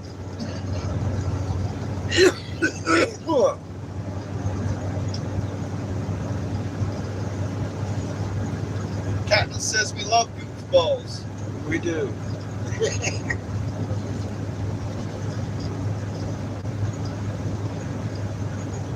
You gotta keep it light. Life ain't worth getting all that serious about. Try it again later.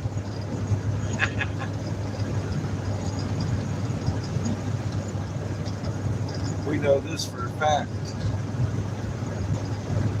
I know that for a fact. You can come back as the same soul. You just don't have your previous memories with you this time around. Your soul doesn't change who it is. That's what Creator cares about. Doesn't care what blood or fucking sack of skin you're in. You leave all that behind when you go talk to the Creator. Yeah, bloodline, boy, what you learn?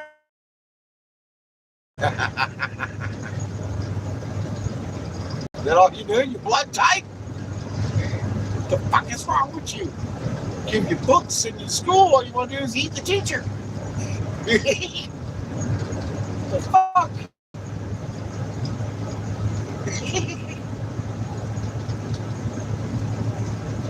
Katniss says definitely nobody who takes themselves seriously anyways. Not too serious. Duncan says gotta laugh it so. You do? I'll direct you to my shorts. There's Turtle, and then there's one where you can watch me blow myself up. You can actually pinpoint the moment the old man shits himself. Katniss says always hopeful. Get a laugh out of that one. Lucky thing I had my beard braided that day. I would have lost every bit of it.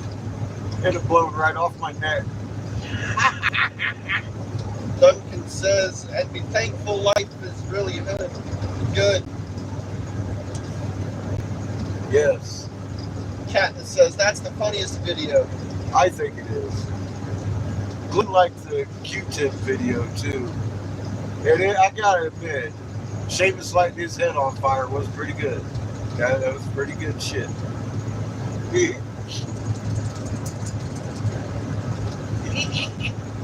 Look at Q-tip. I was like, oh fuck.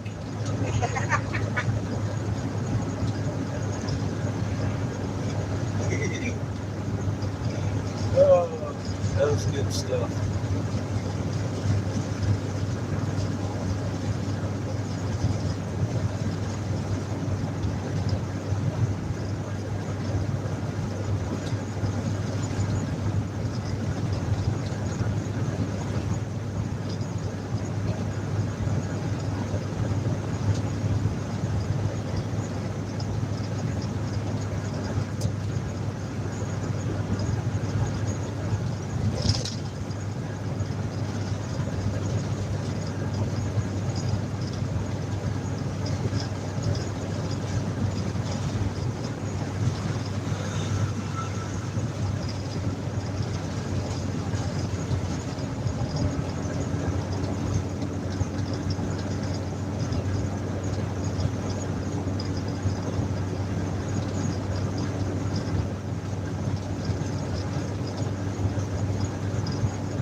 Katniss says I'm going to see Dara O'Brien on Sunday.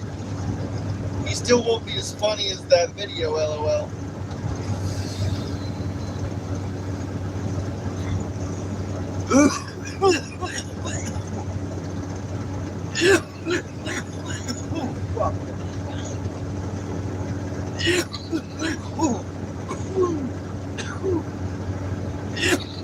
Oh God! I got a big hit that time. Ooh. Katniss says, and he's funny.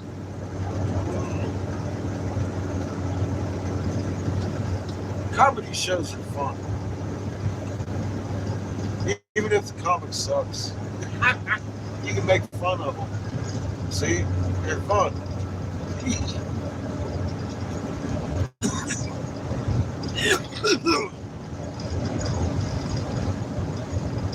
Still not found that gold watch, Eric? The goal. No.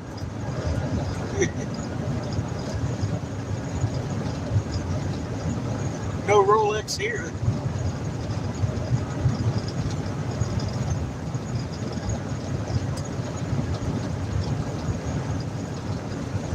I just traded in for a brand new rear end all around. That way I can stop worrying about it.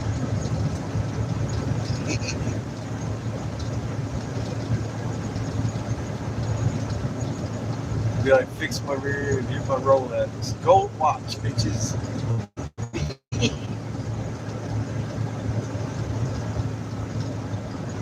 It'd serve a better purpose on the back of this thing. Oh, I mean, we're doing good. So far, so good. You know? We're rolling down the road. And it hasn't shot smoke yet. It's gotten a little warm, but Gregory Duncan's in the chat. welcome, Gregory. Katniss says, gotta get Joe to school and come back and boil a ham. Alright, be safe.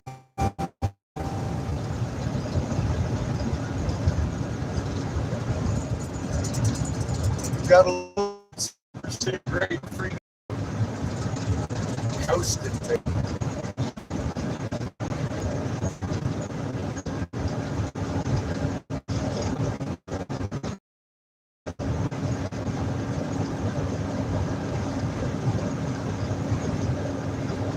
Larry Duncan says, how dare you make, or how dare you take my surname? Katniss says, let the Duncan battle commence.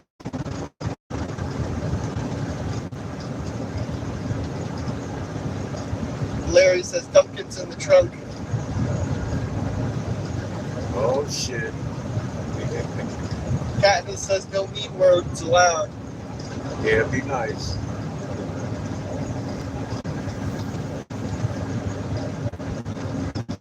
We're all family here. Even if you are Duncan, we still love you. Duncan and the Drunken. Gregory says, people called me Dunkin' Donuts in school. Hey, take a look at me. I look like fucking Horton 2 3/4 of the time. Walker in real life. Mean kids. Talking about eggs. We do like a little bit of fucking goofball.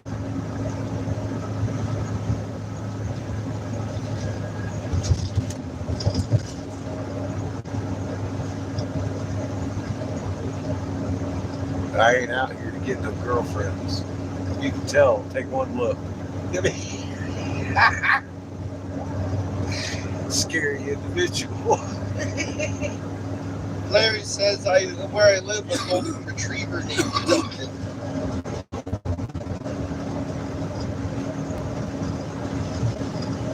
Gregory says, I wish my first name was my last name and my last name was my first.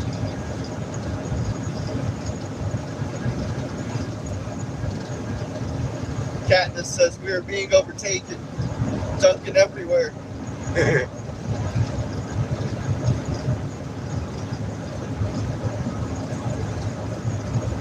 Larry says, yeah, Gregory, I got that also. Duncan Gregory. Gregory says, oh yeah.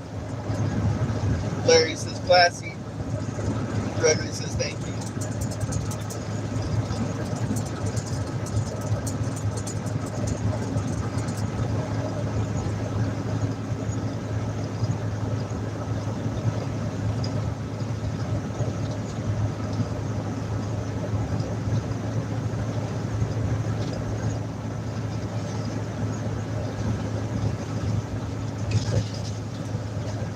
Larry says we will protect you, Cat.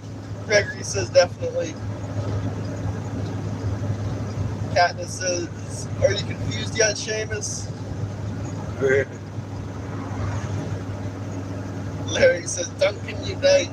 There's a Christmas tree over there by that cross. Survival. Wherever he goes, it is valued. Thank you all for your donations and help. If you feel compelled to donate to this here trip, I did leave a link on the community page today, and there is one on my home page. It's just hard to find the Cash App link. I've never allowed donations until the trip started. I really don't have it down like everybody else does. So. If you can't donate, I appreciate you being here and learning who you are anyway. If you don't know, get to my community page and find out just how amazing you really are. There are 3 videos: how to install raw maps. You should probably start with raw maps. RAMAPPED. How to assume, how to install. And then I could have made billions, go change the world. I give them to you freely and all that. I do. I give it to you freely. I used to never allow people to give donations. Cat remembers those days. People have gotten mad at me. I mean mad. Fucking really mad at me because I wouldn't let them give me donations. But we started doing that.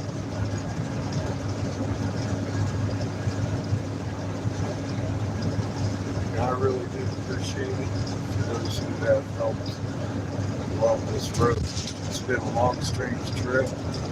It literally costs about $1 a mile. And we've gone 28,000 miles in 2 years.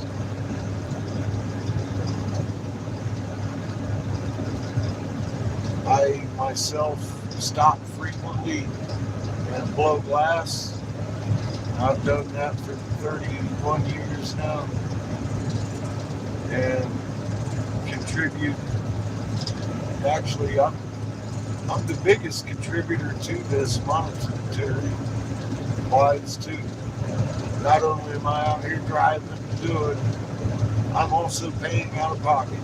I don't give a fuck what anybody says. I doubt a fucking troll says I'm out here getting rich off your money.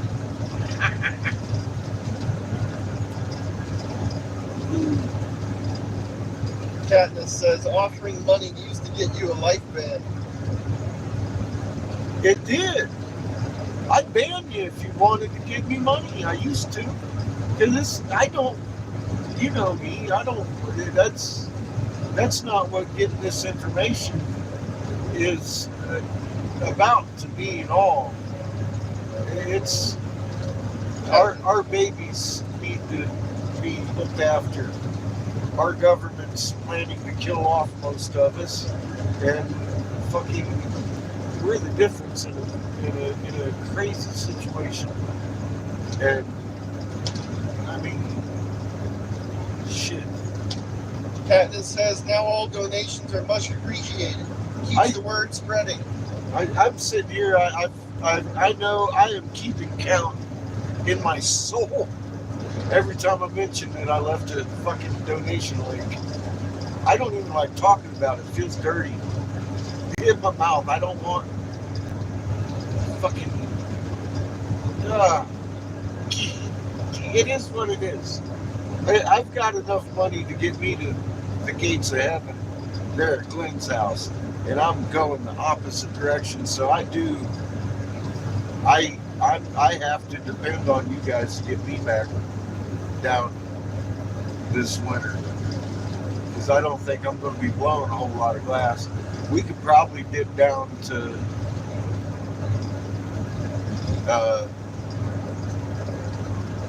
well, I mean, I know we can and probably will dip down to huh? Adventures. Yeah. And yeah, that rancher, the Skywatcher, aka him and his wife Cheyenne, Mike. But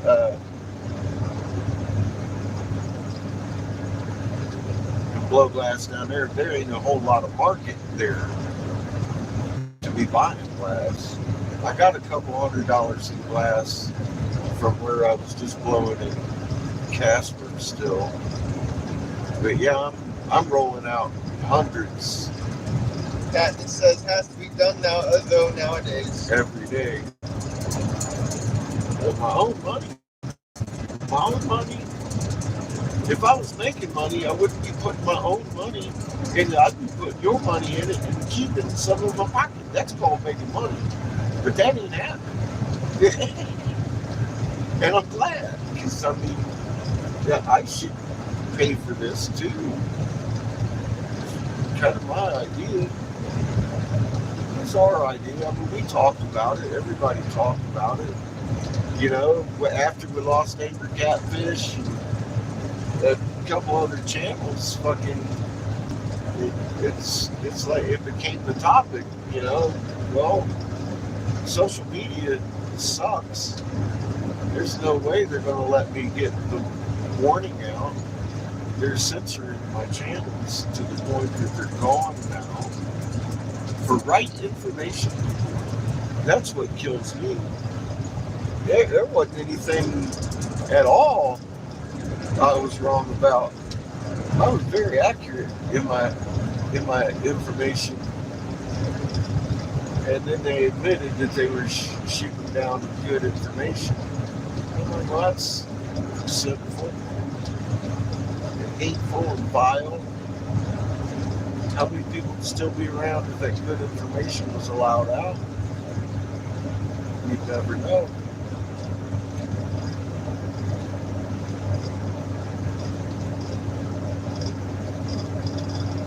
But it's because I was told by the senator I was advising what was coming. When they were offering me the bunker, they wanted me to know how safe Seamus would be in the bunker. And I told them we'd rather take our chances up here with y'all.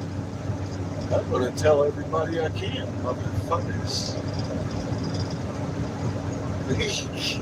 Larry says accurate information.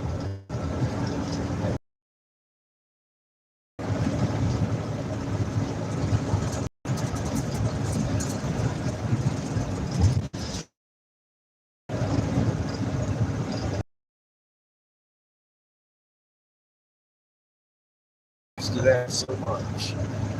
Just because of the things that I've said would happen when they happen were so far off base, it looked amazing that I knew that was coming. But I get it, but that's fuck. Listen to my words. I was a senator's investigator, top fucking investigator in Carolina. You don't get there by being an okay investigator. Okay? So I noticed things. It's Captain Obvious here. And fucking, I reported an incident of our planet turning on its side from observation of my sky, which I was trained to read as a helmsman on the USS Texas, CGN Guided Nuclear Missile Cruiser 39 and 41 Arkansas, respectively. They didn't want me getting lost with those missiles on board. My GPS went out, so they taught me how to use my sky. And I noticed that from my front porch, my sky was deliberately telling me that we were no longer rotating or oriented towards my stars the way they should be. And I was literally watching a North Pole to South Pole traverse of my porch every night. And it freaked me out. I was living in Fresno with a 6-year-old. Like, fuck. Wait a minute. Pacific Ocean Valley, just under LA or San Francisco. I think I'm in a bad spot. I was doing math. It took me a minute. Captain says 8:35 here, almost school time. I'll be back in a bit if you're still here. We're going to be here. School, dinners, Larry. Larry says, okay, hopefully I won't fall asleep. Be safe out here. Katniss says, cold weather needs hot food.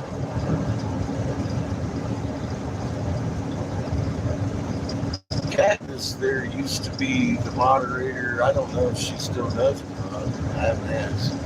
I don't care. She's one of my she's my general moderator, Glenn.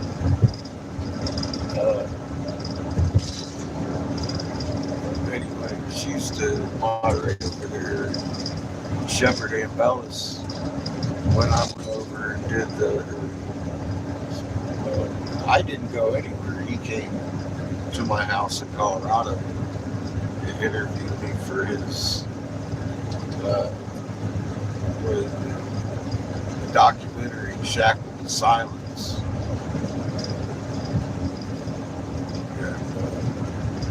And she's been around a while.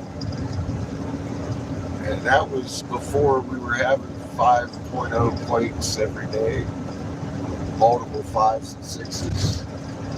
And on that documentary, I came out right there and said, we're going to have multiple 5s and 6s every day. And it's going to gradually get to this point that we're at. And here we are. And I was warning about other things that have already happened. And after a time, watching that, you got it.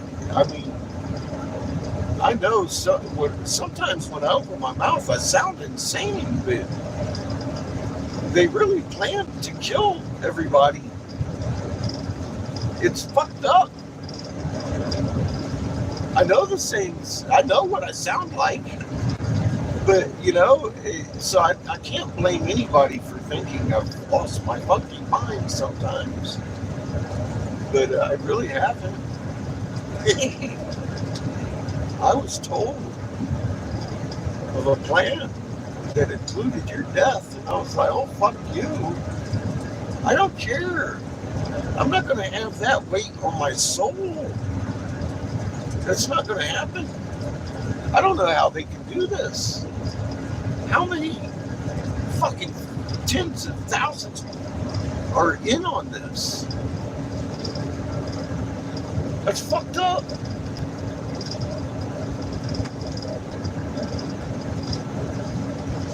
$180 nations, leaders, fully aware of what's going on.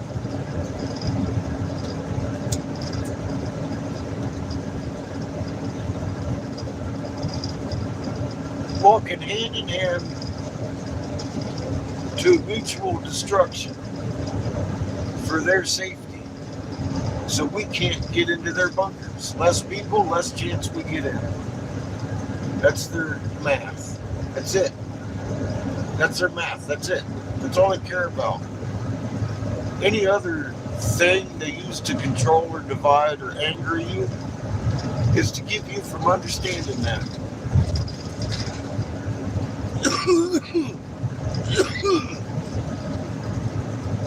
That's what's coming.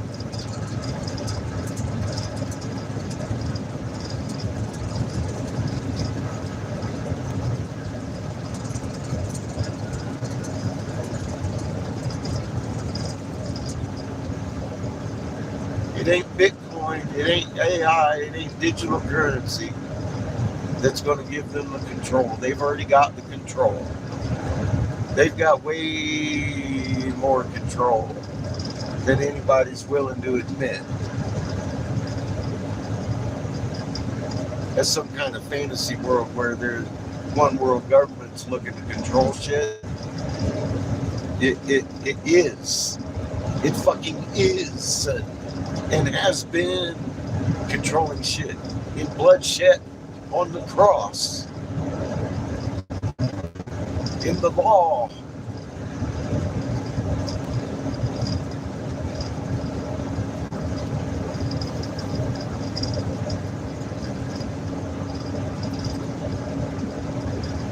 By contract.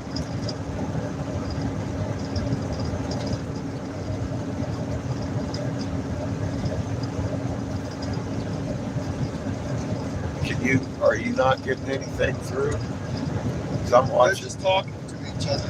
Oh, well, thanks. But I'm just driving. I'm just saying that because you've been talking all this time. Okay. And talking about traveling and stuff. Okay. Thank you.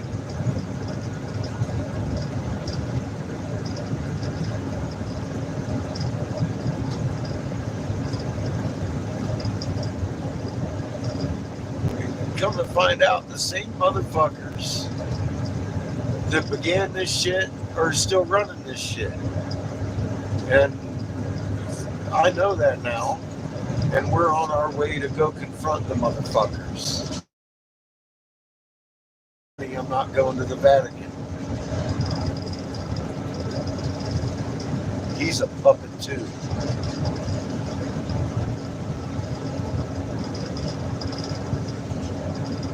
I'm going to a city I'm not supposed to know about.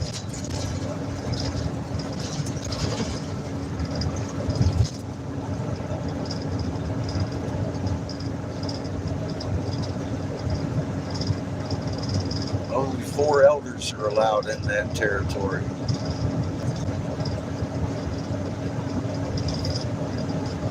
We're going to go to Window Rock first. Talk to Chief Joseph. Look and see if he's available. See who we can talk to anyway about what's going on there in Hopi and the status of their deep kivas out here in Navajo.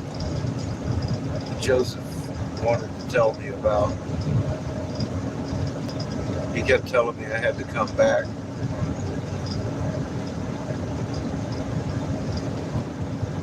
He's the first native I met eye to eye. I watched his intent change and an understanding come over him. You did, yeah, you were there. We didn't do that live. That was before we were doing live. Larry says Hopi. Yeah, the Hopi have access to the Israelites. The Hopi are Canaanites. This is the land of Nod. And there's a city below their mesas. They go meet with some folks 4 times a year, I guess. Yeah, the Hopi Indians, Larry. There's only 4 of the elders that are allowed in the territory. All the other tribes are kept out of there, not allowed. They say it's a spiritual journey. It is a lie. They're going down there to meet physical people that still rule over the Canaanites, the Amalekites, the turtle god. Cat says, gotta go kick butt, but be back soon. Alright, Cat, be safe, hon. Tomlin's in the chat. What's up, Talia?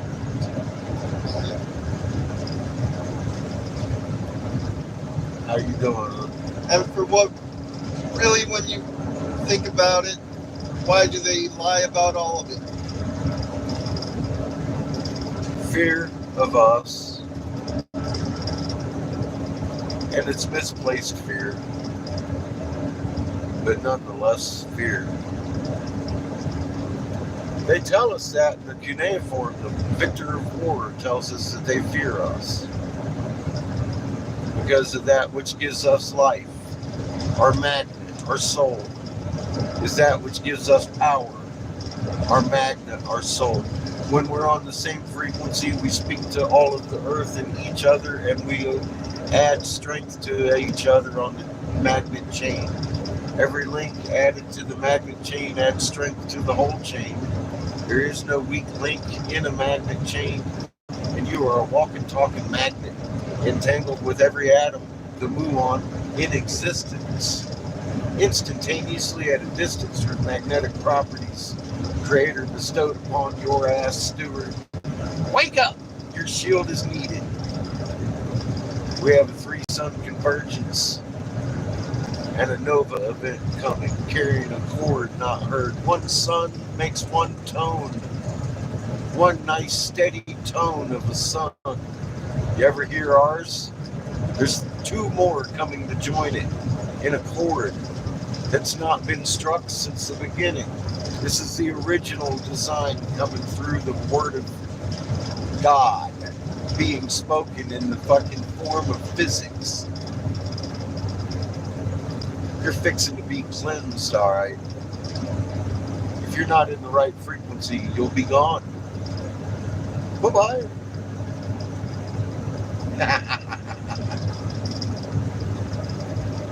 Fucking awesome.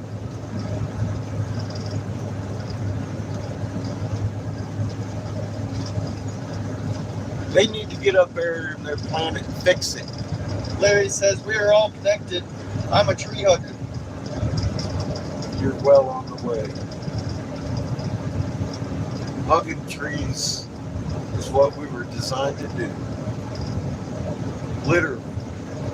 Our magnet field is the healer of creation through the Creator. Instantaneously, He knows what vibration they need. You're a conduit. That's what you were made to do. Malia says, didn't you think they should fear the big guys and not us? That's why we're going there, to remind them. The Enlilites handed the Hopi their prophecy. Don't you think? The guy with the sun symbol and the swastika, it's not a swastika. It's a swastika, but it's not a swastika. It's a throwing star. And I have the sun symbol, the 2 tablets. We've discovered the Ottawa tribe's fucking lost temples and fucking jade serpents, just like their legends said we would. Well, I don't even talk about that one. We already did that. They wrote this out of fear, and they've kept it. Out of misdirected fear. The Creator wants to clarify some shit with my smart mouth. Like I said, I wake up every morning wondering who's going to scalp my ass.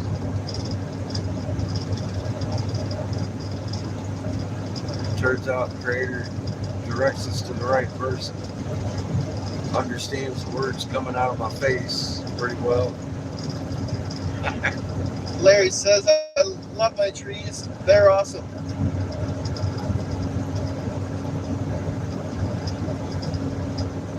Malia says, I think the Hopis are like Jews. Well, they're Muslim Hebrew at base. They're the ones that drew those effigies that the one I translated there in Giza. So yeah, pretty much. Abrahamic at base, yes.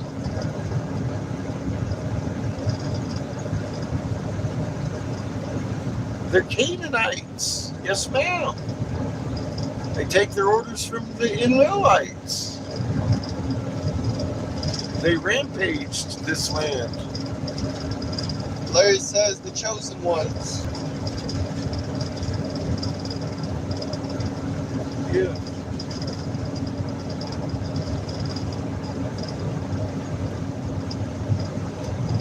Well, they're walking on thin ice with me. Just a messenger, though. I got more patience if I need to hang out. The government of the Hopis. Sad. Sad. I talked to the wisdom holders down there in the cultural department, and the low level, so to speak, the apprentice knowledge holder choked up. These are our deepest secrets. Where did you learn those? We don't even share this with our own tribe. Larry says Canaanites. Yep.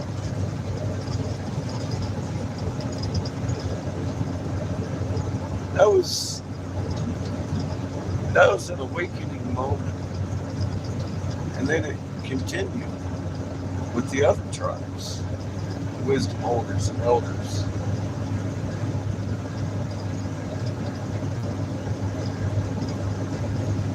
Where did you learn that information? We don't even share with our own tribe, our own people. I've been told that culture center, those wisdom holders aren't the people's wisdom holders. There's others on the mesas I have not spoken with. Those are the ones I'm going to seek out this time. Because those are the ones that go down to meet with the Enlilites. Enlil's family.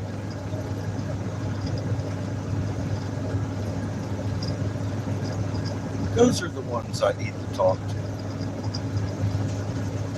Larry says hidden deep secrets. Yeah, Wisdom holders. yeah. Some of them took offense to me knowing this information.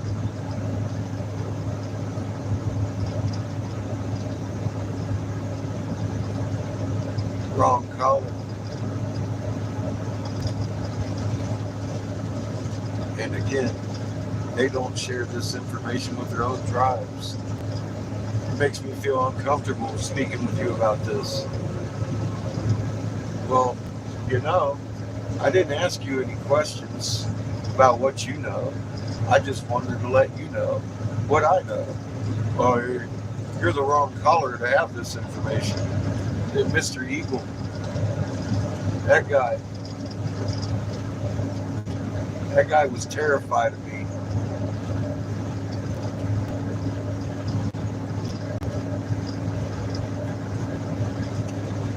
Bryce in the woods and the Lakota Sioux.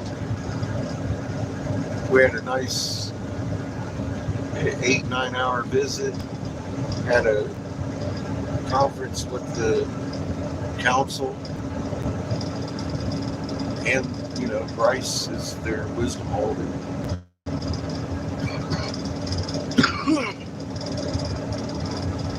And we walked through, did a picture board, timeline. They figured that they very much said the Hopi prophecy walks hand in hand with the Lakota prophecy, as we're converging in 2025 and being told to release the information to all the people, or humanity will not get through 2025. And that's what I'm saying. And they looked it up and down, what we had, the rocks, the message on the rock, the tablets we have. They're not flat. They're beautiful gemstone.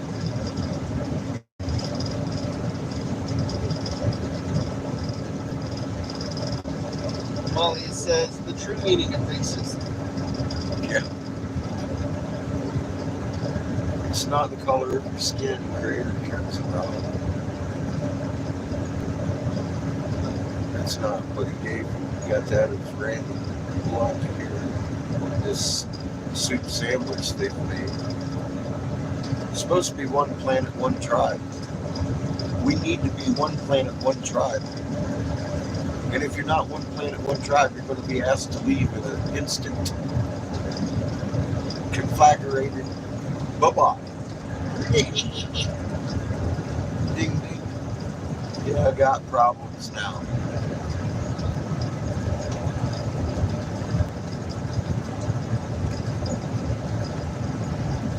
You are the master of 7 billion magnets in this reality.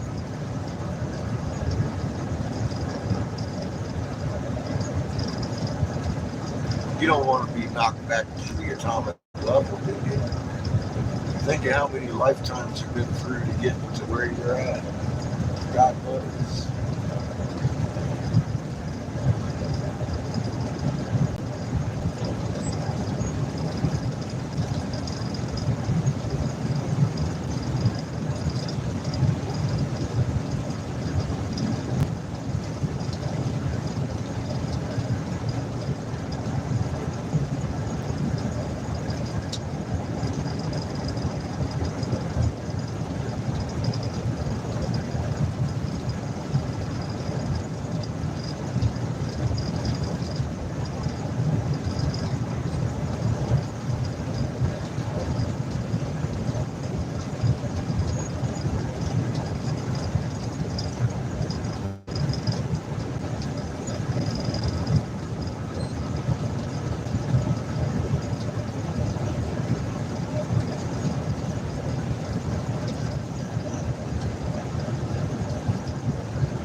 Yeah, we're getting close to Albuquerque now.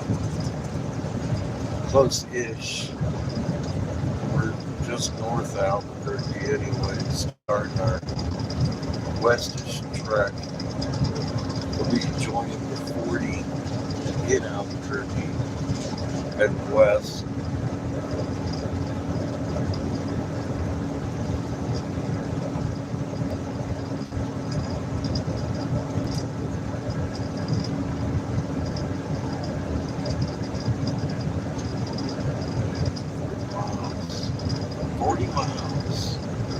About another hour at our pace, a little bit less.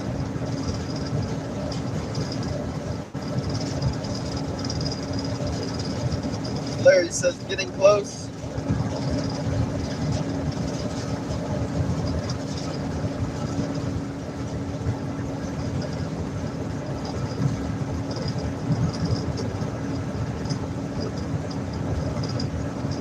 Yeah, I figure we're this close to Albuquerque, we may as well get through it at night while we're driving. I'll get out of Albuquerque, heading west, and closer to Window Rock. Find a spot to park for the night.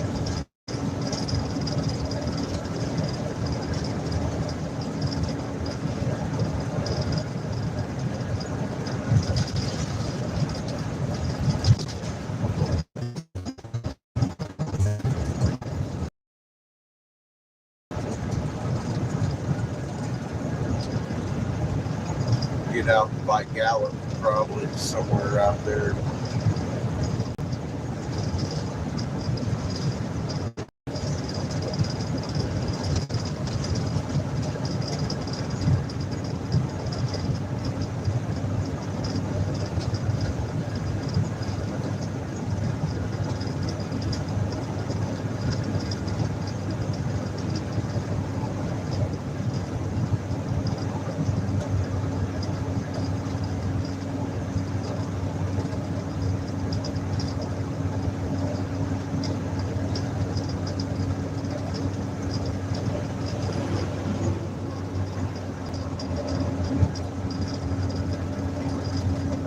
bud.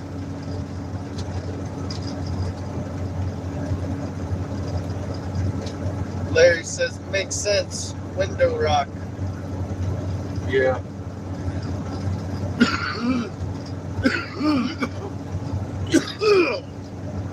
It's before we get to the bases.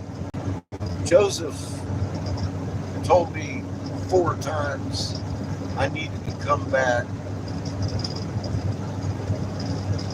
when we were there the first time. We went back, but we didn't go back once. I turned around. Wasn't the time. We saw one of the elders at a different time. This is going to be our actual Seamus's mine 3rd time here.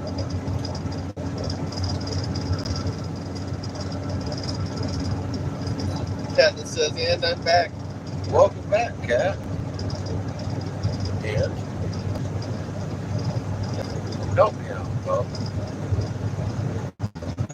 Just welcoming back Cat. I don't know that because I'm driving. I appreciate it when you keep me updated on what they're talking about. That way I'm not trying to figure it out myself.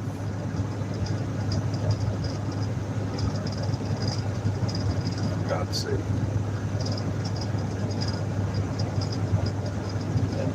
There was Cat just throwing a wrench. Ouch.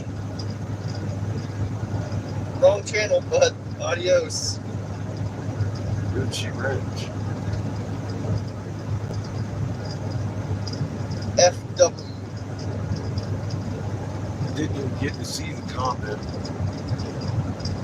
She must be on their page already. Cat is back. Look out.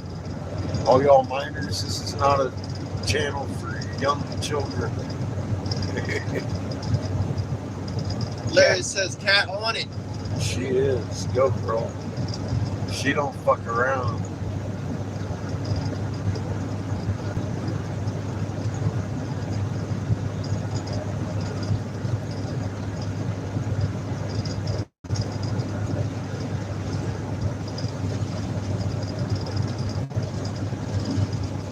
Cat that says, no need to with the page. Obscene nonsense.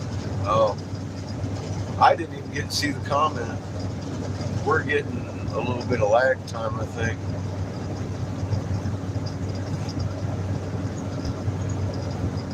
Man, she was just very, very quick. She's very quick with it, yes.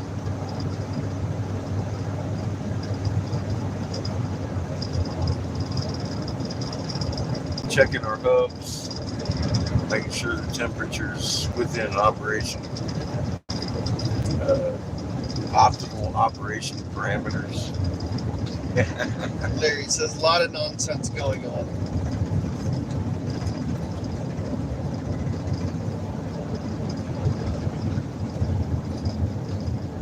Make sure we're not sending out smoke signals here.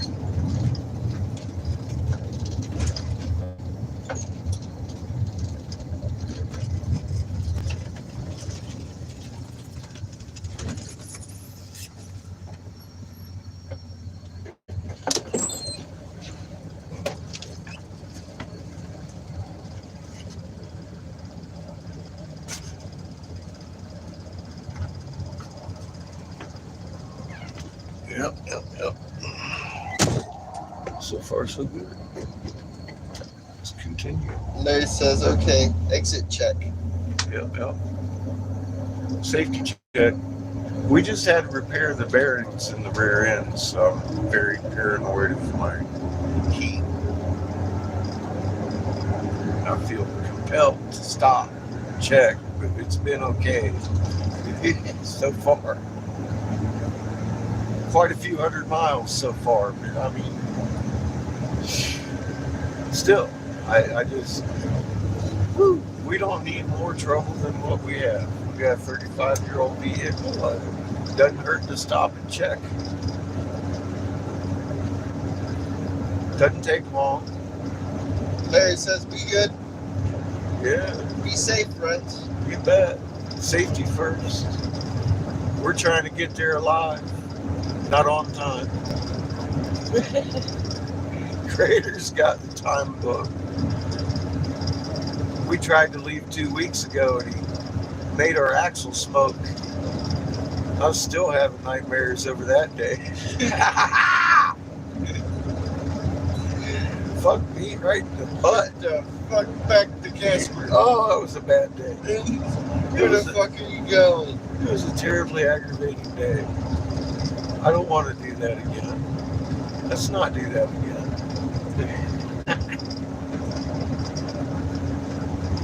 So I'm keeping an eye on it.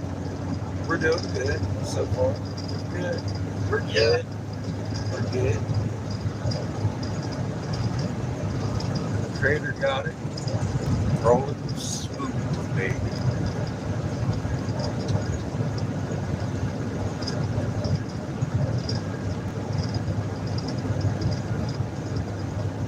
Larry says, sounds scary. Yeah. It wasn't fun. I'm sitting here with the fire extinguisher right under my seat, just in case.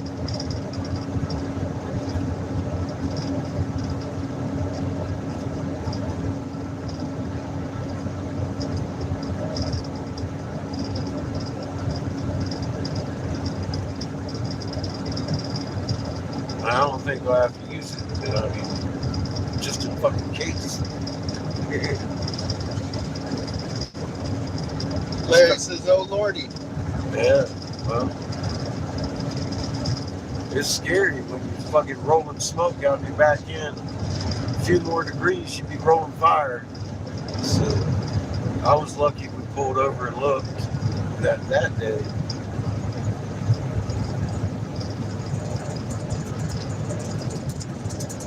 Seems Creator speaks to me through my heart, talking about, stop, look, dummy.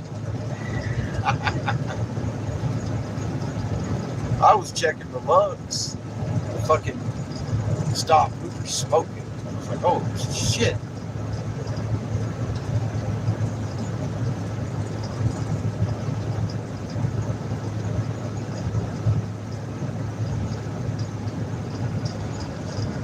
Pull out the wrench.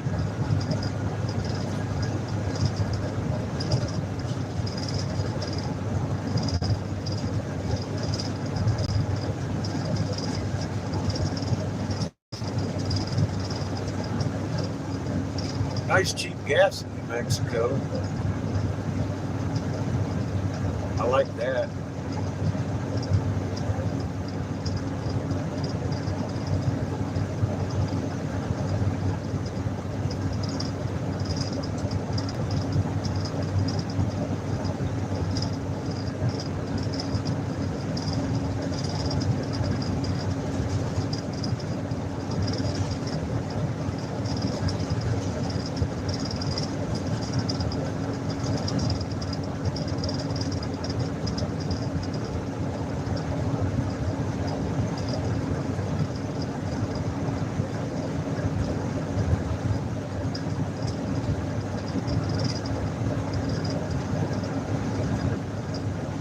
See, if we had traveled this route in the day, we'd have truckers all up in our ass.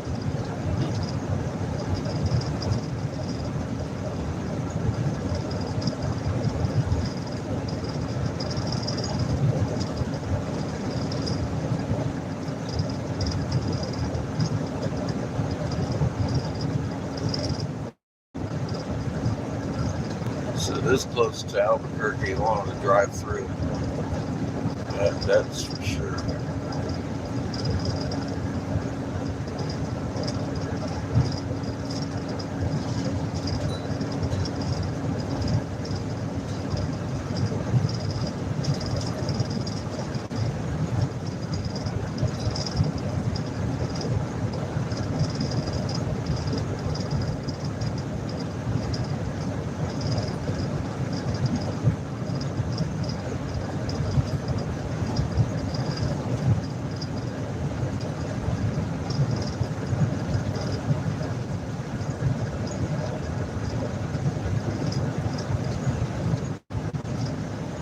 Glad I took a nice nap today.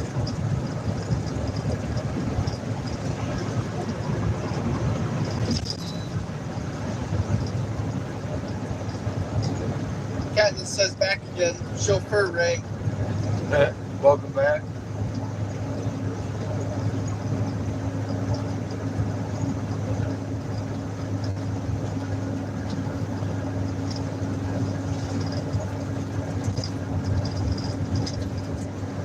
We're still rolling strong.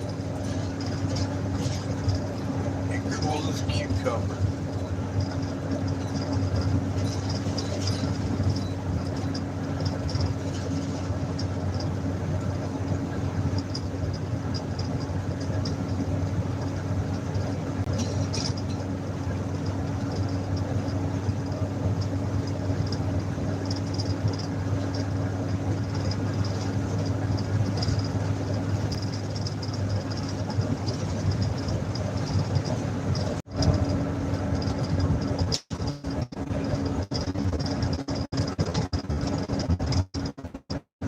We're done going through Albuquerque tonight because daytime truck traffic through Albuquerque is fucking brutal. And I don't want to do it.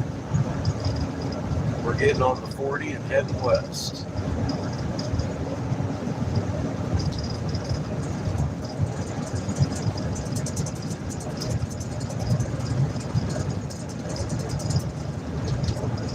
Katniss says ham on with mustard seeds, juniper berries, bay leaves, and garlic, of course. Of course. Oh, and now wait.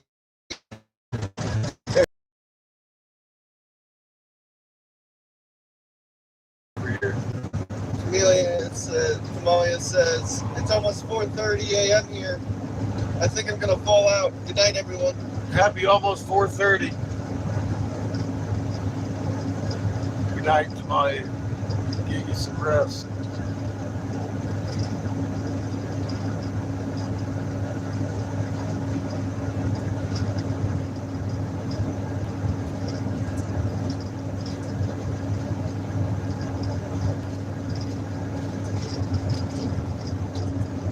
Everyone saying good night to Camelia. Thank you, sir.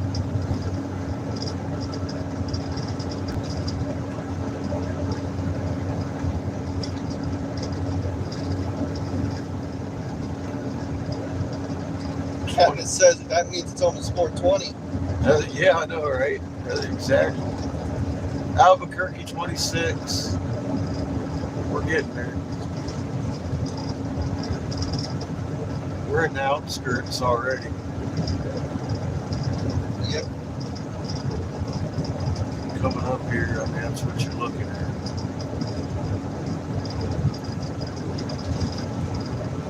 We have achieved the Albuquerque region.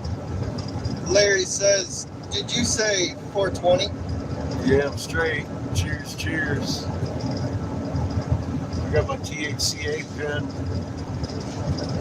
It's the safe way to do it. Katniss says puff puff pass. Cheers, friends.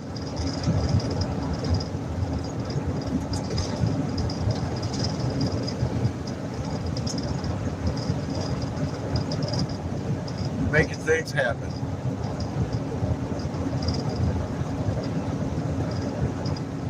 We don't just sit around and talk about it on this channel. We get in a motherfucking 35-year-old RV and go do it. This is the way we roll. Like thunder. Creator pushing us along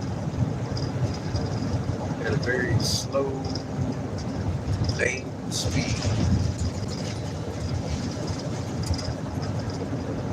Larry says my kind of peeps.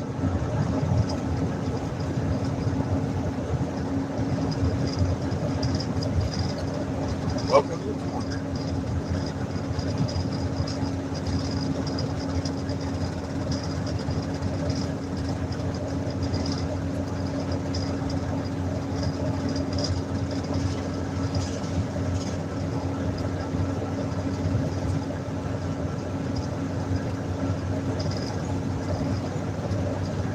Malia says, where are you, Larry?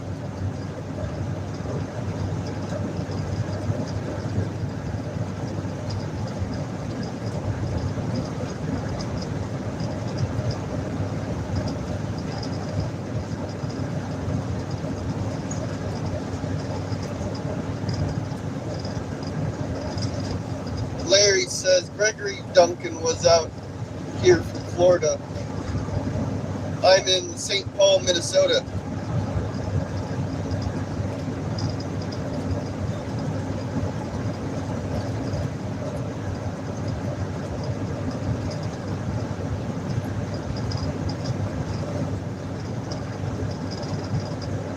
When were we in Minnesota? Was that last year?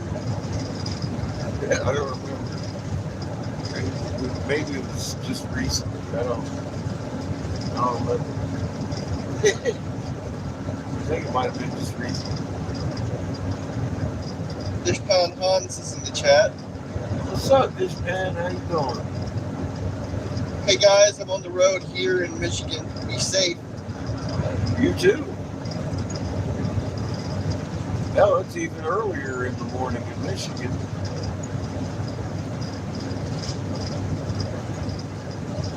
What time is it here? 2:20. 2:20. So we're going to hit Albuquerque about 3 o'clock. That's about what I expected. Well, I mean, we're kind of in Albuquerque. Good. You know what I mean? We're here. Malia says, I think he said Jacksonville. It's funny, I lived there too. And I lived in Bloomington, Minnesota too. I lived in Jacksonville. I think everybody did at one point. Larry says, the frozen ones. Dishpan says, I'm good here. Lots of fog here.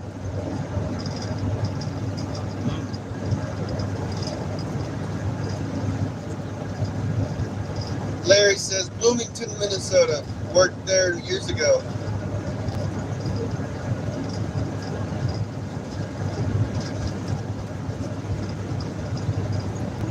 Oh yeah, we're in Albuquerque now. Look at all the signs. Signs, everywhere there's signs. Fucking up the scenery and lessen my mind.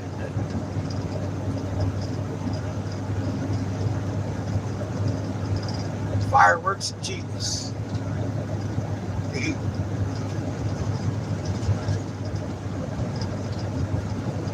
We got his head here. Yeah.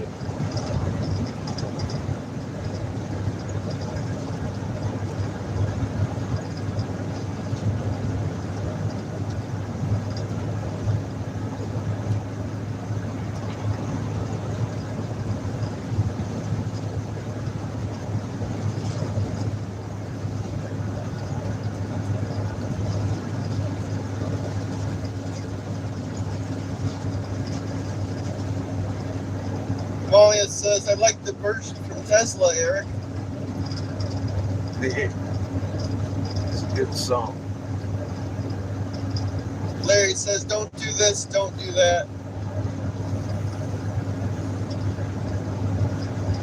Nice, Larry.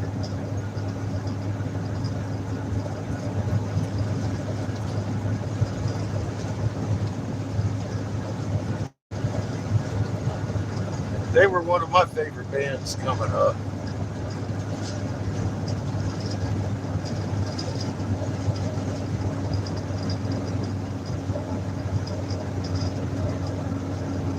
Ronnie James motherfucking Dio.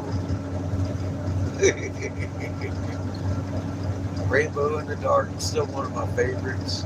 Diver Down, Holy Diver, fucking, the whole fucking album was awesome.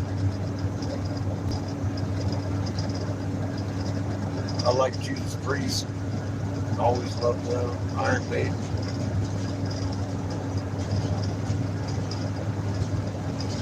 Those were my core bands right there.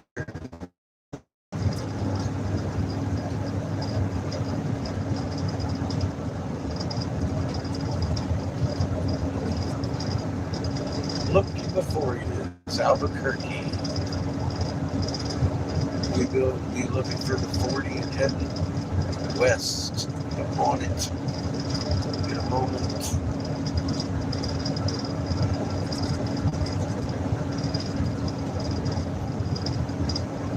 Maya says, yes, they were all good. Wow.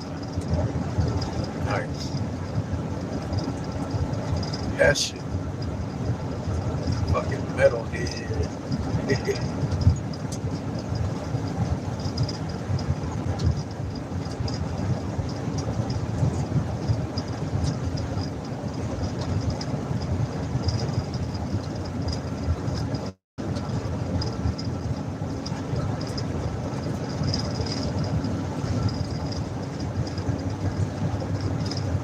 Maya says, I like me some Warrant. Very underrated band. Yeah. Larry says Albuquerque. Yep. Albuquerque. Warrant was good.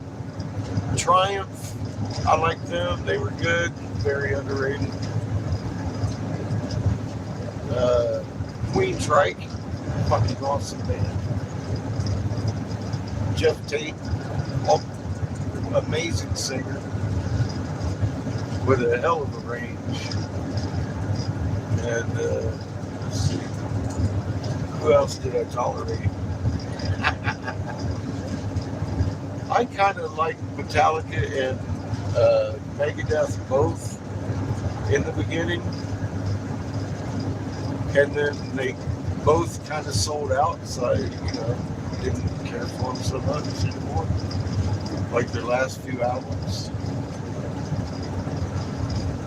I know people either loved or hated either one of them,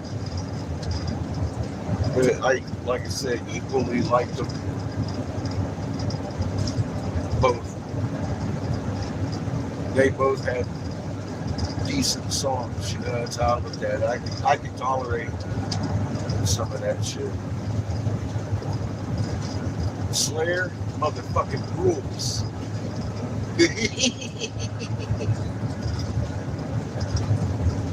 I could go with some fucking head blown off, face down in a pool of blood, accidental homicide any day. Katniss says, I loved Metallica when I was a teenager. Yeah. I did too. I saw a couple of their little shows they put on. Dishpan says, early Megadeth for sure. Katniss Yeah. says, Peace Sells is buying. Van Halen. Van fucking Halen was pretty good in the day. Cradle Will Rock, too. Righteous fucking tunes. I didn't like the later ones so much. Katniss says, and Guns N' Roses. Saw them live Yeah, I did too. May 1993, last UK Yeah. concert. I've seen Cinderella live, and Guns N' Roses, Guns N' Posers, Bill Axel, tripping balls in a field with my cousin,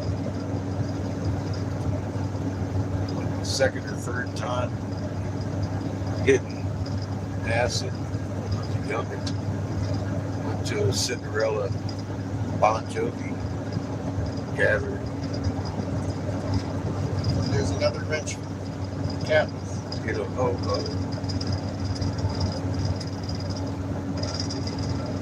That was memorable. Amalia says, yes, Van Halen.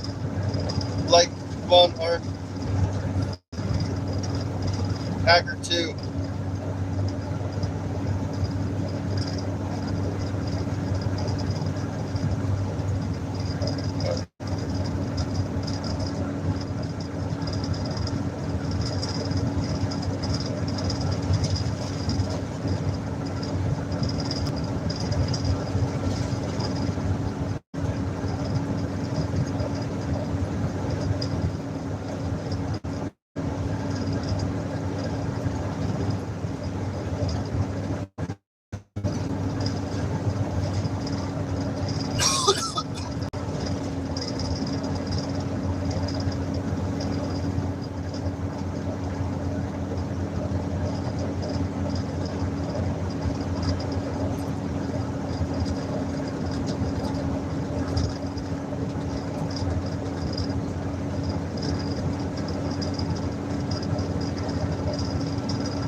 someone came in thinking you were a truck driver, saying what's your piss model of choice. I have an actual toilet.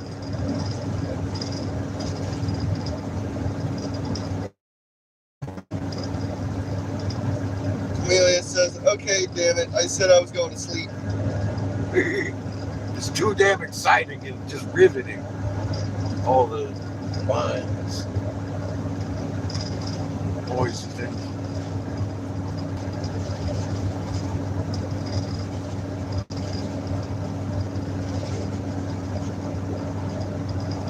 kid.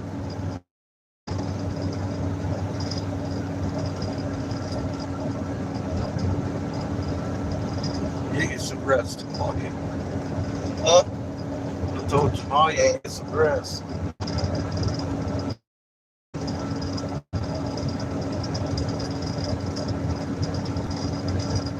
We'll be in the slow lane.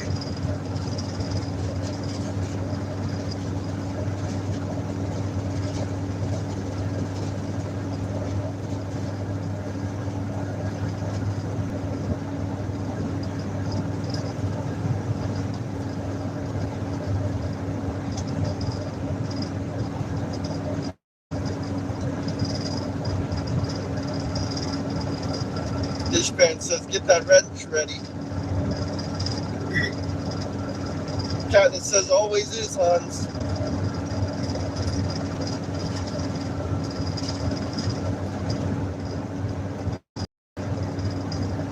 Yeah, Cat is the most brutal wrench I've ever seen. Disgusting for him. Oh shit, look, Orion's laying flat on his side. Over here to my left.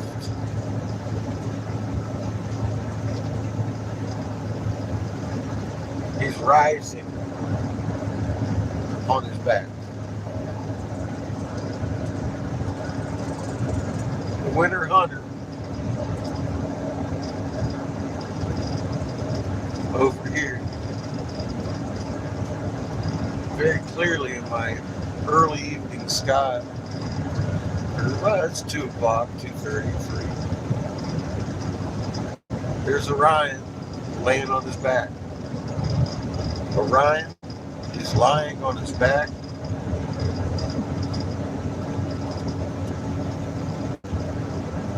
Katniss says, they lucky they made a third comment.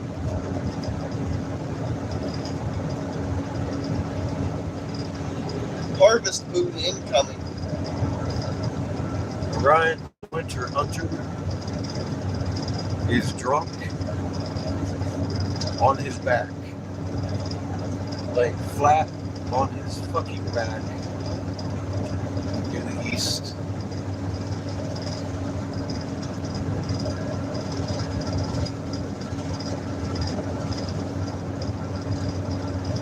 Winter Hunter is drunk in my eastern sky.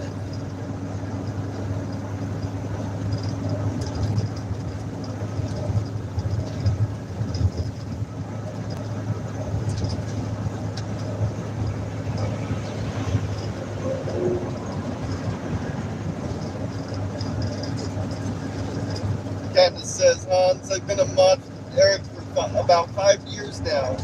Matching my score.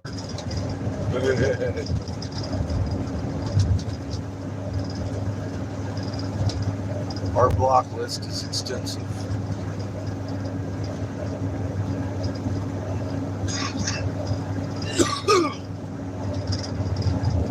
I think Google has to have a separate server just to maintain extensive.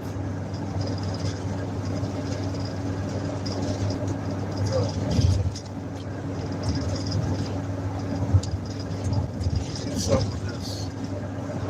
Thank you.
highway's nice here.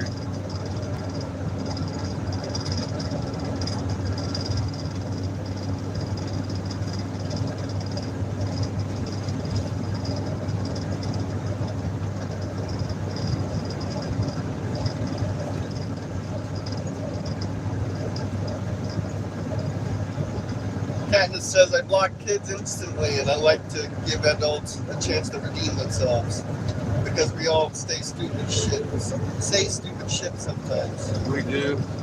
I love you for it, Kat. Sometimes it's easier to break ice with a funny comment.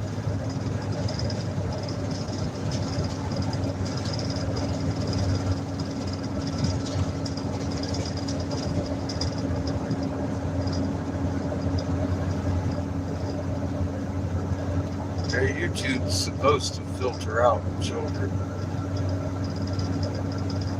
It's not for kids. But everyone's funny is different.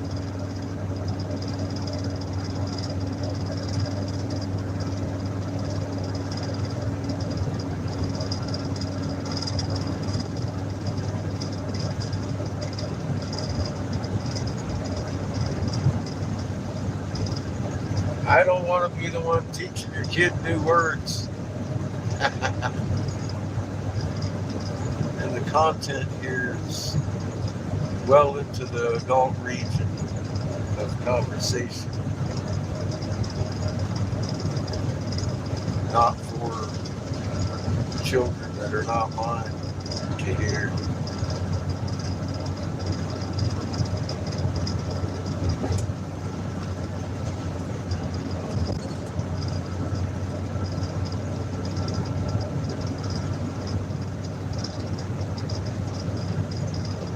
Larry says some trolls are aggravating. Yeah. Welcome to Albuquerque. Katniss says, very Larry. We get all sorts in here. We Yes. show them the way out, or the door, or the way, or the door.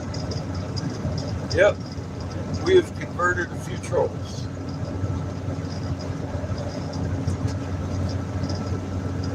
Professional and amateur alike. They're hard to tell the difference. They both work with bad information. It's rough. It's got to be rough. In or out, the door moves both ways.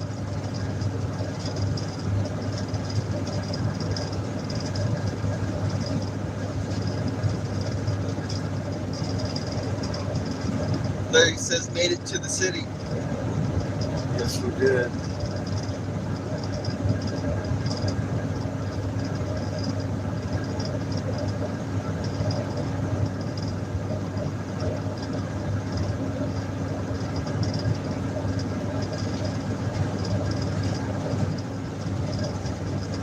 It's a creator looking out for us.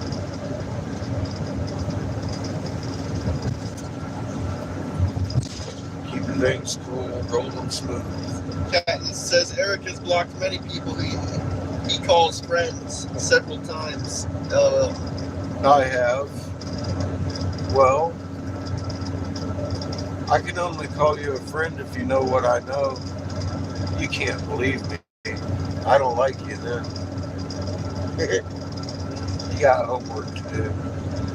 If you're over here bugging me, you ain't doing homework. Now we can be friends. Yeah, Polly, Greg. Fuck, man. Many people had that second chance. All the way to 7, 8, 9, I don't know. Sometimes you lose count. You block them on a few different accounts. Does that count as multiple?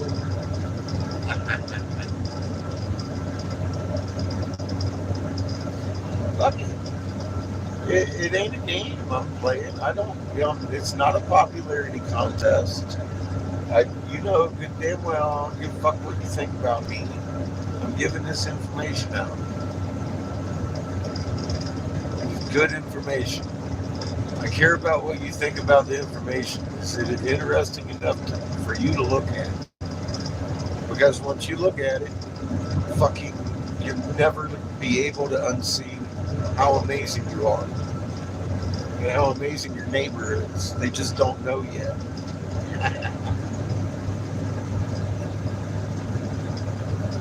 That's what I care about. This panel says oldest first. On this one, I've got my community page loaded with the 3 they should probably look at first. Because that, yeah, it takes a terrifying process, turns it into a short trip. You got a raw map, 12 minutes long, your world's upside down. I could have made billions, but give it to you freely, and now you're aggravated as fuck, because life don't have to be that hard that these motherfuckers are making. And obviously we got a better way to do shit. We need to end murder for oil. We got free energy, perpetual motion, the answer to omnipresence. How amazing are you? And then all of a sudden you're upside down, overwhelmed, and then here comes How to a Star, and it shows you exactly where the magnet is.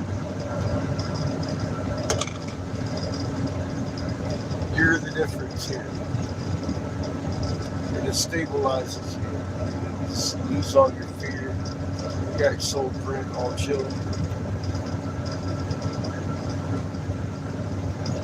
It's a process.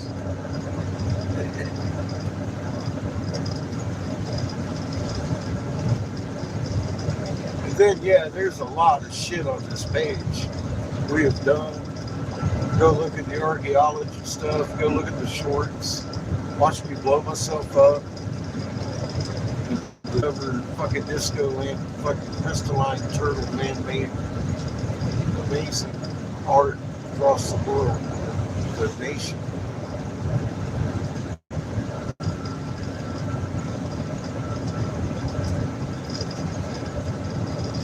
Strange trip.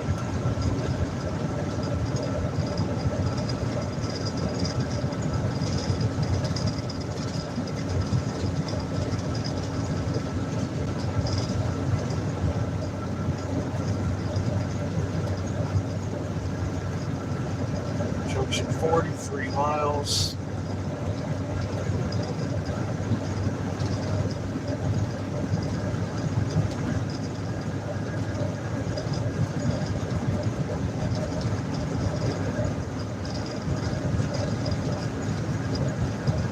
We'll begin our westward encroachment.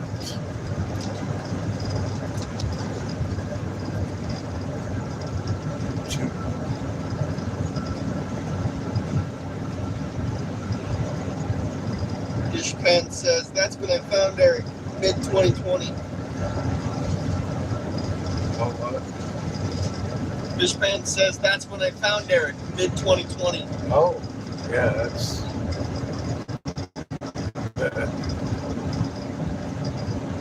Boy, you see me say how many insane things. Just, I mean, what comes out of my mouth back in that day was like rough to take. I gotta tell you, it probably was. I'm surprised. I'm surprised you're around. Well, I mean, not now. You run into me back then. You've seen all this come to pass.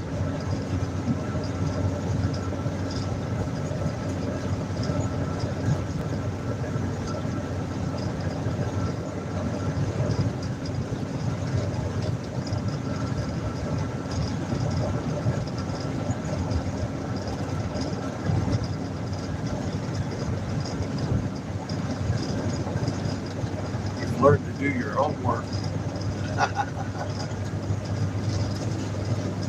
I ain't never blocked you.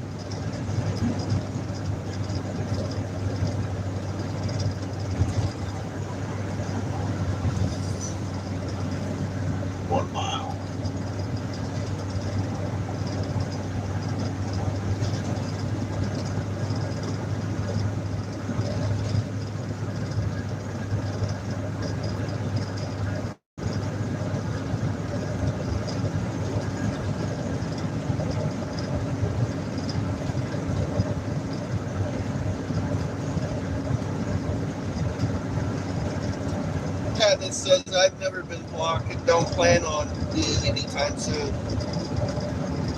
But never say never. I don't think you'll probably ever be blocked either. Yeah.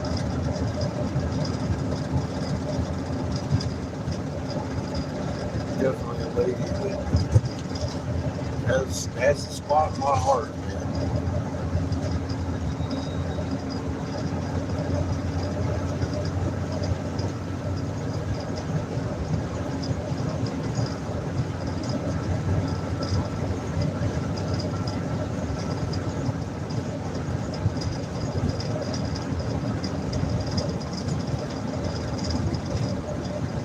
I think of how many people I block and get really shitty about it.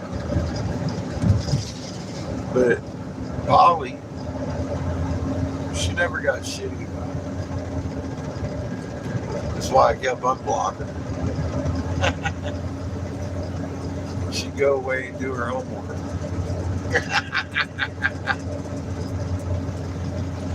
I love that lady. But yeah, I've blocked her a lot of times.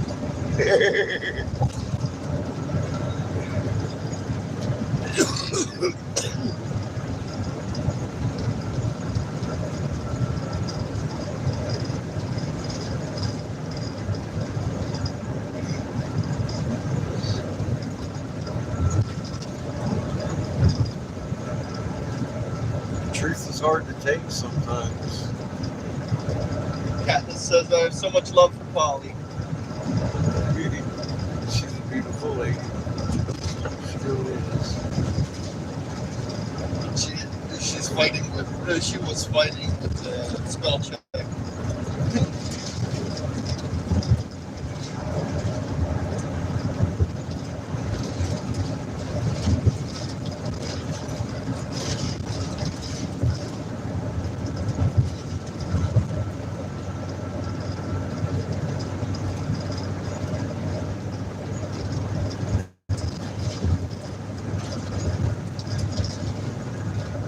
On our way out of town.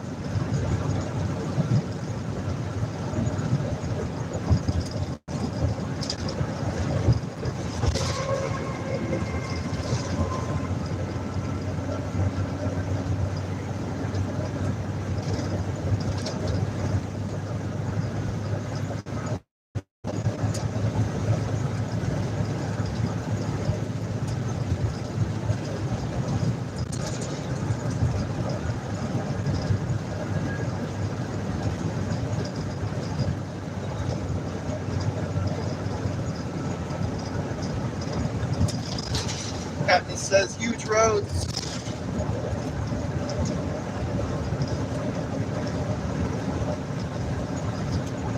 Nola Zombie says, where are you headed? Window Rock. For the purpose.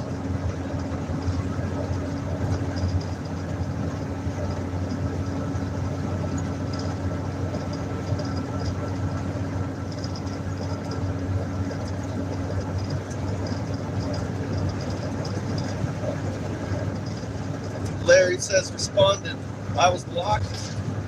I thought went to sleep. Oh, ISO.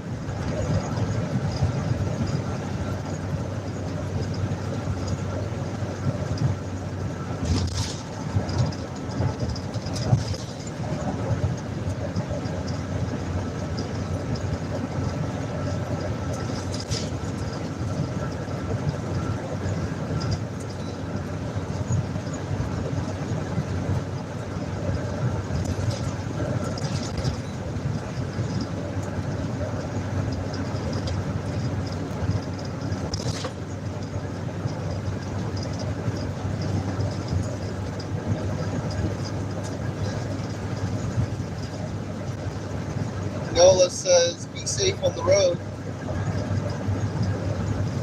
Always try. Yeah. We're only doing about 48. Larry Duncan says, tired. We'll get you some rest, Larry. Welcome to the morning. I hope you see those videos on my community page at some point before we see each other next. They are worth your viewing, I promise you that. I don't monetize this channel either. Although we do now accept gas donations where we used to not. Don't worry, you won't get blocked for offering a donation. As traditionally done here on this channel.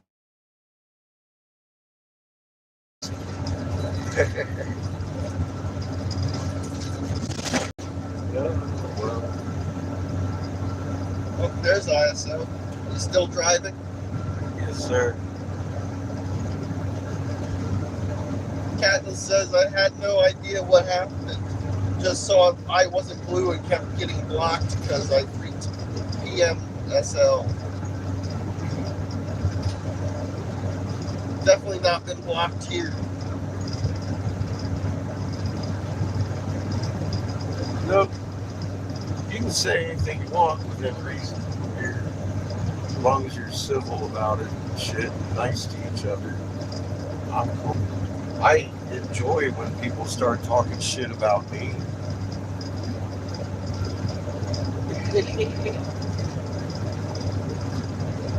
They come in bad mouthing, debating any information we got. That's welcome.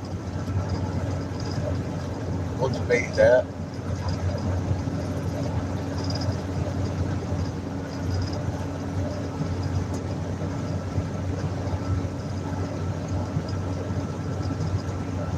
All fair.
ISO says, you seen the chief yet? No. Waiting to window rock yet. Katniss says almost 10 a.m. here, so that's got to be 3 a.m. for you. I'm gonna go to the next rest area about 50 miles down the road, another hour. BRB. And we'll see how I feel. We'll be pulling over sometime soon to check hub temperatures.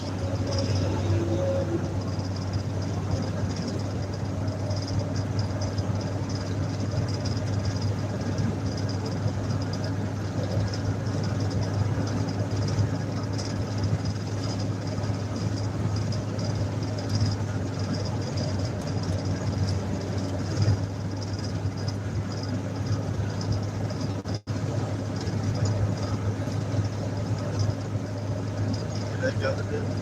Huh? Did I go to bed? Yeah, we're kind of. Great.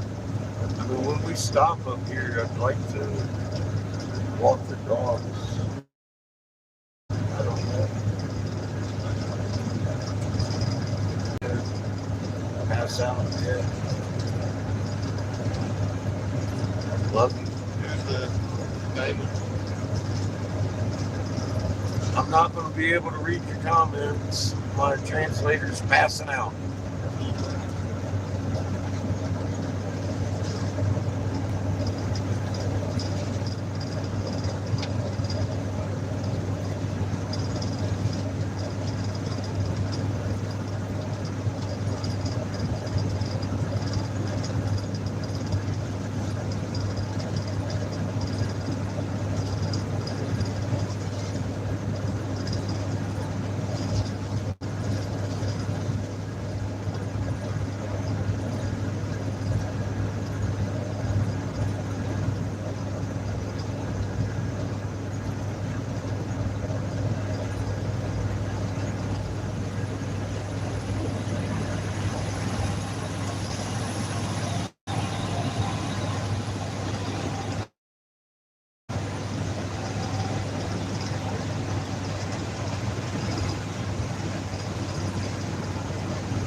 Good old historic 66.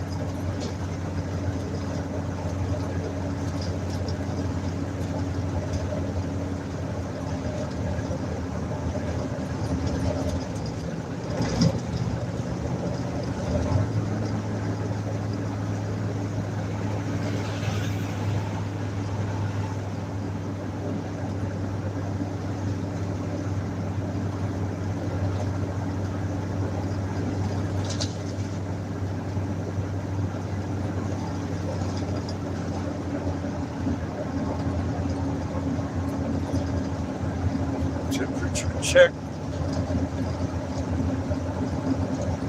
Close.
So far, so good.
westbound. Heading towards Winter Rock.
Thank you for answering this prayer.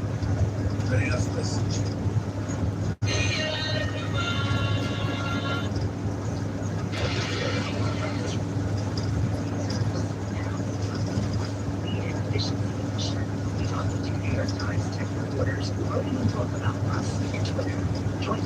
Monday through Thursday at noon on KANW2. KANW, or NPR station, with over 100 hours of NPR programming weekly. Is your vehicle costing more than it's worth? Save some time and money on expensive repairs and consider donating your car, truck, motorcycle, RV, or boat to KANW. That's the celebrating. The end of the spring, your donation may be tax deductible, and the proceeds from your donation will be used to continue great public radio for Northern and Central New Mexico.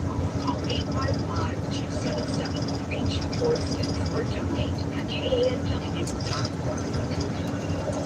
The presidential candidates are battling for potentially key millennial vote. So what issues do millennials care most about? I am the pro-life guy. Insurance is well over $500 a month. That's on their rhetoric. USD Verify. Millennial vote next time on Here and Now. Listen weekdays, 10 a.m. KANW2. KANW, your NPR station, with over 100 hours of NPR programming. Recognition and more for NPR news station. Back from the media charitable trust, telling stories behind data and trends that shape our world today. Your podcast after the fact. Learn more at pewtrust.com/chapter.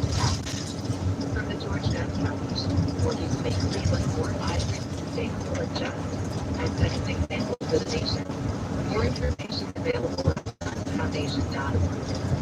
From the National Future, celebrating the hard work, commitment, and achievements of the one-and-done college students for years. More at nationalfuture.com. And from the Charles Stewart Foundation, for nearly a century, supporting efforts to promote a just, equitable, and sustainable society. More at Fox.org. This is Morning Edition from NPR News. I'm Rayla Vogel and on the show. If you follow yourself, be the familiar with a person who needs no introduction of our very career in Tennessee staff from NPR.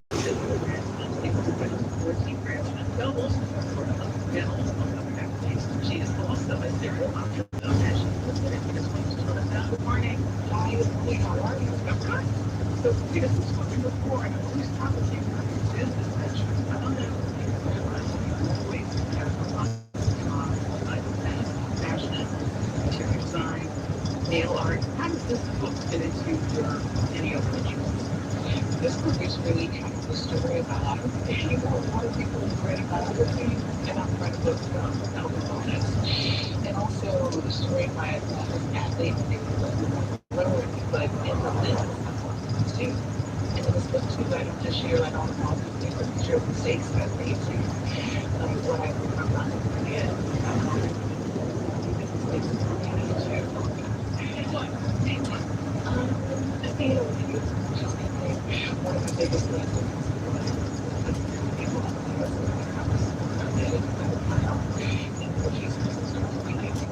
Not much on the radio.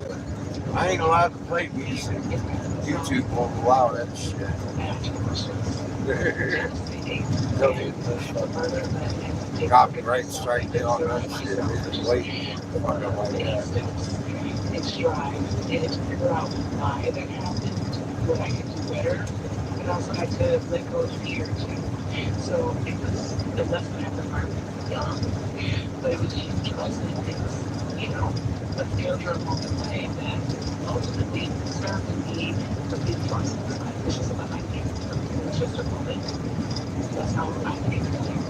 And the excerpts are observe, appreciate, balance, enrich, soothe, inspire, which is the aim. If you think of it this way, we find words to do. I know I'm going to tell you for me, this one of the chapters of nutrition was saying, look, don't just think change. Now think each instance, what is best for me in this moment. And I have to say, it was a little irritated. This morning was really one that I put in the chat for today. But I had just read your book. That's choice. Okay, right now. And I realized that was not it. I'm a little salty about that. But what about for you? Is one of these harder for you than others?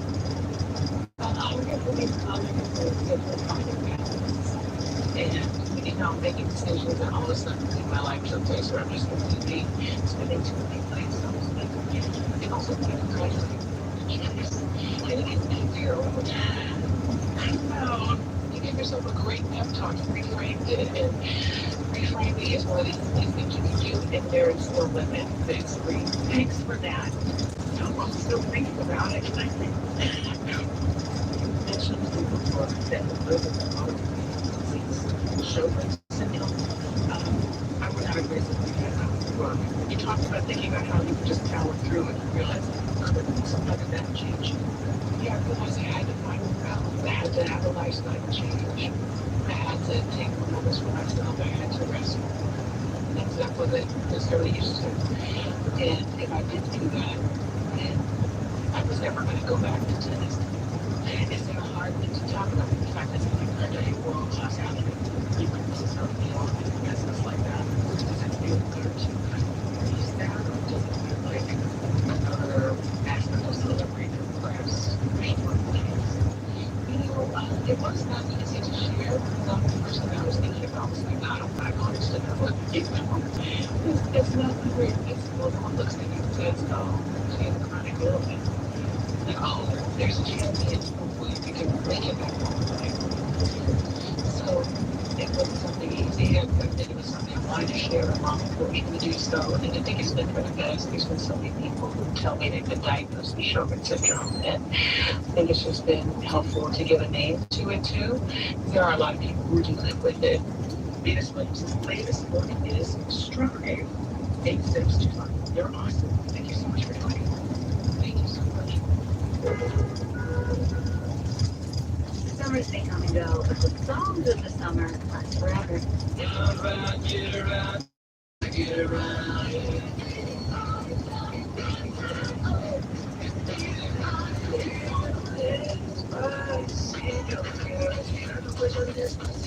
Billboard magazine has been tracking this summer the biggest songs. Stephen Thompson from NPR Music takes a look at their final chart of the season. This particular chart runs for 14 weeks, roughly spanning Memorial Day to Labor Day. And if you're someone who believes there can only be one song of the summer, which, to be clear, is foolishness, you've got yourself a definitive answer for 2024. It's I Had Some Help by Post Malone featuring Morgan Wallen.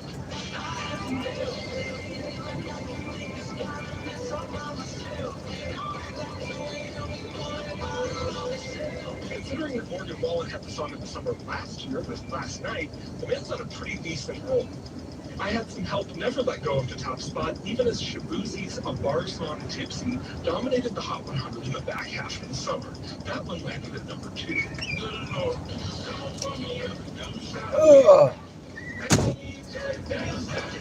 All right, I got to consult Siri real quick. No, not yet. I was looking for a rest area, but it looks like they're closed down the road, and I don't think I can park here.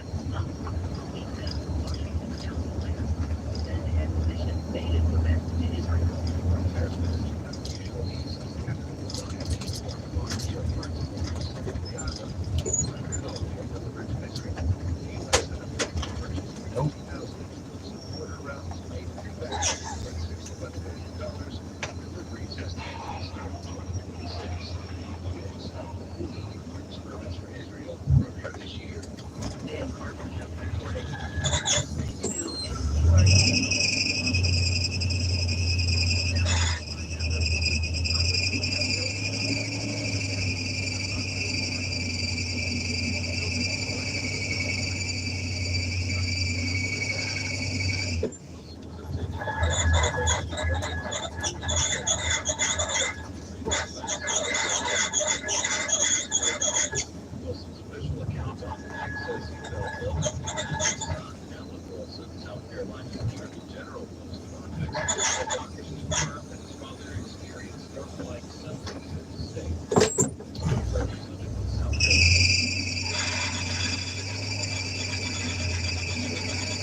Oh, this is fun.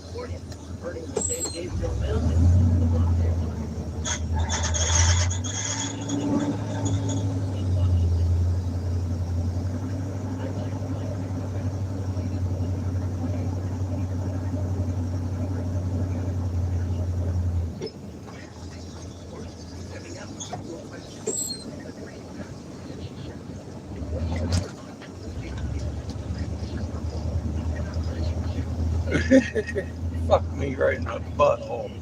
No, I ain't stopping here. You're listening to AAFM. With over 100 hours of NPR programming weekday.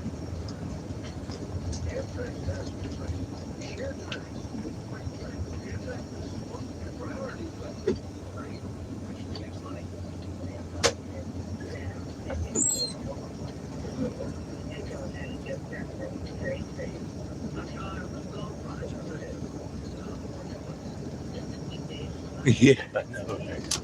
Fuck me.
bakers.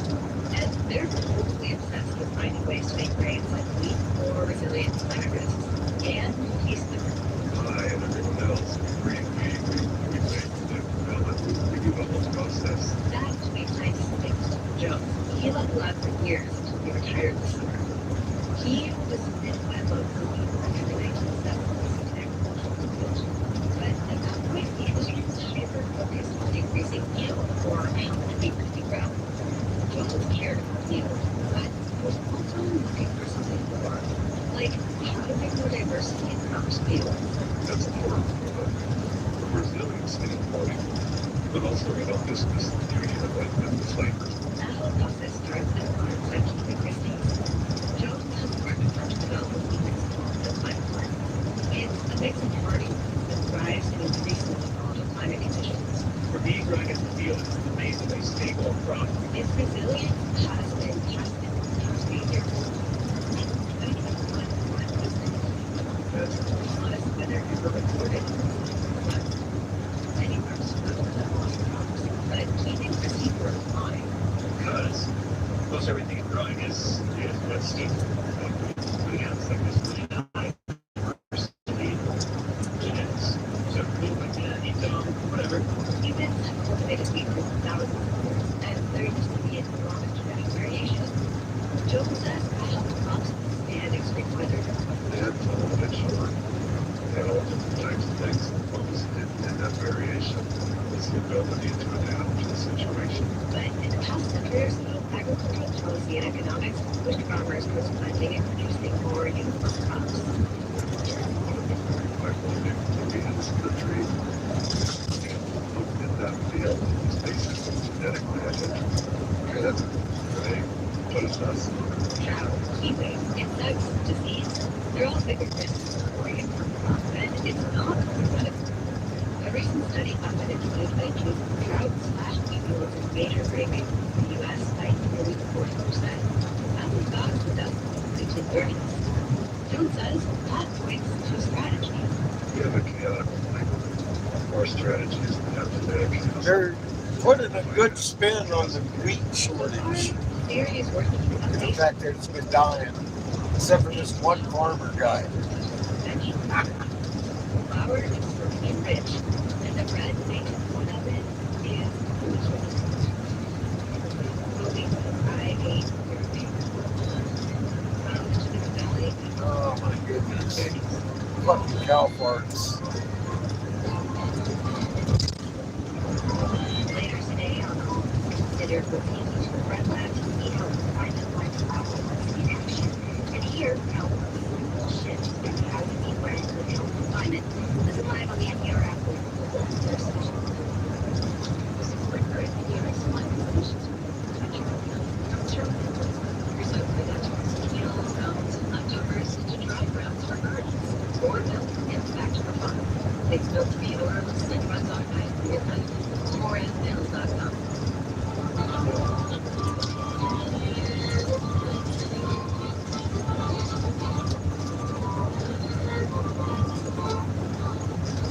This is NPR News. Thank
you.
certain number of people around, focusing on the liberty of constant radio backyards. From the Sunday report to develop and share vaccines, which we promote, and the vitality of plants for everyone.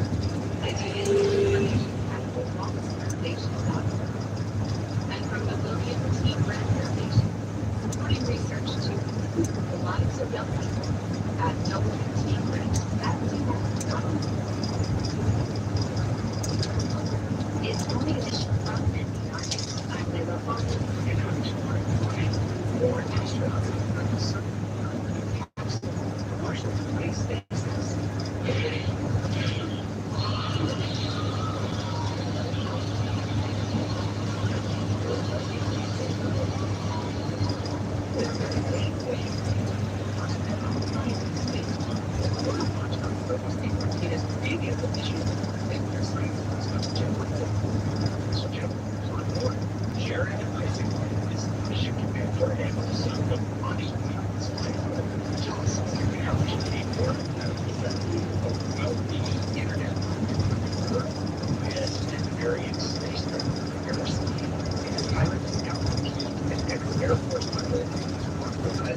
Private sector, and there were two SpaceX engineers, Sarah Gillis and Anna, and 9 other was funding it privately on the spacewalk by the division they asked about hand-in-hand device analysis.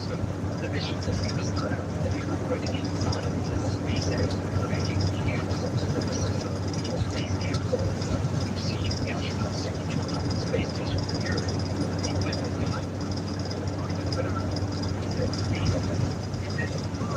all the air about the capsule that they had. I think that it gives us each time out, take a look at planet Earth, then after about 15 to 20 minutes each, they'll fill the hatch, breathe out the capsule with oxygen, and now they're out. Private space. Wow, yeah, that sounds like it could be. Yeah, spacewalks actually are one of the riskiest things.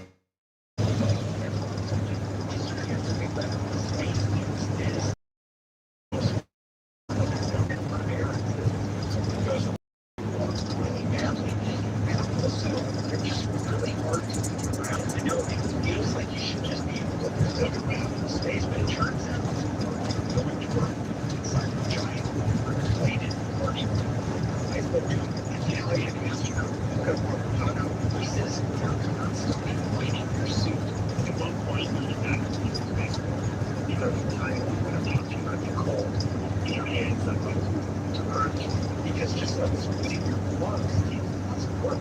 And athletic search was complex to look back. One early astronaut came back to 13 pounds lighter after each rep. So you stand inside his spacesuit that he actually has to end the spacewalk early. Now, finally, on top of it, there's space debris suit. And there's none of these more outer spacewalk groups can take first. So given all that, and given all that risk, why is Mission Commander Jared Isaacman doing this? Isaacman really loves his space stories. He flies fighter jets. He actually went to space once before the SpaceX capsule in 2021. So that time he did not get out. I'm not sure I've heard him say this, but the Robert Jobber says he knows why some people do space forward. And it comes down to the view of anything he's ever seen. He's got the it's almost like it's time stops for a second. Maybe it's a hard stop. It's just our planet. So it's right there. And for as far as SpaceX is hoping that the technology in these spacesuits can someday be used on missions beyond Earth, to the moon, or maybe even to Mars. NPR science correspondent Jeff Bucknell, thanks. Thank you.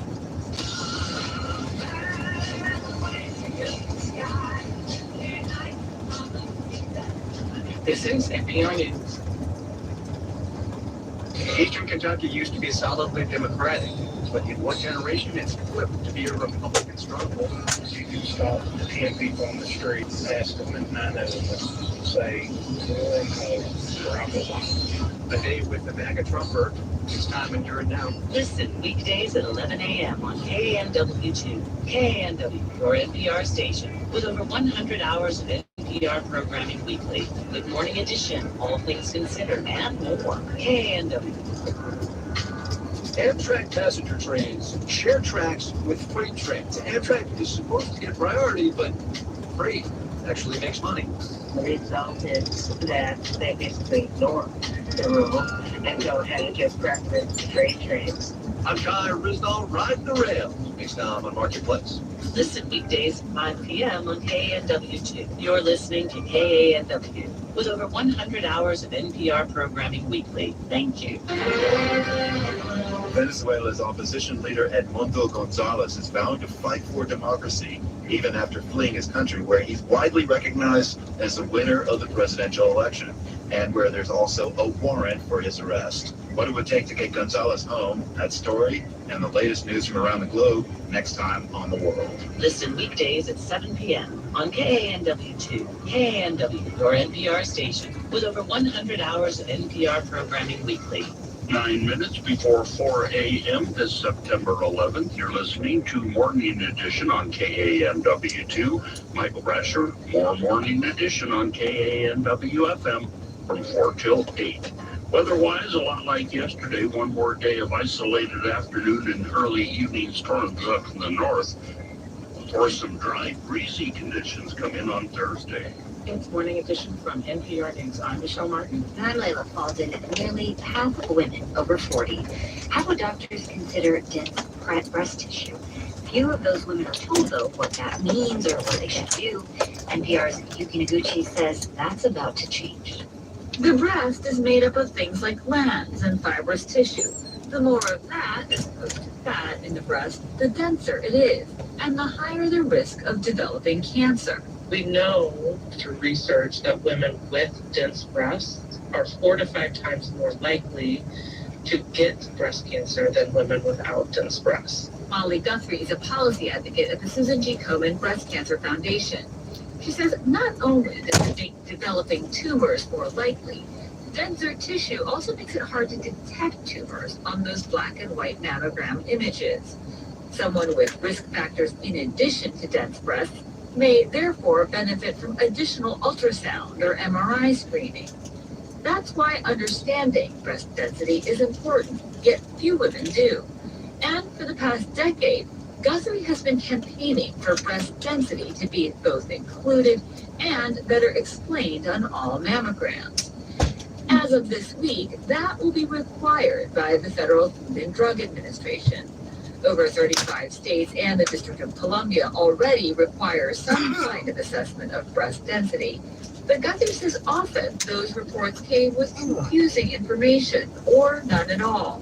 It would say you have dense breasts, but nothing else. And so they had no idea what to do, what it meant for them, and just create a lot of confusion and anxiety. The new rules are designed to simplify the language, to explain what breast density means, and to give clearer guidance.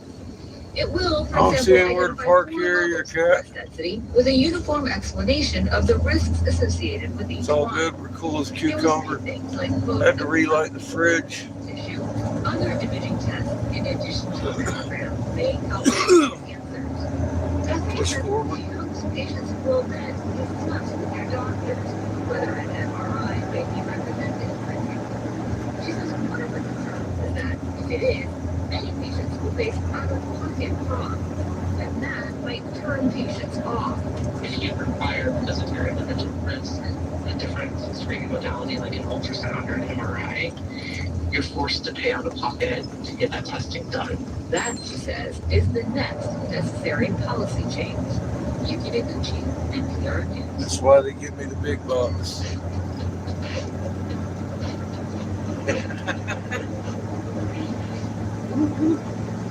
Grifting ain't easy. Those are tourists that take you to the specific history of a city or town, black person. Now tourists watch the story and say, those tourists are increasing.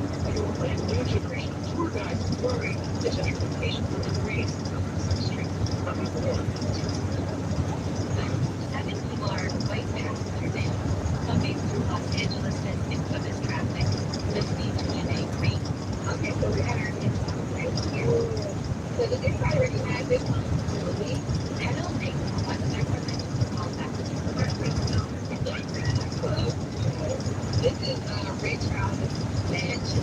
So in gray, the exhibition exterior, green, 34, Flushing Creek Days, South LA, Black History Tour of Los Angeles in March of 2024. Definition, there are different things here. They're innovated into grid. A green party that as the city changes, some of these places will be lost. Right here, this house of coffee is used to be the holiday home.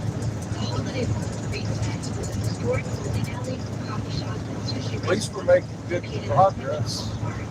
It opened in 1958 and served as an ethnically diverse community resource for Latin and Japanese residents.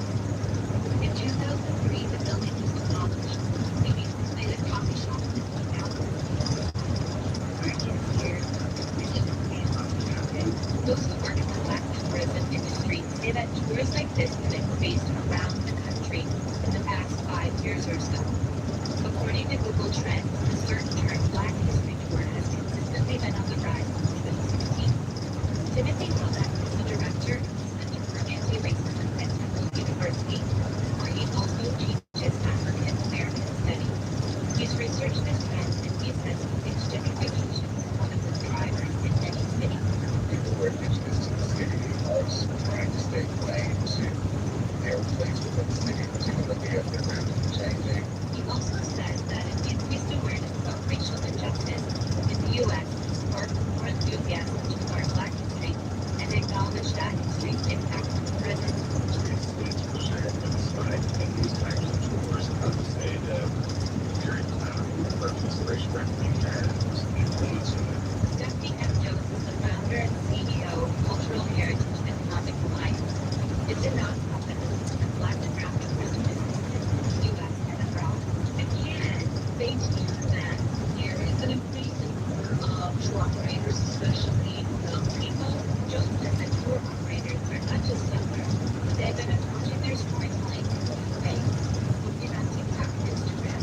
So you do see a trend in content creators and influencers now becoming more popular in curating multi-day trips for their following. Spread that global story is building. Chairman Dylan Thomas in Chicago is one of those content creators. He is 42 and started posting videos on TikTok in 2020. Each one a snapshot of Chicago history. His original idea was to show his daughter's history. Dr. King's assassination in Chicago was the first major city to name a major thoroughfare. I guess that's something, right? Dylan's videos became wildly popular. His TikTok profile has 1.4 million likes. A year later, he launched Chicago a Hollywood tour. He focuses on the west and south side of Chicago and the way that Black history has shaped those neighborhoods. He wanted to show a more positive side of history than he was thinking. I would think watching Chicago video that highlighted Dylan in the video. The young man said, this is that real Chicago history that and speak to the board to make sure that Chicago history takes place in social media spaces. Both Dylan and Steve say they're glad to be a part of something to keep these stories alive in their state. For NPR News, I'm Bucky Dirty.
rest area closed.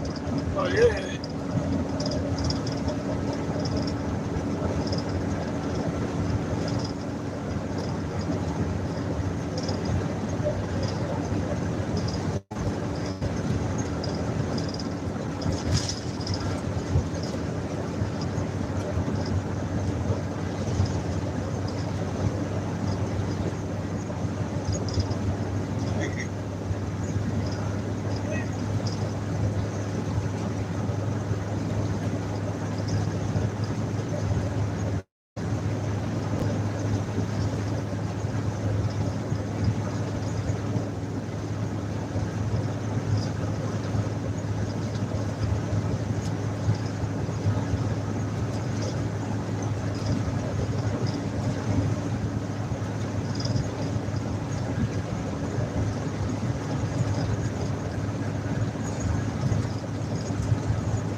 I have found myself a place to park. I'm hoping people leave us alone until I get a little bit of sleep.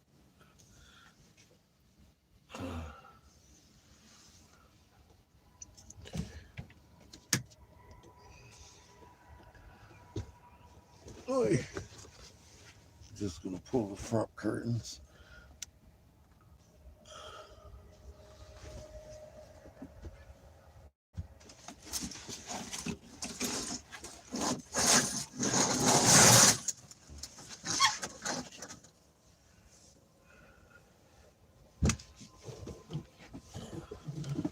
I suppose I could go on, but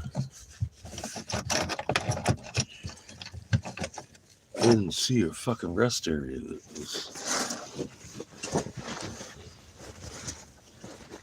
open anywhere close.